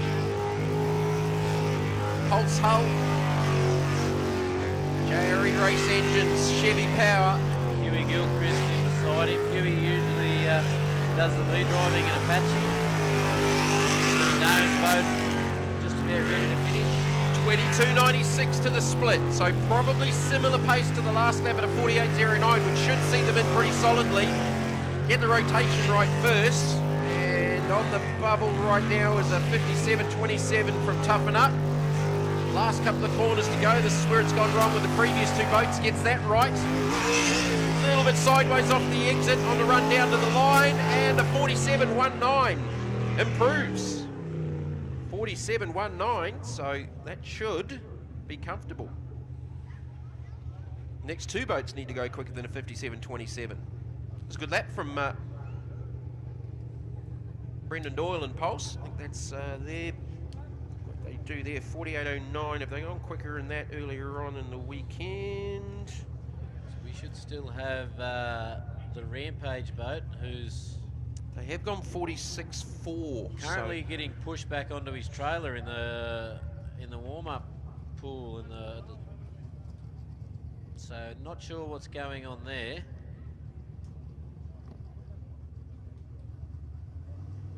Which should mean Paul Kelly in 4-0 will be next to roll out while... Just to confuse me, Justin Roylands' boat sitting on the ramp next to them. Looking at that, I'd say the boys are down there winding it over, trying to put a bit of oil or something through it to lube the bores up. And definitely not going to come out. No. Just ironing out a few issues. Stay there and I'll just pop my head out the back and see what's happening with Jody. So Jody's getting pushed back onto the trailer as we speak, and Paul Kelly in the 4-0 machine is warming up. So not sure what the full hold up there is. His crew's running around frantically, as you can imagine, because if he misses this one, once they put him on the stop clock, if he misses this one, it's... How long is that stop clock? I think he might get 5 minutes. 4-0's out as well. Oh, okay. Right. Well, there's drama down here on the boat ramp. We've got drama down here. We just had word through that 4-0's they're out. PK's in there. He's pulling the steering wheel off, so that's a definite confirmation that that they're out. So there's obviously mechanical dramas there for Hollywood in the 4-0 boat. Geez, hasn't Group A been dramatic today? Very. Jody's back just in the fired boat. up. He's fired up again, so they've had an issue there, and it's had a flame out in the... I don't know, one of the crew boys was just shaking his head there next to the boat, so it wasn't great body language. Not that I'm a great reader of body language, just ask my wife. They look like they're getting thumbs up from Jody. Thumbs up. Just checking the arm restraints, so yeah, it's going to be on the water. Suit back on, the seat. Harness is back on after... All right, so let's work this out, because now Apache's 71.24 becomes the bubble, which means Toughen Up more than likely will stay in with a 57.27 and a rotational error. Keeping up with me? I'm working this out on the run. This is more drama here than Days of Your Lives today. 3 boats with times. Pulse 47.19, Toughen Up 57.27, Apache 71.24. Those second 2 boats with rotational errors, they did correct. Apache did it twice. Right, here's Jody. He definitely doesn't need to do anything silly. Olivia Parnas alongside and they're howling JRE jet speed. Currently leading the Australian Championship in the last meeting. Very, very wide there. So looking for the split. He's certainly not being conservative. It'll be in the high 21s, low 22s, 22.47. It's all he needs to do at the moment. He needs to lay it all on the line for the final, but in what has been somewhat of a bizarre Group A. It's a very wide exit on that eliminations. That corner, but I'm sure Jody's still got enough up his sleeve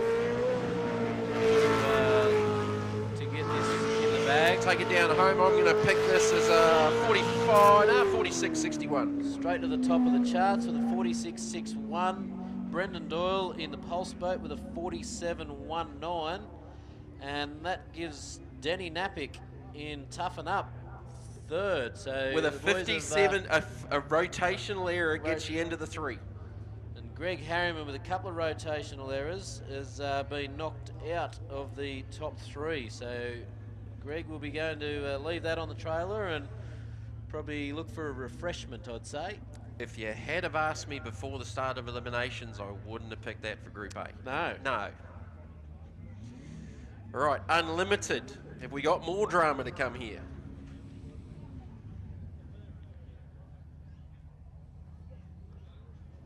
All right. We can see the mouth fresh machine of Rob Coley on the grid, on the starting grid. We've got the Burson Auto Parts machine of Scott Krause. I can see the Ramjet boat in the water. So we should be about ready to rock and roll with some unlimited action. Unlimited all right. action. Well, it's all happening in Group A. What's going to happen here? So your 6 boats, Ramjet, Phoenix, Chaos, Poison, The Girlfriend, and Blown Budget.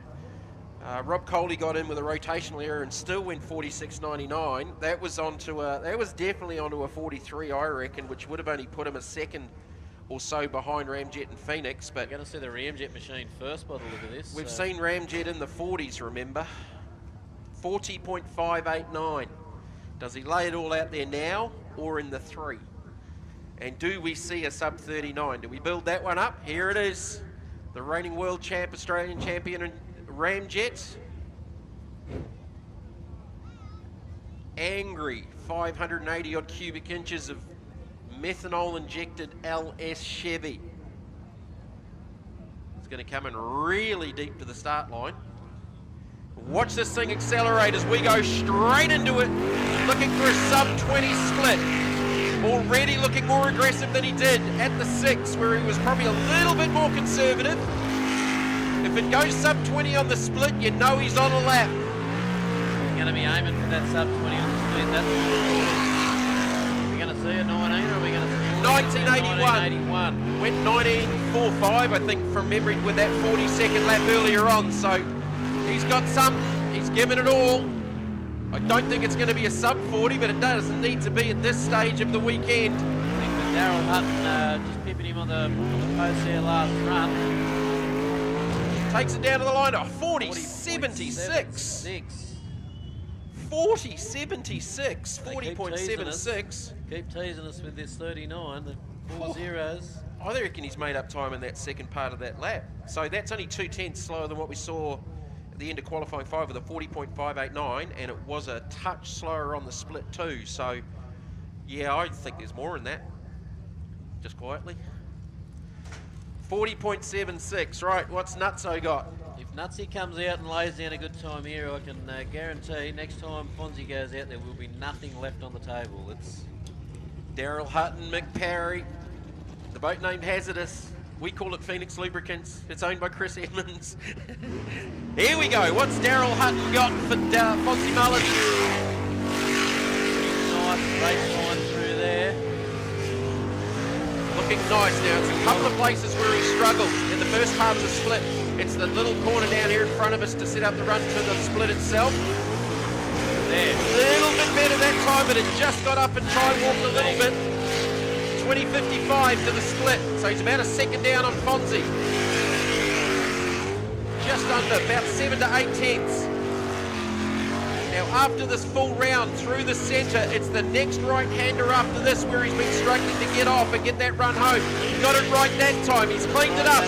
Down to the line, it's going to be quick, 41. 41.86. 41.86. That gets him a second off the pace there.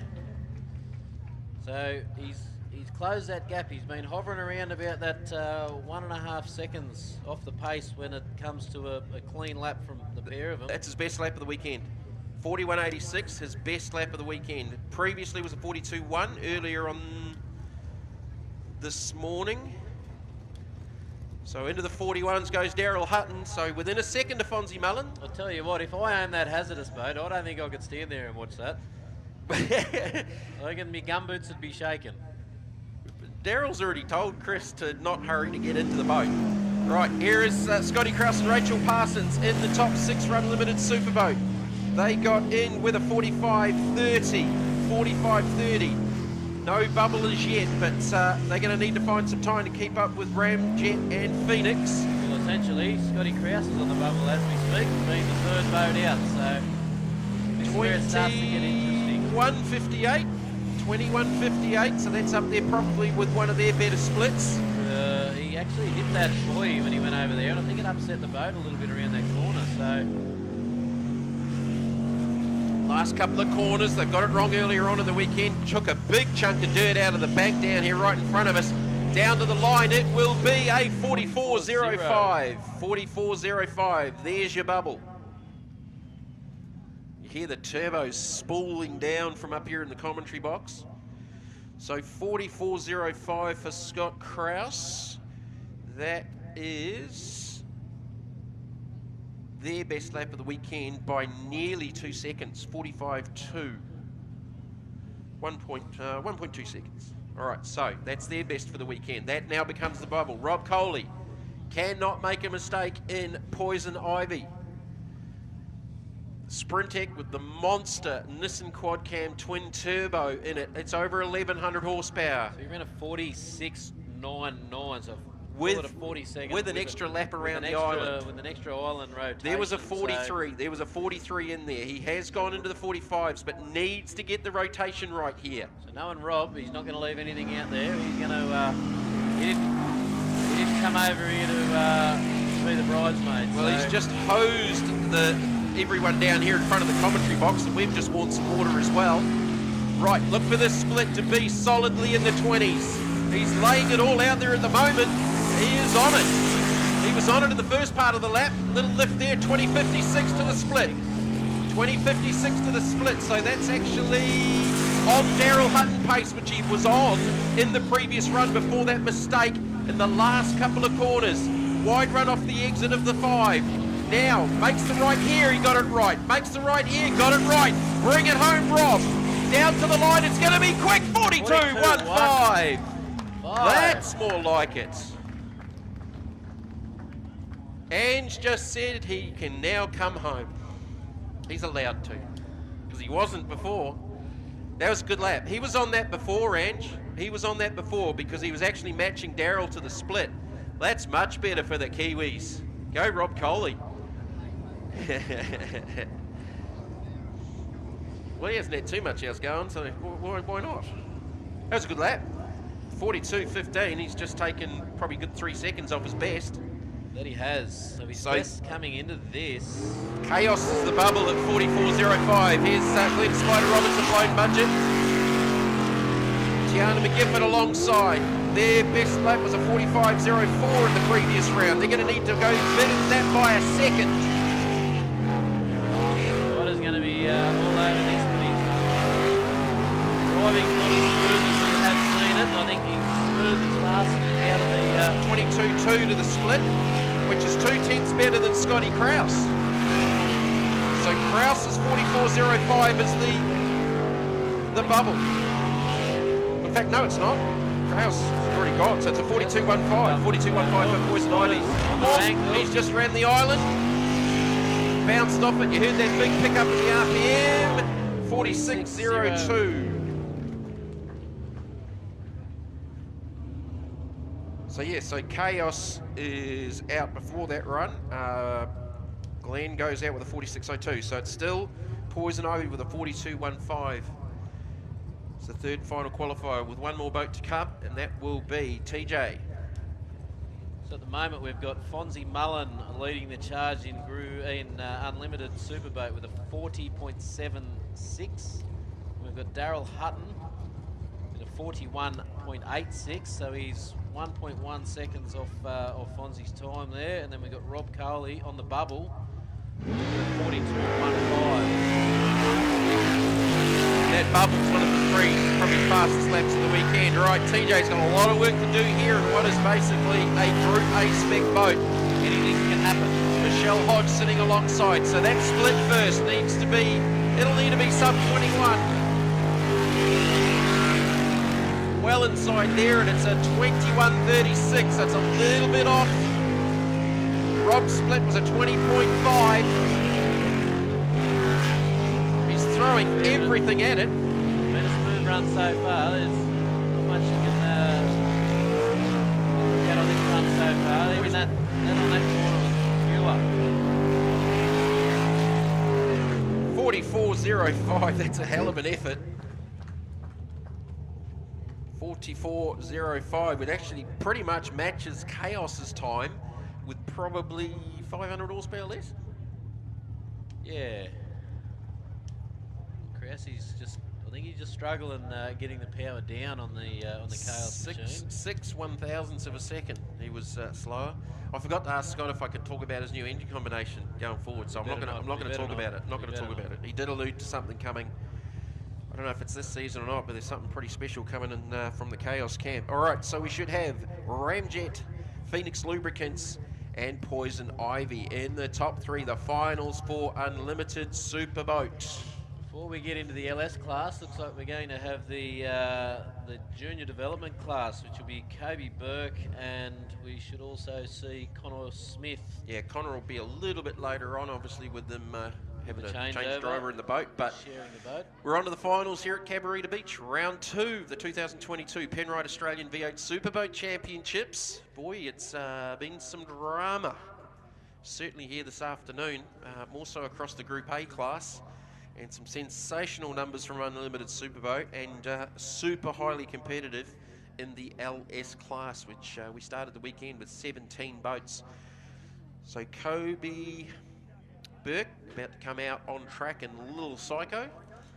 So his best so far this weekend was a 50.4, and that was earlier on this morning in qualifying round 4.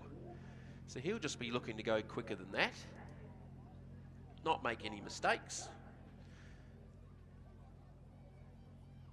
They had a great turnout of kids down there checking the boat out at lunchtime. Two very well-spoken young men between himself and young Connor. So Kobe's on the journey, looking to go better than his 50.41 earlier on this morning. Little bounce off the island there, down off just beside Benny's. Hopefully anyone with kids out there got to have a good look at this little package while they were walking around the pits at the lunch break. Oh, he's trying everything because it's bouncing around there under the split time. So the split was a 27.42. If you reckon your kids may be interested in getting into one of these, get in contact with the Little Psycho junior development team, because they do arrive and drive packages where we can get a few other little kids in the boat. We're going to pick up on the back straight. Jeez, that's got some acceleration over the back with a 51.50. So yeah, so Kobe and Grant, they're happy to let some other people have a bit of a steer, see what it's all about. They can also give you information on where to get one built, what to do, where to get trailers from, all that sort of thing. They've learnt all that over the last 2 to 3 years in their own adventures in getting this package together. So definitely get in contact if you reckon kids ages 8 through to 16. It's the first time I even had to call the LS boats up to the grid. I think they're quite keen to get on with the final. Blackout Racing, Rip Shift, and Nude Nuts on the ramp for the final in LS class, about to come out and hit the track.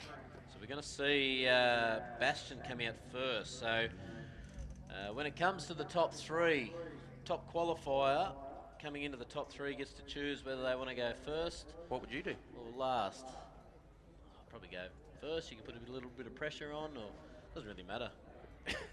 I don't mind. I've never had the issue. I've never had the opportunity. No, I've never.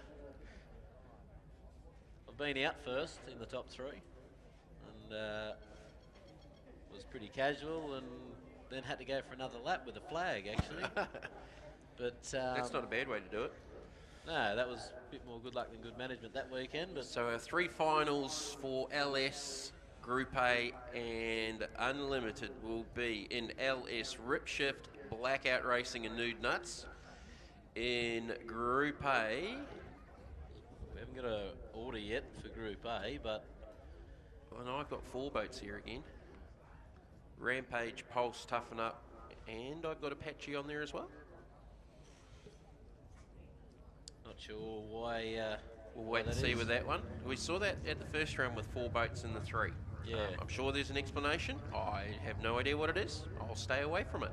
And in Unlimited, it will be Ramjet, Phoenix Lubricants, and Poison Ivy for the final in Unlimited, with Connor Smith yet to come out and complete his last lap of the weekend in junior development. Right, I can hear some engines firing up down in the pit pool off the trailers.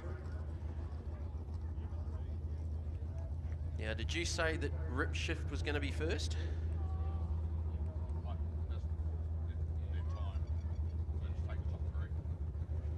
So it is the top 3 in Group A. So Rampage, Pulse, and Toughen Up. Just checking because we did run a 4 here at the first round. 4 there. I think there was a. Yeah, did you say Rip Shift was going to run first? That's what's written here, down in front of us.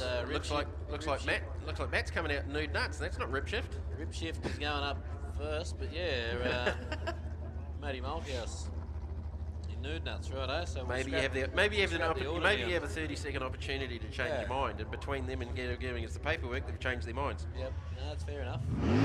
Right, here we go. The final of International Group A. I've seen these guys previously battle it out for the top 3, so it's not a new combination.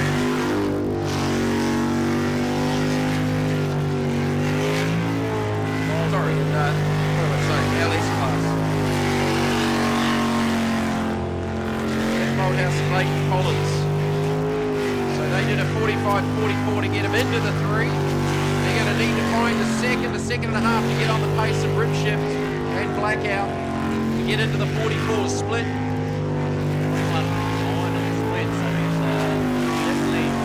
Definitely on the pace. Sub 22's up there. It's definitely up there. Down to the line with a 45-36. so that's 45-44 in the previous run. So he's just taken a 10th off it. But we've seen Rip Shift go 44.08, and we've seen Blackout go 44.99, and both of those, well, Blackout's gone quicker than that. They went 44.23. So yeah. Yep, 44.23 a little bit earlier on today. So that's the first one. 45.36 in LS, New Nuts, Matt Malthouse and Leighton Collins. And it will be Blackout Racing by the looks of it. Just looking out to our right out of the commentary position, there's not any panic or anything going on with Rip Shift. They're just sitting there patiently. I don't think there's too much drama, so obviously that run order must have changed, or not that matters too much. No. We are seeing the International Group A boats start to back into the ramp, so we're definitely getting to the pointy end. The top 3 here. Currently, Kyle Elphingston will be chasing Matt Malthouse on a 45.36, sorry, 3.64. Kyle Elphinstein, Jacob Bellamy, so they've gone as fast as the 44.2. They're going to need to do at least that more to get on top of Bastian Mullen with a 44.08 in the top 6. So they're going to need to do their best lap of the weekend. If Bastian can match that, look for that high 29 for the split. That's where it needs to be. Saw a 21.9 from Matt Malthouse. To the split with a 21.56, 4/10 up on Malthouse already. Pretty good line so far. He's nice run through the island. One of his cleanest laps he's done all day, so it's going to have to be quick, and it's going to have to be a low 44 or a sub 44, 44.29. Into the 49.2s he goes again, but he's about 600ths off what he did in qualifying round 4 at a 44.23, so only by a few hundredths. But what can Bastian Mullen do? We've seen a 44.08 in the 6 to get him into the 3. Looking to go 2 for 2 for the championship in 22.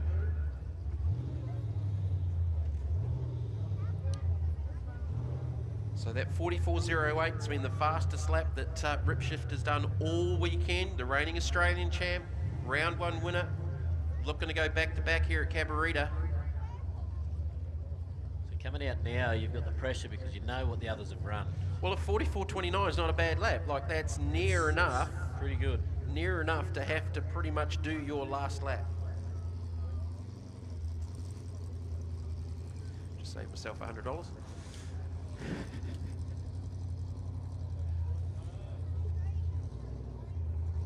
All right, this is it. Rip Shift, reigning one Australia, leading the championship in 2022. Let's have a look here.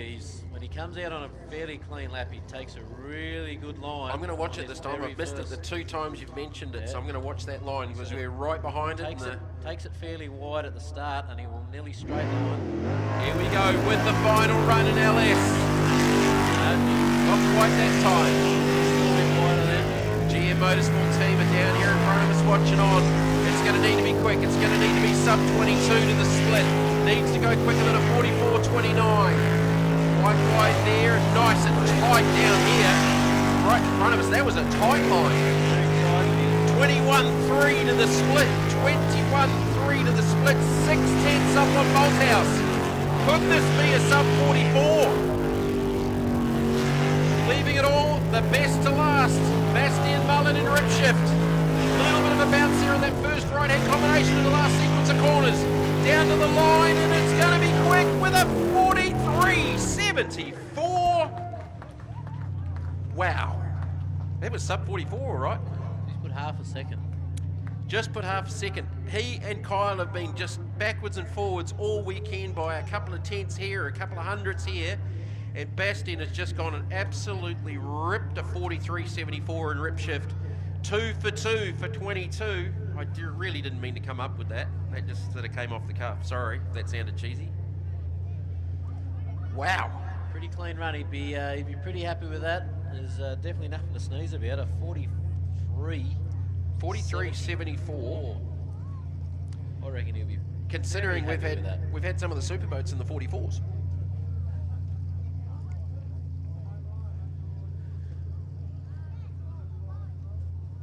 All right, International Group A, we should have... we got Connor coming out, sorry. Junior development class. So Connor's best lap so far has been a 59.47. That was also this morning in the final round of qualifying. So last opportunity for the weekend for young Connor to have a blast in our junior development boat. Kobe will take out the points with a 51.5. Very smooth through the flip-flop there out of the first rotation, the first corner of the rotation. This is a different rotation to the big boys. Does sound quite different on that other key. It does. I don't know whether they limit the timing, whether they limit the fuel, or what the fuel and air. I'm not sure what the. It'd have to be an ignition thing if it's like a timing thing if it's through the key.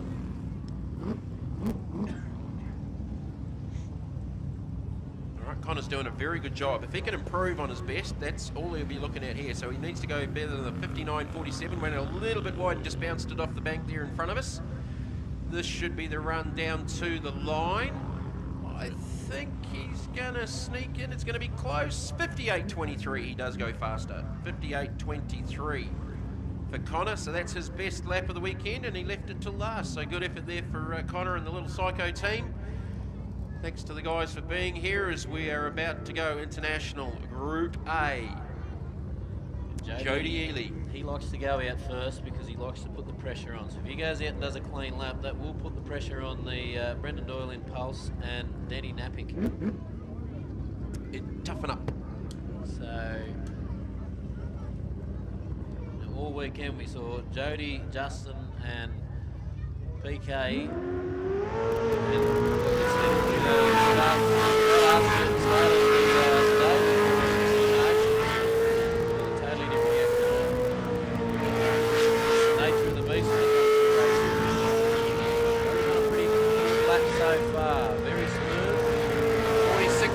To get him into the three.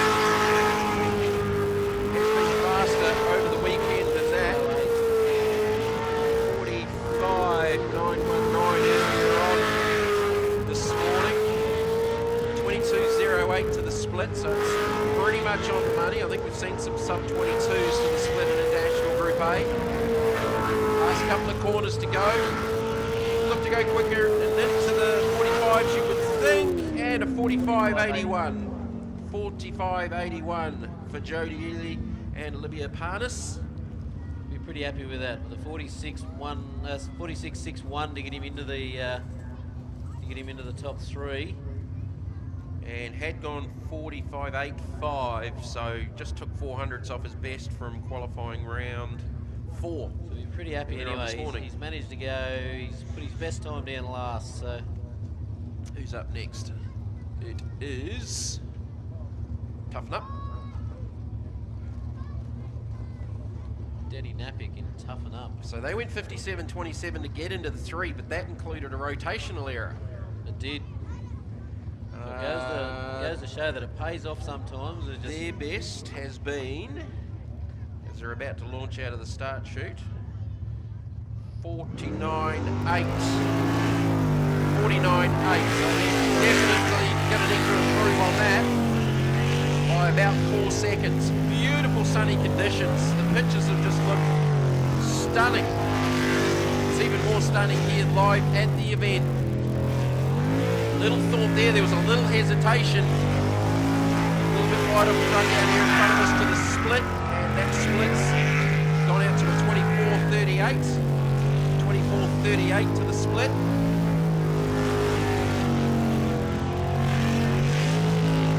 So Jodie Ely in the box seat at the moment. Oh, ran it up against the bank around that top 5 island with the back of the boat. Lucky it didn't grab the back of the boat and fire it up onto the bank. A very tight line on that last one there. Sure they were pushing it. 49.65. 49.65, which I think would just about be their best lap of the weekend. Yep, by about 2/10. So they did a 48.25 earlier on this morning. So look, they've left their best to last. That's the best they can do at the moment. Jodie Ely, though, with the lead. 45.81 versus a 49.65. With Blackout. No, not Blackout. What am I saying? Pulse. Pulse, sorry. Just letting everyone know too, there'll be no dash for cash after the racing's finished here this afternoon. They were forward to that. They were trying to squeeze that in, but we've had a few things that have dragged time out a little bit, and unfortunately we won't have enough brother time crashing. We won't talk about that. All right, Brendan Doyle. Supermarket owner, Val Reynolds in New South Wales. They do this sport in 19.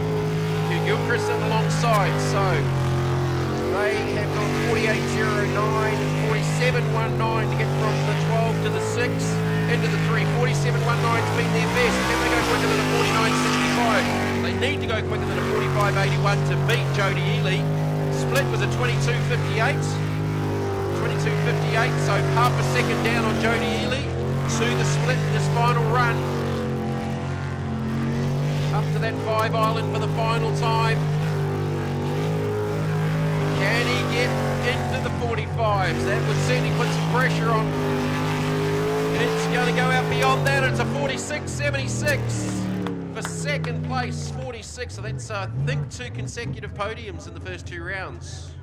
Pretty happy with that, mate. He's been campaigning. He's been doing the right thing. He came out all guns blazing early in his career, and he realised that's not the best way to attack it. So he's been slowly creeping up on it since then. And he's worked on his driving. He's pretty happy with that. Rory's down there. She's pretty happy too. She's all smiles. So I think she probably held her breath for most of that run by the looks of the deep breaths that are going on down there. So. Do you do that too? I do that when my brother-in-law races sprint cars. I think I did that the first time I ran my cart back a couple of weeks ago for about 10 minutes. Oh, I forgot to breathe. All right, unlimited finals. Anyone got anything for Fonzie? There's the question. Who's going to go first? I reckon we're going to see Rob Coley come out in the mouth fresh machine first. Then we'll see Daryl Hardnuts Hutton come out second. Well, they're all in the water on the trailers, so that's a good start. Daryl's just fired up the big small block Chev, the former Slade Stanley hazardous boat. Is Slade's dad been here with the boat this weekend? Yep, he's been here. Slade's gone up. He's up at Darwin watching the Spur the Outlaw. Oh, the Chariots of Fire. Chariots of Fire up there, so they've gone up for a sticky beaker. Who won last night? Benny Atkinson Jr. 10 grand win. His biggest win of his career.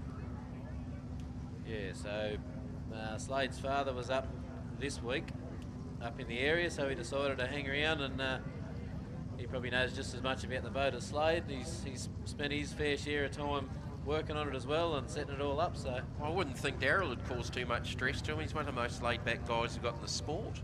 All right, it is Poison Ivy out first. Rob Coley and Scott Munro over from New Zealand. For the championship. I think they're just going to miss one round with a clash with the Kiwis, I think in November, which would be one of the Temora rounds.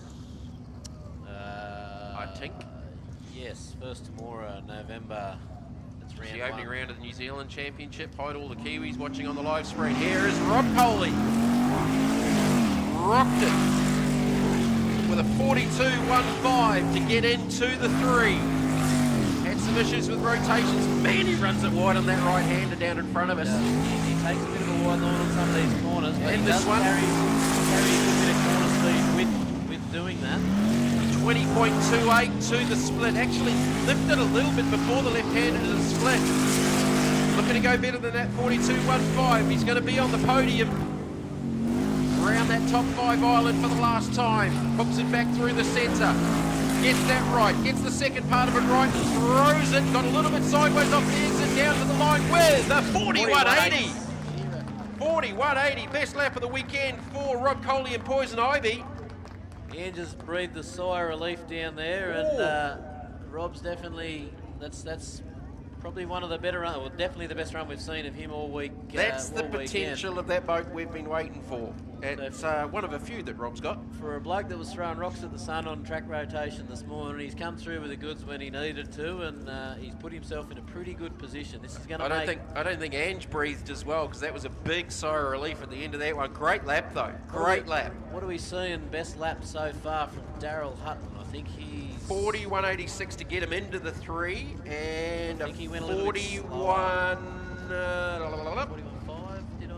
42.128. 42.128. So Daryl's going to give everything. Daryl's going to need to throw this down to keep even a Rob, but gives up to Fonzie Mullen, who's going to go last.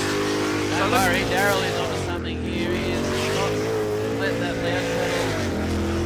Yeah. A little loss of traction there. To the split, it's going to be a 20.72. Coley's split was a 20.2. He's half a second down on Rob Coley at the moment, but Rob was better in the second part of the lap, as was Daryl in the previous time around, where he cleaned up that last of the sequence of corners through from about now. Lost a little bit of traction down here in front of us. Oh, he's above it on the island. He kept it going. He kept it going down to the line. It's going to blow out to a 43.52. Hands together for Daryl Hutton. That was he was giving that everything he could. He's had trouble with that corner all weekend, just trying to get the boat to stick, and probably come in a little bit hard. He got it to unstick because he just about parked it on the bank. He nearly parked it at the bank, yes. So that guarantees Rob Coley second. So far. But look who's coming next. He might have won a few things. Fonzie Mullen, Ramjet. Reigning world #1, reigning New Zealand #1. Just going to let everyone know the presentation will be about 10 minutes after the last run. So down here in front of us at race control on the podium. I'm going to go grab my little portable PA out of my car. I can do it on the microphone. All right, Fonzie Mullen and Ramjet. He's still warming up down there on the trailer. Well, will we see that 39 that he's been teasing all weekend? If 40.76 to get him into the 3.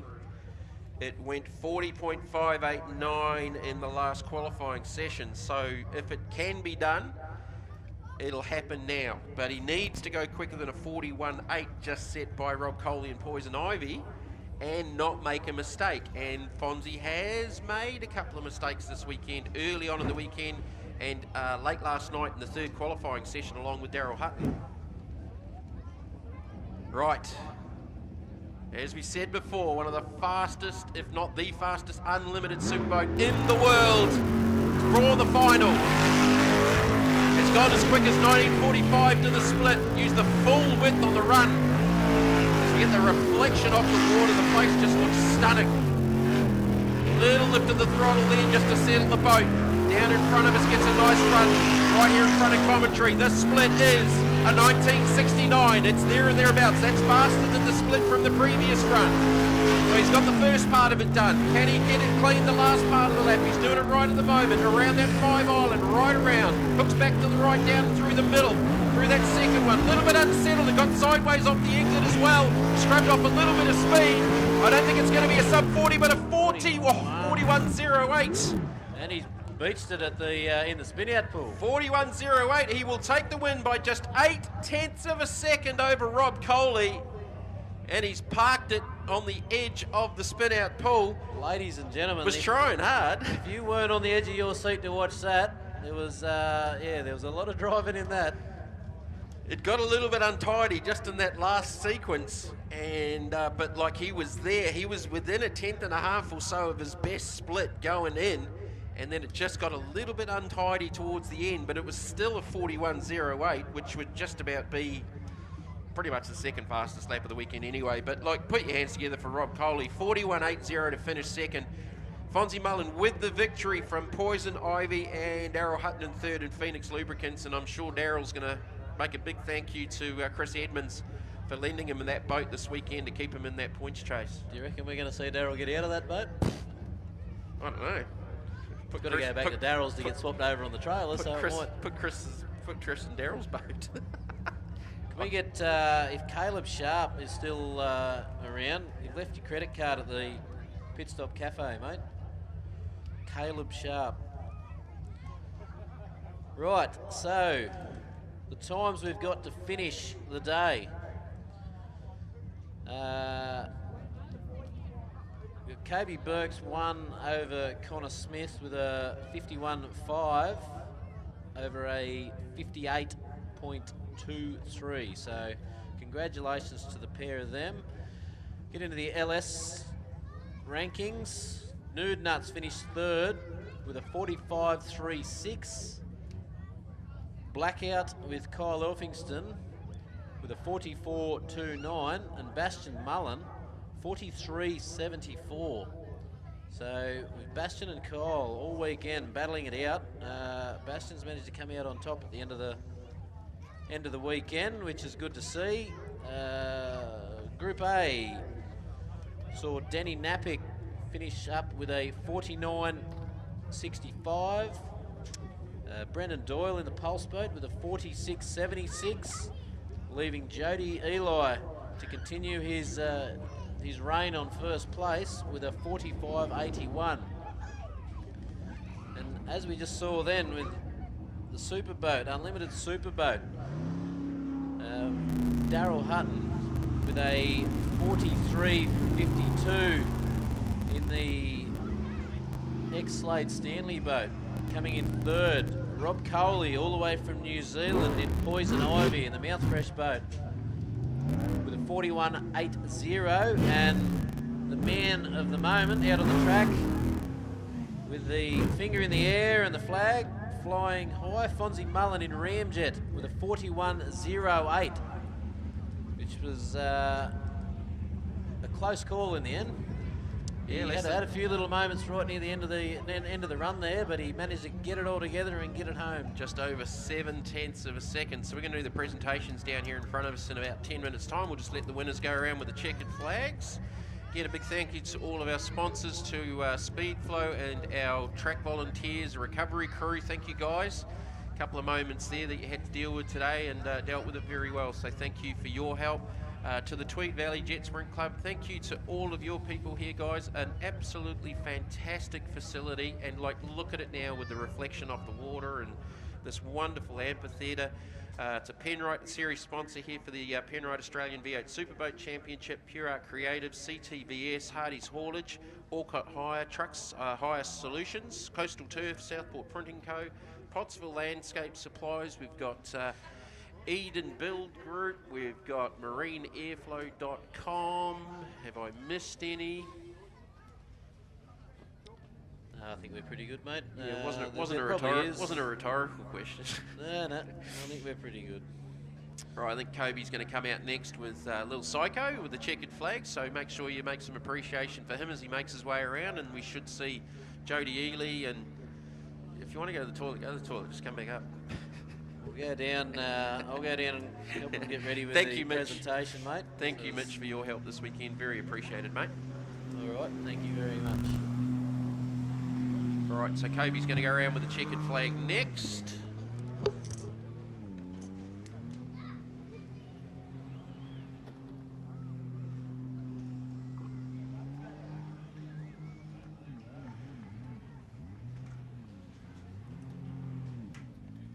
Bit of cleaning up to do up here in commentary. To those watching the live stream, thank you guys. If we're still on, thank you very, very much. Hope you enjoyed it.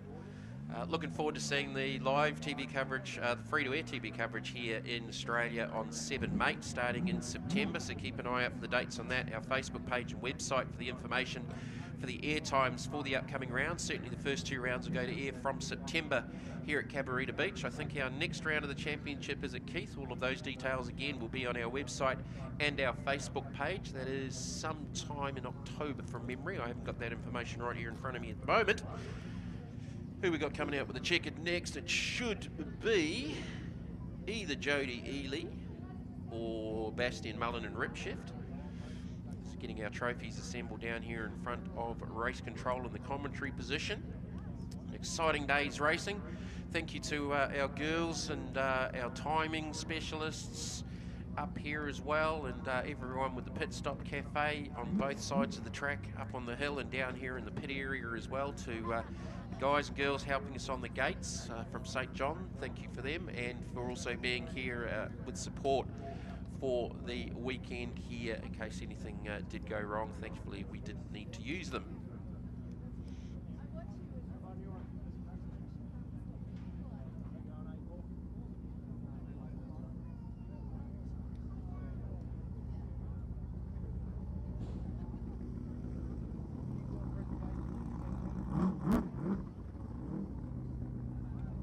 So presentations in 10 minutes. That's going to be at about 25 to 4. 25 to 4 there or thereabouts.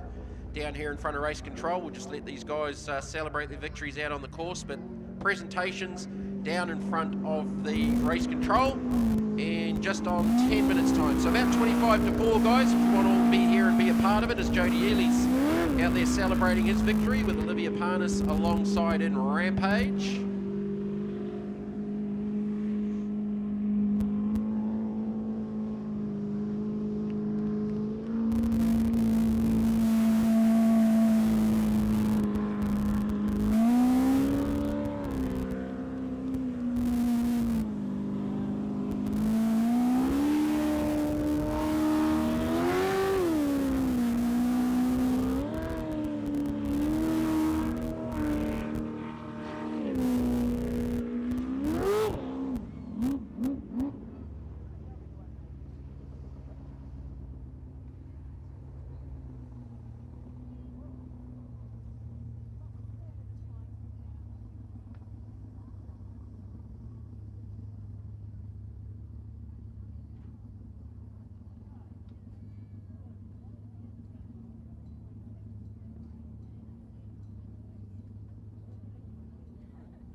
And then we should have Ripshift coming around with a checkered flag for the final time today out there on the waters. So prize giving presentations down here in front of us in the next 7 or 8 minutes, guys. So head down towards the water at the race control.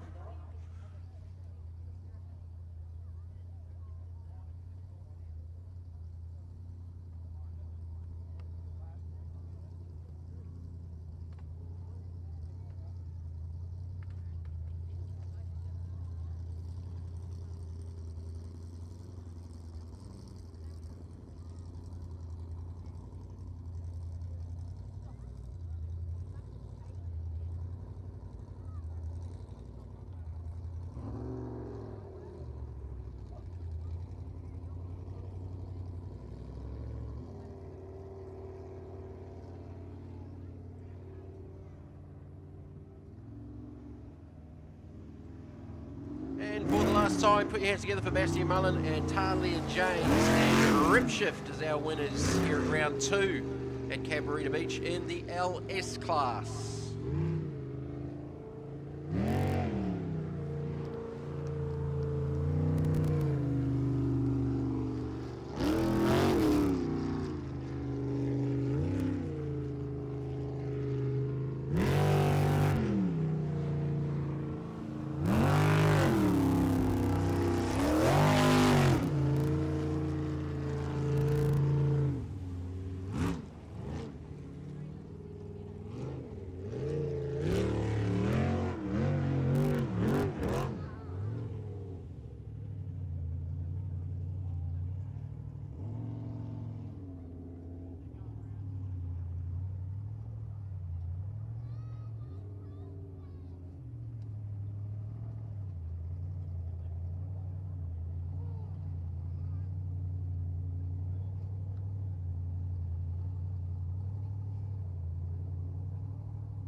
Penrite, Australian-made, family-owned and operated. Make premium quality engine and racing oils, warranty-approved coolants, automatic transmission and manual gear oils, a complete range of engine and fuel additives, heavy-duty and industrial products for every application.